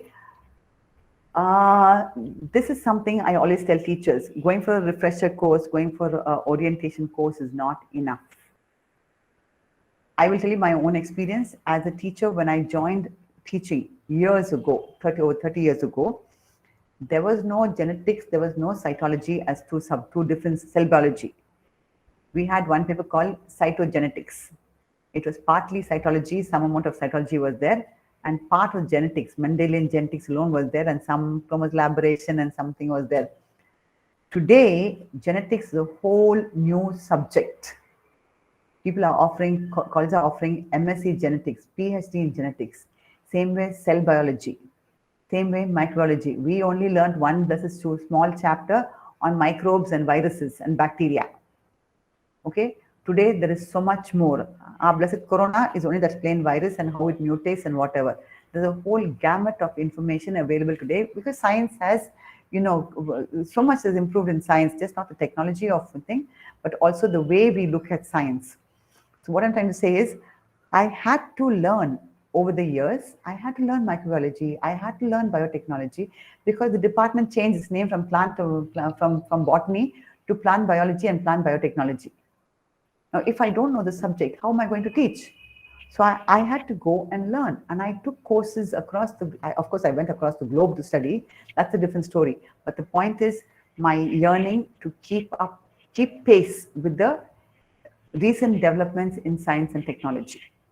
I'm not a technology person. I'm a poor botanist who started in botany, but I ended up doing so much in computer technology that I can do programming on my own. I have learned to program on my own. So I'm saying it is up to us teachers to update ourselves, not just in our subject, but also in other subjects which add, I would say, substance to our own teaching and our own subject, of our own subject. Before there was no econometrics, now there's econometrics. Statistics were never part of economics. Today you have to learn statistics and economics. There are a lot of things that we have to learn today, because if biologists do not know mathematics, they are gone, right? We have to learn biology, we have to learn mathematics, because supporting subjects for biology today is mathematics, graph theory. Okay, so much is more. So all I'm saying is adequacy, competence, as well as continuing professional development of the faculty who handle the subject, and the efficiency of the techniques used to continuously evaluate the performance of teachers as well as the students. So we must subject ourselves to peer review, performance appraisals, etc. There is nothing wrong in somebody telling us, look, your teaching style is not good. You need to prepare some more. There's nothing wrong in it. After all, we are getting paid for what we are doing.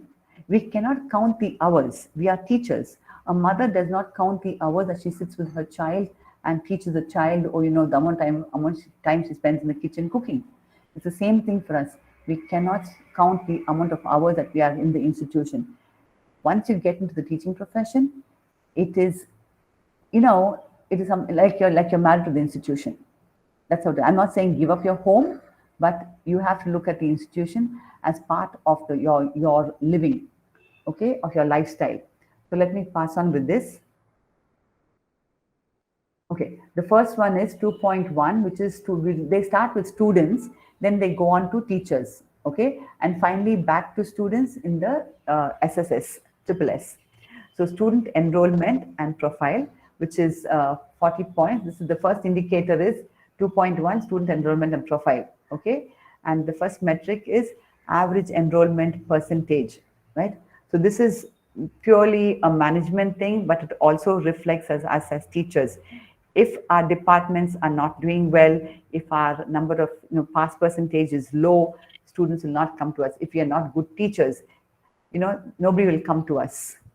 I will tell you, Pachapas College is one of the worst colleges in Chennai. But I studied there for my MSc. Why? The professors and the department was par excellence. I visited 2 other institutions. Presidency College, which is second or third today in NIRF, is very good at the PG level or at the PhD level. But that's another rowdy college.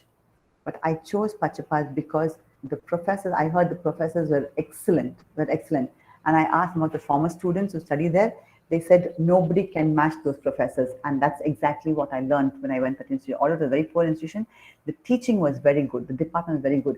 We hardly had classes. All the time there'd be fight and stone throwing and some rowdyism going on over there.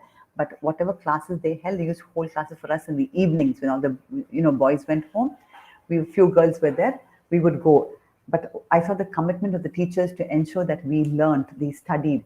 They used to come in the evening classes from 6 to 8. They would take for us classes. Their knowledge was so good, and they were so good in teaching that it was just amazing. We never wanted to get out of the classroom. So that's why even presidency today, in spite of all the hooliganism and the rowdyism going on at the institution, they are ranking second or third in NIRF. Okay, the perception is not too good, but the research and the teaching is very good. So students will enroll in our institution, provided we give them good facilities, our teaching is good. Okay, so we have to look at the number of students admitted year-wise in the last 5 years and number of sanctioned seats year-wise in the last 5 years.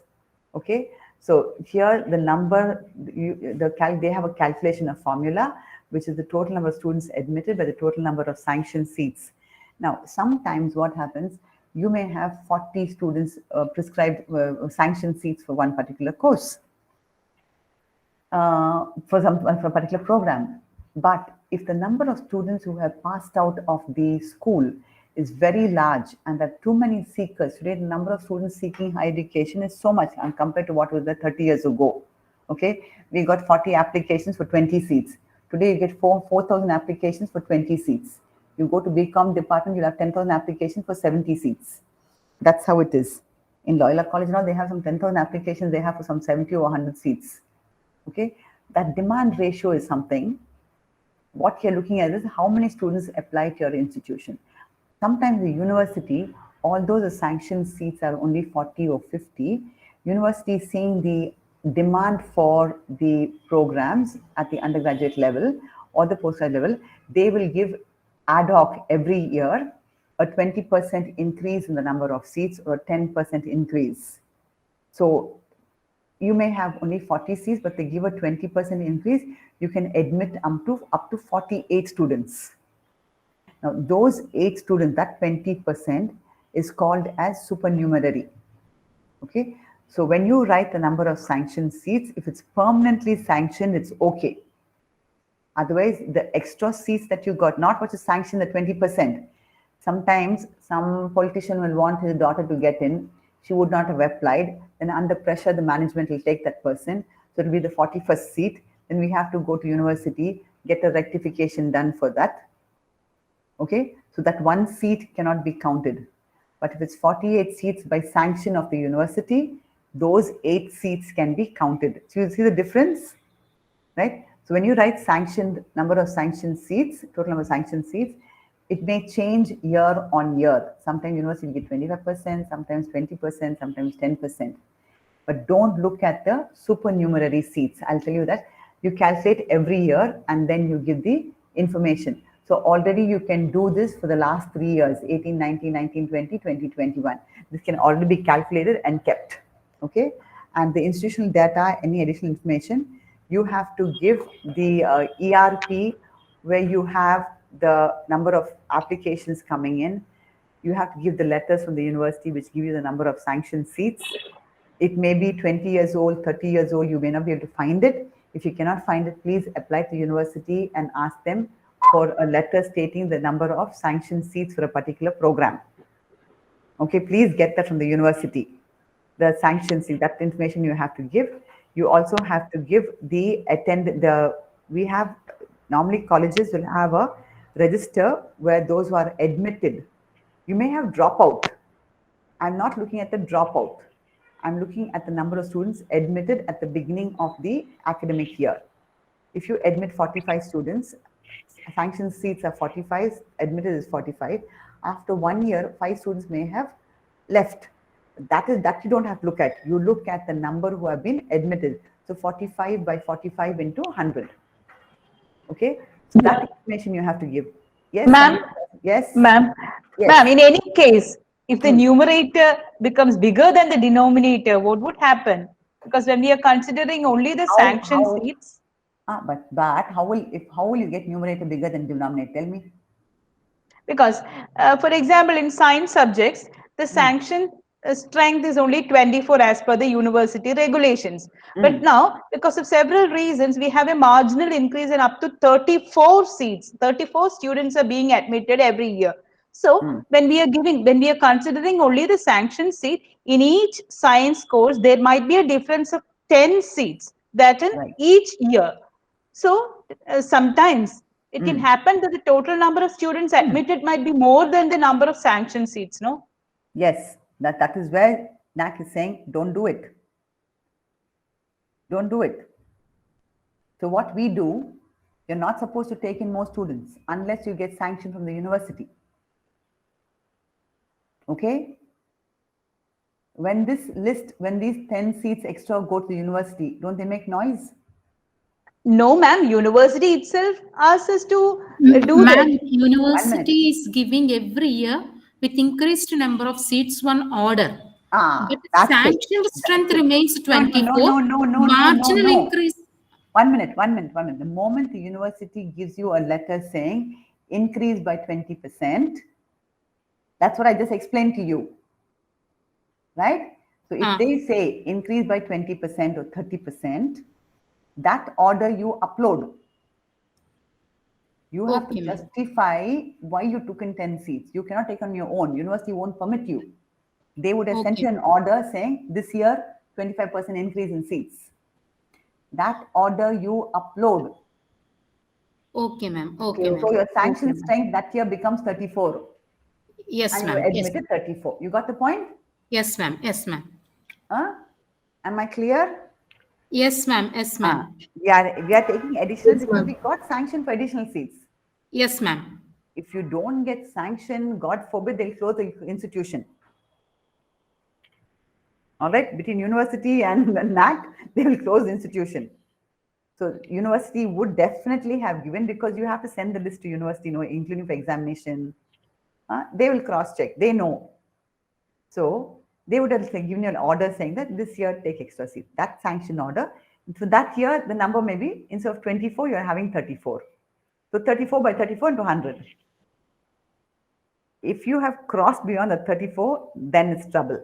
Then it is big trouble. No, ma'am. We don't go beyond that. Okay. I'm just saying, university won't permit. But if the university vice chancellor wants an additional seat, sometimes some universities make the college, some minister comes, okay, their child wants to get inside, or they have some pressure case. The institution has to take the person. We tell the person, get a letter from the university. Get it in writing, no phone call. Get it in writing that we should admit the student, whoever it may be, from Modi to Amit Shah to Vijayan to whoever you want. They have to get it. The university has given writing to admit. Otherwise, do not take, because you will get into trouble. This will be the tamasha. Numerator will be more than the denominator then. But those are supernumerary seats. Under pressure, you may come. See, there may be people in the army, right, who are on transfer. Then they will get an order from the university saying, admit this person. So that is a supernumerary seat. Don't count that. That may be the 35th seat. So only count what is sanctioned, 34 by 34. Sometimes you may admit less number. Then you will have a shortfall, which means the demand ratio is not good enough for a particular program. There are institutions where they get 10 applications instead of 40 applications. They have 40 seats, they only get 10 applications. So it shows that the demand is only 25%, 10 out of 40 seats. In the basic number of seats, they don't get. That is where the problem is. The institutions need to make sure that their courses are, there's propaganda regarding the courses they offer. Okay. So institutional additional information is all that documentation which has been sent by the documents or the orders sent by the university to the institution each year. Definitely office will have a copy. Take a photocopy and make sure it is in the office, which file number, what you keep a track. Offices usually have file numbers, right? So you can take from them, fine? Okay, so this is the format that they ask you to give. This is the template, okay? Average enrollment percentage, year 1, year 2, year 3, name of the program, code of course, number of seats sanctioned, number of students admitted. I was doing on college the other day. They wrote number of seats sanctioned 40 plus 2, right? And number of students admitted 42. So I said, what's between 40 plus 2 and 42? They had the order. So I said, please write as 42, not 40 plus 2, because you have a sanction order saying that increase. The document related to sanction of intake from affiliating university government is a required document.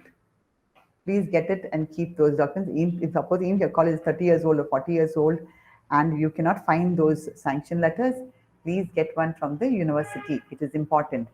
If you write to them now, yes. Ma'am, each year before the commencement of the admission, categorizing the students plus total strength to be admitted, sanction strength, an order comes to the office, ma'am. Correct. So each order enough. That's enough. That's enough. That is enough. That is enough. That is more than enough. Okay. Then approved admission list, year-wise, program-wise from the affiliating university. So whoever you have admitted, you have sent one list to the university. They'll give you a letter saying that this is all approved admission. So if you get that, otherwise try to get one from the university saying that every year, tomorrow they'll say we never sent the letter. What will you do? That person in the university may have changed. So get a letter from the university saying that this admission for this particular year has been approved. This is the list and this has been approved. Or the college has submitted a list of students from this to this and this has been approved or whatever. Please get a letter and ask the registrar to issue a letter saying you wanted it for NAAC. Okay. Then instruction HEI, sanctioned admission strength in each program versus student enrollment for each program. Year-wise you have to give. So year 1, year 2, year 3, year 4, year 5. Ma'am, Go ahead. The difference between the admitted and enrollment. The number of students admitted are at the beginning of the admission. Yeah. Yes, ma'am. Both are same, yeah. What's the difference? Both are same. Okay, ma'am. Okay. They will only confuse. Yeah. I have one more question. Ma'am, usually a problem which we face is that the demand ratio, we get the demand ratio from the university, which is found to be very high for many of the courses. But actually, as I have already mentioned, we have 34 seats, but finally there will be only around 24 or 25 students enrolling, because after the admissions, there will be dropouts because they get admitted to some professional courses, some paramedical courses, something like that. So in that case, that is always a defect for us. Is there any way whereby we can somehow... Yes, ma'am. I will tell you. They are not asking you how many students are left over in the third year. They are only asking you how many students you have admitted. Enrolled. Enrolled, admitted, all same word. No, ma'am. Here the final enrollment in the first year happens around November only. So by that time... What do you mean by that? By that time, these students who got admitted, see, if we admit 30 students initially, and by that time the admission time would be over, and after that they start going for other courses. So we have no other way. There is no point. We can't admit students after that. And here everything is being done by the university because we have the centralized admission system. No. Enrollment, you're saying students. What do you mean by, I don't understand what you're saying by enrollment. Ma'am, I'll explain to you, ma'am. The course is not enrolled, ma'am. No. Not like that, ma'am. What happens to us is, at the time of admission, we are not doing the university enrollment. The enrollment will take place at the end of admission process. You will enroll students in the university portal in their computer center with all the details. So that enrollment time, number of students who are left will be less than the number of students who are admitted in the beginning of the year. See, usually what happens, right? A student may be admitted, as you say, okay? Yes, ma'am. They may leave after some time. They don't attend classes. Yes, ma'am. Enrollment is done only after the application has been submitted. Am I right? Yes, ma'am. Yes, ma'am. Okay, so I do not know what is we have something called, for us, admission is the same. A student is admitted into the institution. Yes, ma'am. Right? Yes, but ma'am. Up till August 31st, from June, whenever we start admission, or May we start, till August 31st, we can admit students. Yes. Right? They pay their fees. Yes, ma'am. Okay, and they're admitted into the institution. Yes, I will upload all those students' names in the portal if I have to. Right? Okay. Anybody wants to leave before that, they can leave. I am at liberty to give that number of that student who was admitted. Suppose the roll number is 45.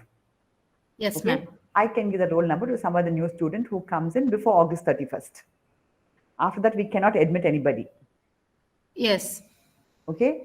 So, then I put up the whole list to the university. Actually, at Atomic we don't need to do it, but university gets a list. With that, it's over. If a student leaves the program, it is left after August 31st. She has left, but she is admitted, but she left. There is no difference between that and enrollment, because enrollment in terms of American words is if a student is attends classes, pays the fees, whatever. For us here, admission is one thing altogether. You are admitted, that's it, done. You are enrolled in the institution, period. So wherever they are asking you, if you look at the thing, the word, they are saying students admitted. Okay, so students admitted will be what? 34? You have admitted 34 students in so 24 with the university permission. Am I correct? Yes, ma'am. Yes, ma'am. Yeah, that's it. That is it. In between first 2-3 months, they will go engineering, medicine, etc.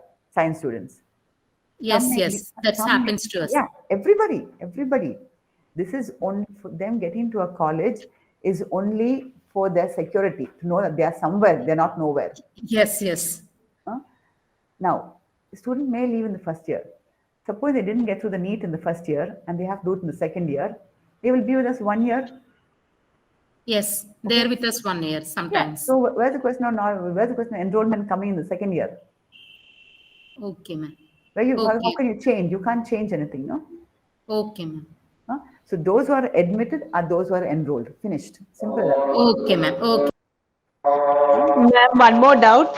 Yes, please go ahead. Ma'am, here, when you mention the number of students admitted, do you mean only the first year students admitted, or every year we have to admit students, or is it the whole number of students in the college? No, only 1 year. No, year 1, year 2, year 3.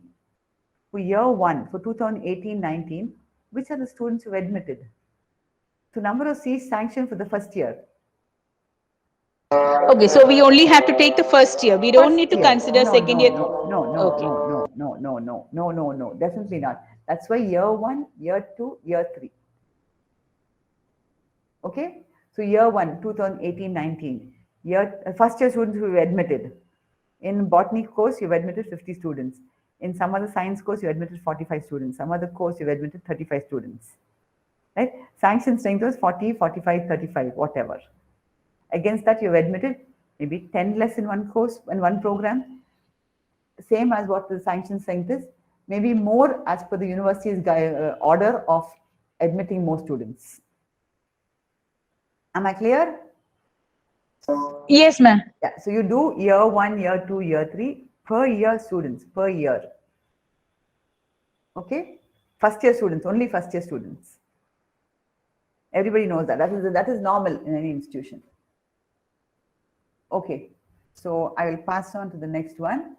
This is 2.1.2, average percentage of seats filled against seats reserved for various categories. okay, which is SC, ST, OBC, Divyangjang, whatever else reservation, I do not know what you have in Kerala, but for this, and see, they've written here very plainly, exclusive of supernumerary seats, those which have not been sanctioned. If it's been sanctioned, that's the difference. If it's not been sanctioned, you can't take them into account. So number of actual students admitted from the reserved categories year-wise. So you put 2016, no, 18, 19, 19, 20, 20, 21, 21, 22, 22, 20, or whatever you have, 5 years, the number you put actual. So if your sanction strength was 50 students for a particular class, sanction strength, only 25%, 25 students you have to account for, because this is a minority college, a Catholic minority college. 50% of seats is the management's thing of admitting Catholic students in that. Okay, only for the other 50%, the government, I do not know what is in Kerala, but I know 50% across most of the states in the country, 50% is minority quota, 50% is government quota. Am I right? Or is it more in Kerala? No, ma'am, less than that. Not 50%, ma'am. What do you mean less than that? Yes, ma'am. 50% is general. The rest 50% is divided between management, community, and other reservation quotas. No. Say it slowly. How can it be? 50% is not. Yes, ma'am. It is 40%. 40% general. 40% general. 20% then community. 20% management. 20% management and 20% SC, ST reservations. So you don't have Catholic community minority quota? That is a 20%. Why are you sitting on 20%? Supreme Court order is 50%? State government cannot dictate this. State government cannot dictate this. No, please ask other colleges. No, everywhere it's like that, ma'am. Everywhere, because university sends us seat matrix. Seat matrix is given by the, all the allotments are done by the university except the management quota. So we have no say in the community, okay, even the community allotment. Let me talk to Father Arakal. He's a lawyer and he's a management person. He knows, he was manager for St. Albert's and Kalmasheri, that other college, St. Paul's College. So he knows the matrix for all of this. There was a problem, but even in NAAC, they say very clearly, minority quota put under the others. So which means 50% minority quota goes under the others. Anyway, because we are government aided, government aided colleges. Everybody is government aided. Tell me who's not government aided. No, but we, anyway, right now, we can only follow because we are not even allotting, it's on centralized allotment. So the management gets only the management quota seat is coming under their control. Everything else, the remaining 80% is allotted by the university centralized portal. Okay, so I just check. Let me check with the Father Arakal. Yes, okay. I will check and get back to you, because if that, I asked Father Arakal to talk to your management, because they have some court orders. I know that. Yeah, but we court orders. So that is not my problem. Yeah, leave that. We leave that alone. It's not our headache. But what I'm saying is, as per this, give the allocation as given by the however you are following. Follow that. But the data requirement is number of students admitted from the reserved category. So what they're looking mainly is that we are looking at SC students. We are giving them that.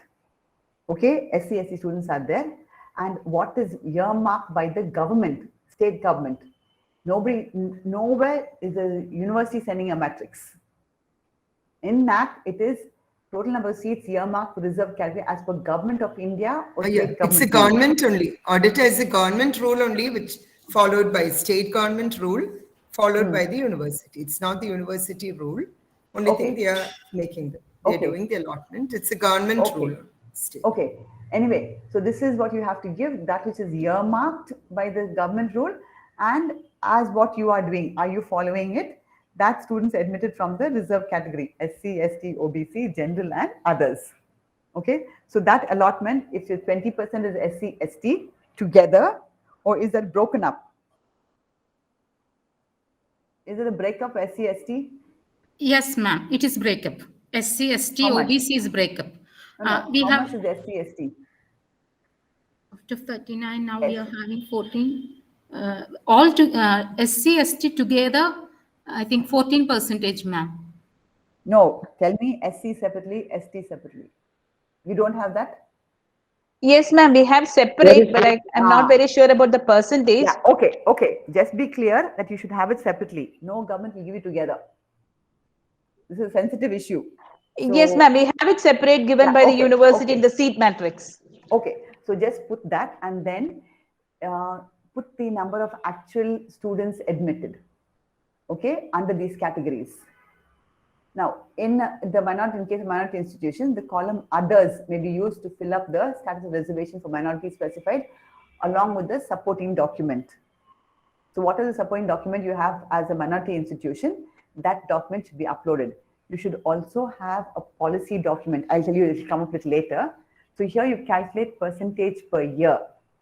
Okay, you have to give per year in that data thing they have given per year. Actual number of students admitted from the reserve category. So if you have 34 seats, if 17 was from the reserve category and 17 from the general quota or whatever, the 3 reserve categories you put together and you add up, and the others general category or whatever, and you put number of seats earmarked by the government. So if you have 17 seats you have admitted, for the 17 seats earmarked by the government, you should get a full 100%. You should get full points for it. Okay? I don't think any of us, by chance, if you have less number of SC and ST, because of want of application, right? Please make a note of it and write write in a document, number of applications received from SC, ST, only 2 or 1 or 3 or whatever. And hence you could not fulfill that criterion, the quota as decided by the government. For lack of that we can give to minority, we can give to the community. If there are applicants, we can give the remaining seat to the minority. Okay. If after the spot allotment or so you have to keep those documents. You have to have those documents. This is a very sensitive issue. So please retain this documentation, official documentation for this. Please keep, okay, including the minority status of the institution. Minority certificate of the institution also you all should get and keep. I don't know if you'll have that. We have asked, Xavier board has asked all minority colleges to get the minority status from their state governments. I think in Kerala, you all are minority. That is why they're not giving, if I'm not mistaken. You all have? No, we have it. Yes, I think. Okay. We have minority certificate. We have. We have. Okay, that's enough. Just keep that. Okay, that's important to keep the document and put it and upload it. Please upload it. Okay. Okay. Ma'am, one doubt. Please. Ma'am, if a student, excuse me, ma'am. Yeah. Yes. Go ahead. Go ahead. Ma'am, one doubt is that if a student is admitted under management quota, if that person is a OBC by caste, so how to that student is under management quota. Simple. There's no question. Bring them back this side. Okay, unless you are having less in this. Okay. Unless you are having less number of people in the OBC quota, as per those year marked, you can bring those people here. Okay. Okay. Fine. Mark them here. Fulfill the government quota first, as per the year marked. Okay. Okay. Right? Okay. And then put the rest in the management quota. Okay. Got it? Fulfill this one. Okay. If you don't fulfill this, if you don't fulfill this, there'll be problem.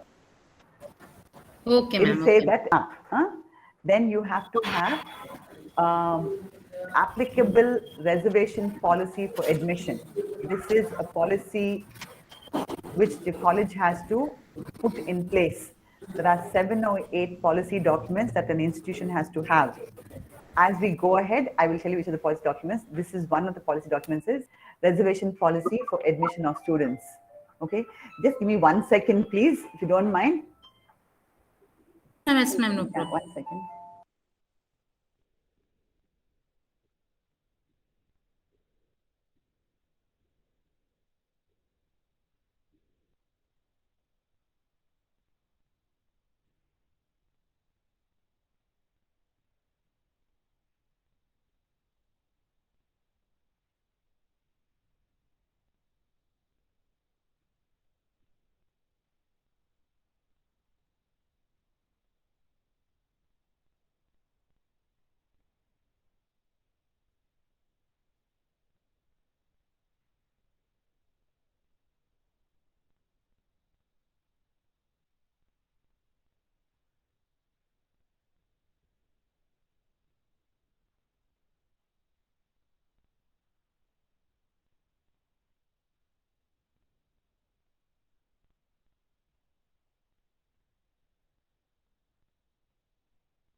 Hello everybody. Hello. Hello, ma'am. Hello, ma'am. Should we ask for a tea break, ma'am? Are you finding it difficult? No. Somebody called me because my BSNL, I am using God knows what, the internet has gone off for the past 2-3 hours. No, you have been speaking continuously. If you don't want to worry have a about break, me. we can have 5 minutes break, ma'am. Let's just finish this part of it. Okay, ma'am. Right? And then we'll take 10 minutes break, okay? So you calculate average percentage per year for this thing. Policy document, please put in place a policy document if you don't have. Make sure management writes a policy document and including the process of, yes? Ma'am, one doubt. Here in our college, actually admission is completely done by the university, except that 20% of the management.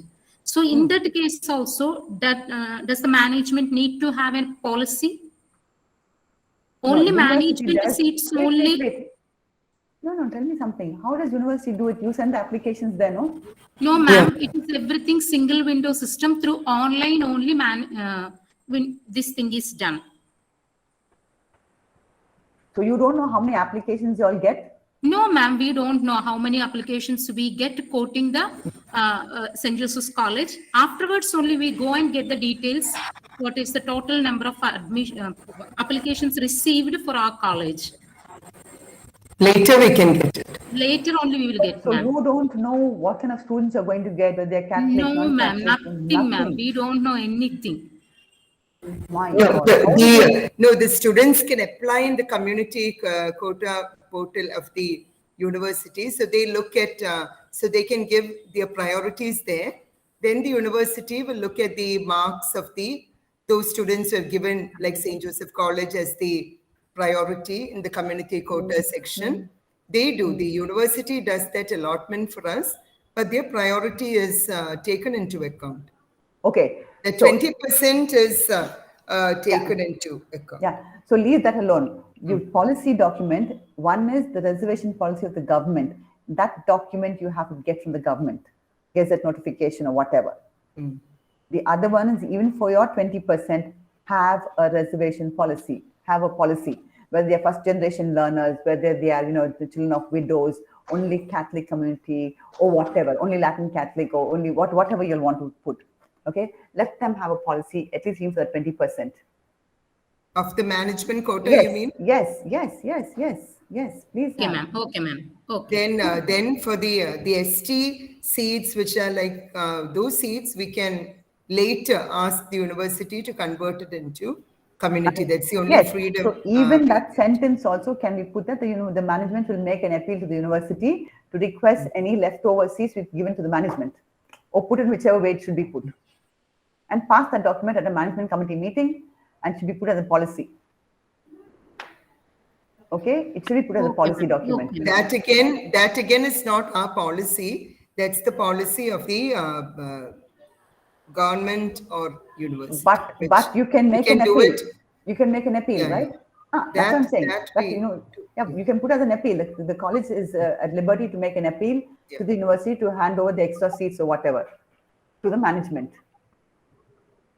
Okay, tomorrow they'll say it's not your thing. How come? Why should we give it to you? We'll fill it up. What will you do? So better to put it as a policy document. Whether you do it or not is a different story. Put it as a policy document. So documents required: copy of letter issued by state government or central government indicating reserved category considered as per things. So the university letter is no use. You have to get the state government or central government reservation policy. Don't go for university one. University is only copying from the government. So get the government one. Then final admission list indicating the category that of course you will get, but to be signed by the principal. Admission extract submitted to the OBC, SC, ST cell every year. If you're submitting it to the government, your list of students or whatever, that list you can get signed by the principal. The number of seats earmarked for the reserved category, you have to have some documentation for it. Specific instructions of HEI include only those reserved categories as specified by the state government. I mean, we cannot put Latin Catholic, we cannot put something else, we cannot put MBC like we have in Tamil Nadu.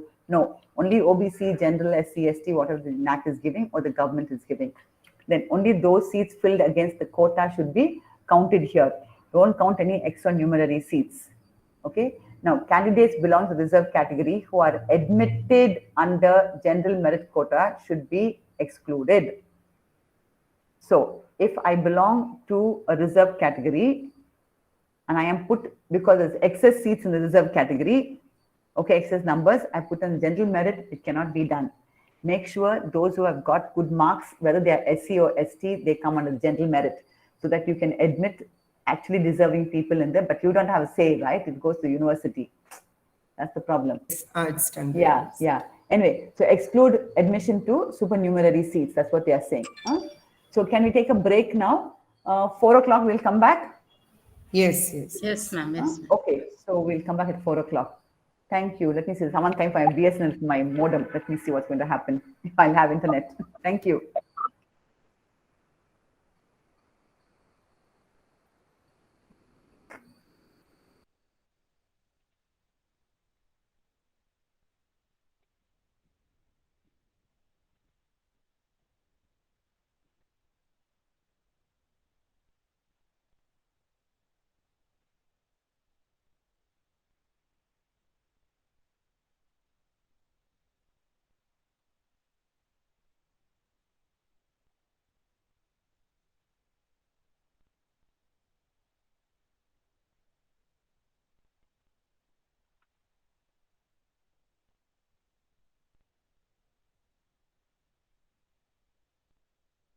Sister Pushpa, Anju, are you there?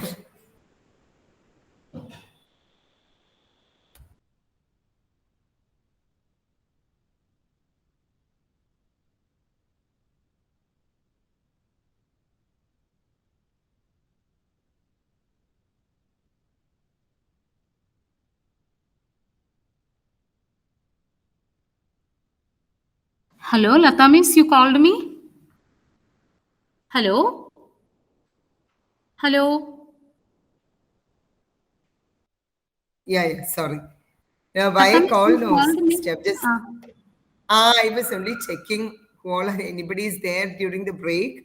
No, Yes, just Miss, to I'm ask there. opinions from different department. No, because now we got a mail about starting the first GC class online. I mean, online in the Parayanilla, but it's understood it's online from October 1st. But should we delay it for a few days because everybody was actually protesting this in the principal Miss, meeting? what happens? No, again we have to repeat everything for the other students. Yeah, because community allotment, at least till the community and management is over.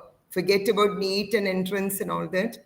But if the At least till community community is over, we will wait, Miss. yeah, that may be over in 1 week. Yes, So, Miss, we will wait, Miss, please. Just one, because otherwise a lot of double work only for everyone. So only thing, just maintain, give them that communication, because sometimes they will see in the paper or TV or something that it's starting on first. Maybe we but can in begin the to give small work to them. something, yeah. University said at the meeting that principals can have discretion because many people were protesting. But finally, they did not give a correct decision. Another thing is, which I wanted to tell you, some conflicting thing about the vaccination. Till now, they were saying 14 days if they have not completed, not to allow them to come. But in this in this meetings, many were saying that their students didn't get vaccination at all and all. Some colleges, for us, only small number not vaccinated. Complete. I think physics also, Rosalina put the No, but yeah, I saw. But when this sir said, another principal said like this, the pro-vice chancellor was saying, need not discriminate, let them come. So now I'm a bit confused, like what? Let them come even if they have not vaccination basis, discriminate in small groups, it will not have much problem, Miss, but in big groups, it may bring some problem now. In small groups. So right now, for a few days, 1 or 2 days, we'll stick with that policy because then the not vaccinated people will at least go and take the vaccination. Yes, Miss. So at least 1 or 2 days, we'll stick with that. Yes, because if we allow, then they'll think there's no need. No, those who are lazy to take, they will. So we will stick with that government order of that vaccination only. Okay, Miss. Then, first GC student, we will decide to wait till the community allotment at least, no? Because Yes, even miss. general Yes, merit, miss. I think students are revising their option. So some may go, Yes, miss. even Some general may merit go. may Some go. may go. And management is not activated that quota. So that again will be, I think, very soon. So maybe over next week we can decide. And now also first TC exam uണ്ടല്ലോ, exam. Then Exam some are duties are saying there, that meeting practicals are there. some are saying that that Pro-Vice Chancellor was saying that S3 academic calendar to start from October 4th, they announced. But how can that be? Because they are having exam, no? Exams. The students Yes, are having miss. exam. That somebody asked, It but is then he was a usually bit the academic confused. calendar was not functioning, no, miss. They will give an order and do it. Yes. So after the first TC exam, that means we will have to go to after the first sem exam, S3. we'll have to go to the S3 and S3, then ma'am. extra That's class what only even for our S2. CLMC also decided. We already decided. No, we already Yeah, decided. like that. Talked Miss. about that issue. CLMC. Yeah, we already decided. Yes, miss. Okay. Okay, miss. Okay. So no T. Okay. So the other thing is about that classes. We will go for the combined. Is there any particular day? Another thing they said is if there is any very difficult day, we can avoid the on-campus class, like because some colleges said they don't have the classroom when the exam is going. But for us, no need of such decision, no, because the classroom is there. What do you think? Last time in the beginning, starting of the examinations, 1 or 2 days, we did not call larger classes. Yeah, October 4th, there is maybe language Maybe. exam. 4, 6, 8, and okay, a lot of students will be in the campus. If we have to tell anything, we can just, but then we need not delay for 1 week and all because we are, if we are delaying, we have to send, we have to write and give in the, to the university, we have to send decisions and all. So if it is needed, we have to decide like tomorrow or something. Or right now, can we start the 4th or no, maybe miss. should we can start on 4th? For whom, miss? For the final years in the campus. That we are doing, no, miss. But no. Some colleges, they express their difficulty that difficult for them to get classroom for the first sem exam and the 4th and the final year classes. So there they said that maximum you try, but then if you can't, you decide if they should not come on certain days. അങ്ങനെ ഒരു ആവശ്യമുണ്ടോ to avoid any final year class? Last year we decided 1 or 2 days as spot admission ഒക്കെ ഉണ്ടായിരുന്ന days ഒക്കെയാണ്. Then finally that was changed. Said we will reduce the rush into the campus. Like that we blocked 1 or 2 departments, larger number departments, no. 1 or 2, that is for that admission days, we blocked spot merit. No, I'm asking like on the first TC exam day, first sem exam day, is there a need to avoid our final? I'm going to avoid chamber. The problem is that you will get less working day. First, no, miss. First DC exam is starting on no, first. No. First DC exam is starting on first for S1. That is our second year students. Other than that, a first year new admission is supposed to start online on first. That we now decided to wait till the community. We will wait. That's what we were saying. Council, staff council, and then official we will wait little more time. But now I'm asking, is it final year class online? Offline campus class in the ഒരു ദിവസവും avoid ചെയ്യണ്ടല്ലോ? Is there a need? Some colleges are doing like that, 1 or 2. Miss, that is what I am saying. Not needed, no. That's what, Miss, I am expressing idea that suppose on 5th, you are thinking lot of students are coming to the campus. Maybe because of the number of improvement is very high. Maybe because certain papers like English and core and all number of improvement also. 1, 4, 6, 8 ആണ് maximum exam. ഈ same 4, 6, 8 ചിലപ്പോൾ community quota admissions. അപ്പോൾ അങ്ങനെയാണെങ്കിൽ larger groups we can ask them to remain.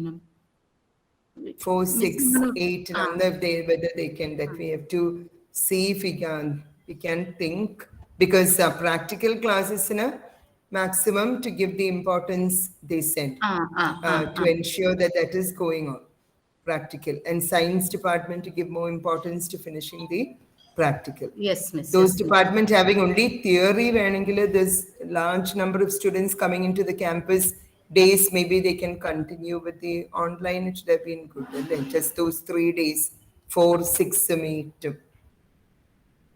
If that is a good idea, if you can just post. Does that appear to be good? 4, 6, and 8, those departments having only the theory classes, whether they should avoid bringing the student to the campus, the full quorum. Okay, we'll talk. So we'll pass on to the next one, next criterion, catering to student diversity. Catering to student diversity. Okay, I'm going to pass all this. You just go directly to the metric, which is 2.2.1, and this whole thing is worth 50 points, right? Okay, this is something that I don't know how many institutions are doing. Institution assesses the learning levels of the students and organizes special programs for advanced learners and slow learners. These are qualitative metrics. You have to write about 500 words. Now, what they want you to do over here is, when the students enter the institution, do we assess their learning levels? One is, it may be students who come from the vernacular medium who are not able to follow, the English medium and the thing which is taught in English. That is one. Sometimes there may be slow learners. Some kids are very fast. Before you can say Jack Robinson, they have got the concept, they have got the point, they go back and do reading extra. There are some students who are very slow on the uptake, and I think all of us know that, right? So you may not have most brilliant students in your class, but you may have some of them are very good and some of them are very slow. So how does the student help the slow learners keep pace with the advanced learners? Plus, what do we do to help the advanced learners improve their learning? Okay, do we give them extra assignments? Do we give them extra, reading up materials, etc.? So this is something that you all have to look at. Do you all do this? I'm not too sure whether you all do this. Are you all doing this thing for advanced learners and slow learners? Do you all have special programs for them organized? Yes, ma'am. Yes, ma'am. We have. Generally, we do an entry-level test and categorize them into two. What kind of test do you do? We just do it is up to the departments. Okay, so what kind of programs do you all conduct? Sorry. Ma'am, once they are admitted in the first year, before the classes start in full swing, we do an entry-level test whereby we just assess their general levels. It is up to the departments to decide the question format and all. They can assess their language ability, the level of conceptual knowledge they have, and how far they are, they know something about the subject to which they have joined and things like that. Okay, and then, okay, that's fine. Okay, ma'am. So y'all are doing that, but keep those test papers, don't discard them, keep the marks as the students get, and beyond that, what do you do to just help one them second. improve it? Yeah. Ma'am, can I ask one doubt? Ma'am, sure. Are we supposed to include the whole lot of students either in either of the categories, or can there be an average set of students? See, you can have some who are very brilliant and small number. There may be an average group who is mediocre, okay? But there may be a small group of students who are very slow, who are not very good from the language skills, communication skills, their observation skills, their verbal communication, all of that maybe they're very, very slow. So that group is what we need to bring up. The mediocre students will somehow make it, right?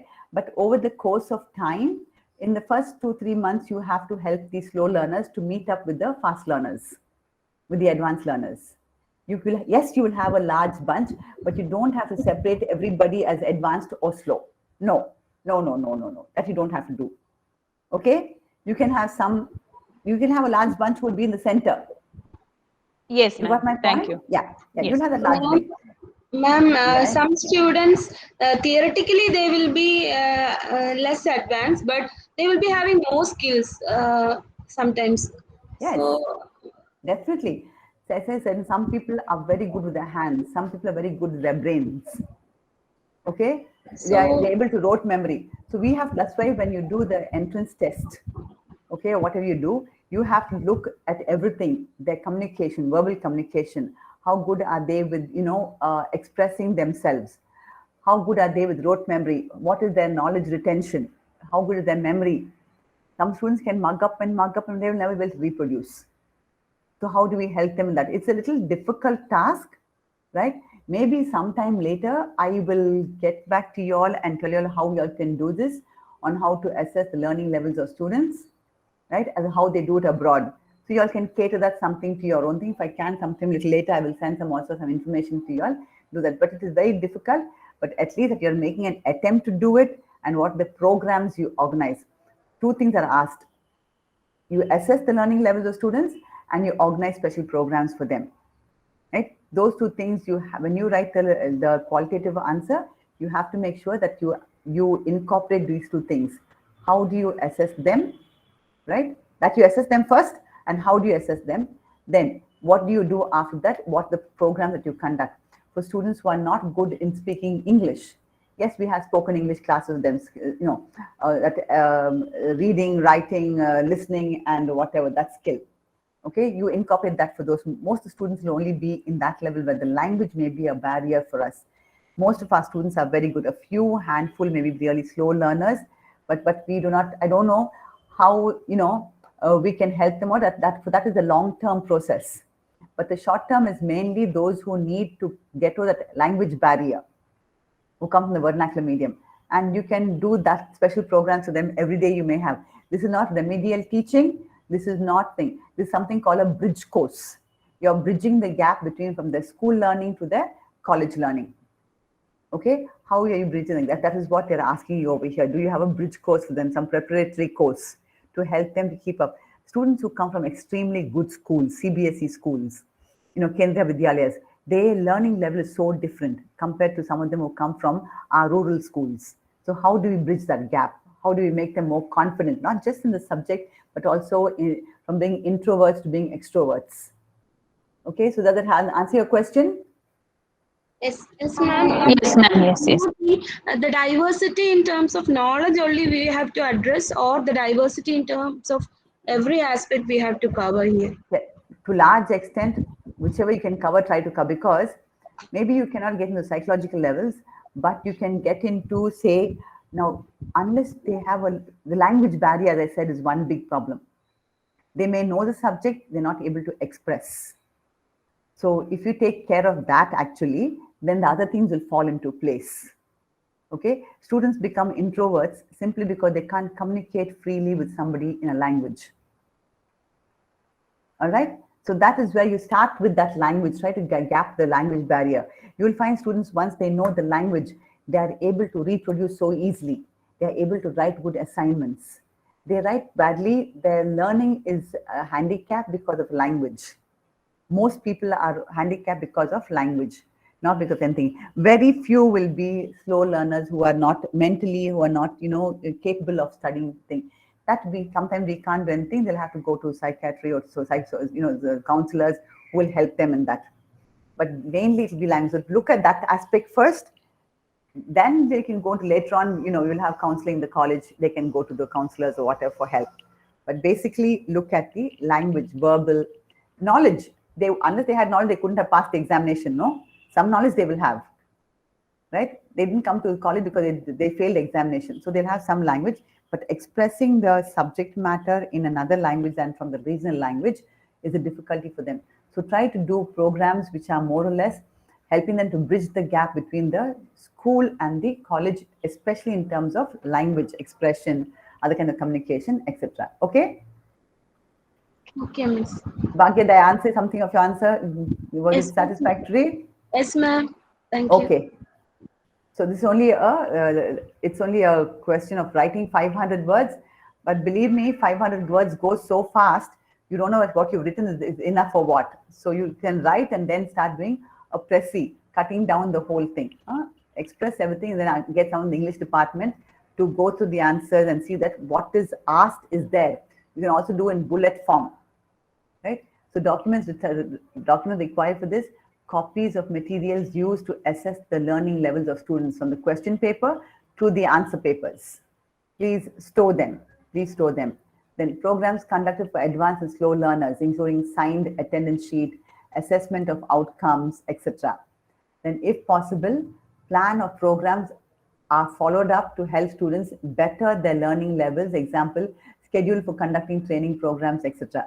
So, when you do your academic calendar, put in something that every Friday will be, after class hours, students will have programs for bettering their learning levels. Something like that can be done. I know in one college, this is in Alberts, I think, every Friday they have a program. All the students stay back. Each one has to, at least once a semester or twice a semester, they have to come on stage and do something, either say a poetry or read a poetry or do some reading or sing a song or do some mono act. Every Friday, that's the program. So all students have lost their stage fear. And that has helped the institution in a lot of ways to help the students, get out of being introverts and then language barriers. When they see other students also making mistakes in the language, they don't feel so bad. They come up and they'll sing something, but all done in English. I don't think they do it in the regional language. I don't think they do it in Malayalam. All right. So you have to organize programs with them. Then the next one, you have to give student full-time teacher ratio data for the latest complete academic. So this is only when you come to 22, 23. At that time, you can finish this data. Here, what is important is that you have full-time teachers in the college. Okay, so the number of teachers enrolled in the students enrolled in the institution by the total number of full-time teachers in the college. I was talking to Dr. Lata and she was telling me about you'll have some full-time, some part-time guest lectures, etc. Okay, so for this, you have to upload the file description that they have given you. Total number of students and the file description. Any additional information you have to give the list of teachers. Keep the record of the signing of teachers. I hope you'll sign in and sign out. Okay, workload of teachers to show you're having full workload, 16 hours or 18 hours or whatever. Timetables for all of the faculty in the college. That is the most important document, so that they are full-time teachers. Student enrollment, of course, you're having it earlier. You have got this diversity of students, etc. You're having what we did student profile. In that, you'll have student enrollments that has there. But this is with pertaining to teachers. Teacher workload is important. Okay, timetables. Then you have to look at certified list of full-time teachers along with the departmental affiliation, which department you belong to, right? In the latest completed academic year. That is for the year 22-23. And that the principal as well as the manager will need to sign, say this is the list of teachers we had for this whole academic year. It is not for one semester. It is for the whole academic year. It is not 9 months, July 1st to March 31st. No. A full-time teacher is somebody who is employed for 90% of the normal or statutory hours of work for a full-time teacher over a complete academic year. It's classified as a full-time teacher. Now, statutory hours of work is 8 o'clock to 2 o'clock or 9 o'clock to 3 o'clock or whatever your hours of work are. This is not just teaching time. Okay, statutory hours of work. So teachers who only come teach and go are not full-time. They may have 2 full courses. They may have 16 hours of workload, but they are only teaching and going. They are not doing any other work in the department. So they cannot be considered as full-time teachers. A full-time teacher should have at least 90% of the normal or statutory hours of work. So all teachers have to be there from 8 o'clock to 2 o'clock or whatever. I don't know how many hours you'll stay. So 90% of the time, the teacher should be in the institution. Okay, and do other jobs also, not just teaching, right? So and you have to give them the list of students, number of students across all the years in each of the programs in the last complete academic year. That means the students in the first year, second year, and third year need to be given, not just the students of the third year, but first year, second year, and third year, because teaching all of them comprises our workload. So what they're checking is that teachers have enough workload compared to the number of students. Okay, and this, please take care of this full-time teacher ratio, because that will come down drastically. The points for that are 20 points. Okay, then students, and next one is 2.3.1. Student-centric methods such as experiential learning, participatory learning, problem-solving methodologies are used for enhancing learning experiences. So this is also a qualitative question. It's for 500 for 20 points, or weightage is 20, right? So what are the student-centric methods that you use in the classroom? Flipped classroom, debates, discussion, group discussion, role play, PowerPoint presentations, seminars by students, project work by students. All of this, these are the student-centric methods that we are using to enhance the participative learning of the students, as well as the problem. Do you give them quiz? Do you give them analytical things? Okay, all of that needs to be looked at. Okay, so how do you do it? You have to write a description for all of this, and then somebody can edit it, but ensure that whatever is being done in each department, that is taken care of. So the file description for this is upload any additional information, link to any additional information. So whatever, suppose you do a quiz, do you have question papers of that? Please upload it. Keep a database of all the different programs, the different ways of teaching, student seminars, or what are the result of it, what are the outcome of it. If you do some kind of feedback, keep that information with you in the department, so that whenever if it's asked, you can show it. You can also put links to some of this if you have it on the online, if you've been giving online tests, etc. Please even give that information, because this is data is for 5 years.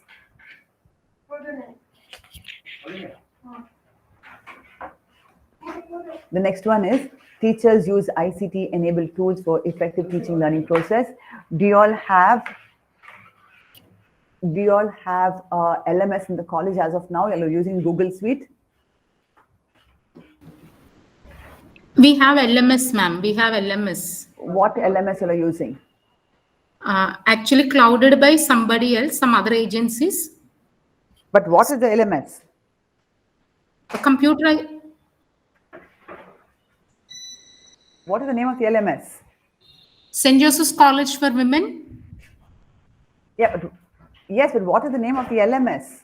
What is the program you are using? Not Google Suite, not G Suite. Not Google Suite, miss. It is another software. Oh. It is another What software. Is the software? Okay, so I'm not getting into that. As long as you have the software, as long as you are doing the LMS, you're using that, and you have smart classrooms. You have smart boards in the institution. Yes, ma'am. Yes. Every classroom? No, ma'am.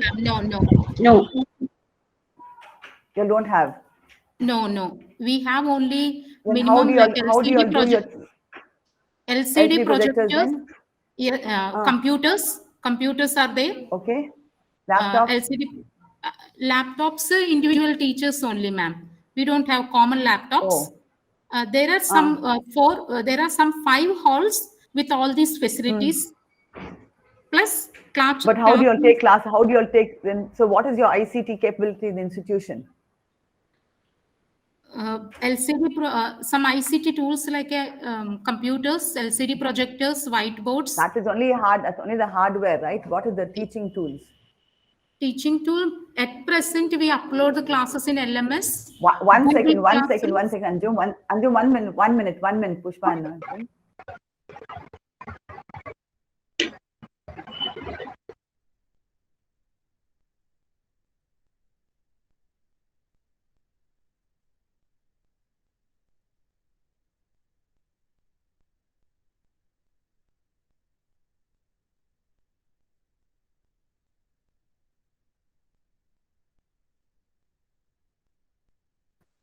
Hello? Yeah. Okay. So, you'll need to give all the ICT enabled. Can you hear me? Yes, ma'am. Yes. You'll need to provide the link to the web page, link for the web page describing the ICT enabled tool. One is your LMS. PowerPoint presentation is not the only one that you're able to have. See, I used to have something called Google Classroom. So I would put up all my PowerPoint presentations there. And students who wanted to access it would have access to that thing. Even after I finished the class, they would get the PowerPoint presentation. So even the student had not passed the examination, in the next semester when she comes to examination, she wanted my notes or she wanted my PowerPoint presentations. It was available to them. The only thing that I told the students was, and they of course, they knew me, and I told them, I trust you 100%. I don't like to be cheated and I don't like cheating. So I told them, you cannot pass on whatever notes I have given you on the PowerPoint presentation or whatever. It cannot be shared with anybody else in any other institution. And I think 99.9% I can trust my students, because I taught them that. I said, cheating me or cheating somebody else doesn't help anybody. So I used to give them the freedom to log in when they are. Then we had discussion board. They will come like what you are doing now. Discussion board I used to do some 10, 15 years ago. Like I told you, I had webinars. So I used to conduct webinars for them. I used to conduct all kinds of things online. Practicals was online. I used to give them quiz program online, right? It was a little difficult, but many of them they could come into the lab and do it. They will come and say, ma'am, we want lab hour for half an hour, do something. Yes, come and do. So they didn't have to go out to do any of this ICT work. And I used to, use not just PowerPoint, but I used to show them videos in the class even at that time. So that you can use videos, TVs, if you have a TV screen in the institution, all that, because now the TV is a smart TV, right? It works on information technology. So what they are looking at is information communication technology. Both ways is enabled in the institution for effective teaching learning. A student can bring a mobile also and use, no problem, as long as it is information technology. Fine? So this is 15 points. Ma'am? Yes, go ahead. Ma'am, actually, we are also using Google Classroom, and many of the teachers are using Genomia, which is the Moodle platform, which we get it for free. Okay. But we were worried that since we are using this free platforms of Moodle, will it be counted in NAAC? And we thought of having our own Moodle platform, and we tried to implement an LMS, which actually was not something which was our own property. It was owned by somebody else. So we are thinking of updating it. No, I'll so is the Google Classroom and Genomio okay, ma'am? I know what Genomio, but I know Google Classroom is acceptable. But the other point is Moodle is an example. It's a free software. Moodle is the example given by NAAC in their assessment, in their SSR. So you don't have to break your head over it. You will go ahead and use Moodle. But Moodle has got its own limitations, I think. I have never used Moodle, but I think you can use Moodle because it is a free platform, and NAAC has spoken about Moodle. They have given Moodle as an example in their assessment SSR. In the glossary of terms, they have used the word Moodle as using for LMS, for ICT. They have spoken about Moodle. So don't worry, go ahead and use Moodle, right? And just ensure that all your documents, all your lectures, all of that are available even later on. Yes, ma'am. That's all. Moodle can be used. Yeah. Ma'am, is it okay that we can use the same Google Classroom for the next batch also? Or is it necessary to have different classroom for you can use the same different thing. batches? No, you don't. No, nothing to change. You use the same LMS. You can use the same LMS. The point is ensure that there is no hacking, that your lectures are available. We are creating again and again the same course. We are creating the classrooms. So I'm finding it very difficult actually because that's why if you use Google, not very difficult. If you use an LMS, the videos are online and offline. The students can download it and listen to the lecture whenever they want. That is the problem with Google. With Google Classrooms. So see what you can do for PG, but now we will get back to normal, I think, soon. There may not be too much of online, but the UGC is looking at blended learning. So that is the next point. Okay, so you'll look at it and see how far this can go, but continue to use Google Classroom. Or if you get G Suite, many colleges have invested in good LMS. Yes, we are having G Suite. Yeah, so invest in the good LMS and continue with that, no problem. Okay. All right, so let's pass on. 2.3.3, ratio of mentor to students for academic and other related issues. Data of the latest completed academic year. Now, although they say data for latest completed academic year, they're also asking you previous data. Okay, upload year-wise number of students. If you look at it, number of students enrolled and full-time teachers enrolled. So that means this part of the thing we already have, okay, in the previous things. But circulars pertaining to assigning mentors to mentees, etc., should have been done over time. So I hope somebody, I think Anjum told me that you are having mentoring going on. Okay, mentors and mentees. Yes, miss. Yes, means circulars at the beginning of the academic year only. We are giving, assigning mentors, mentees. Yeah, but how many students are assigned to a mentor? This is my point. 20 science batches, sometimes 20, but sometimes it is always a problem in the history and commerce batches. How many? I'm asking 20. you how many? Don't 1:20. How many? Everybody? Yes, miss. Total number of teachers plus students, if we take, we are coming only 1:20, ma'am. Sometimes less than 20. 1:20 is okay. But this is for first year, second year, and third year. Mentoring for all 3 years, not just 1 year. Ma'am, yes, ma'am. All 3 years.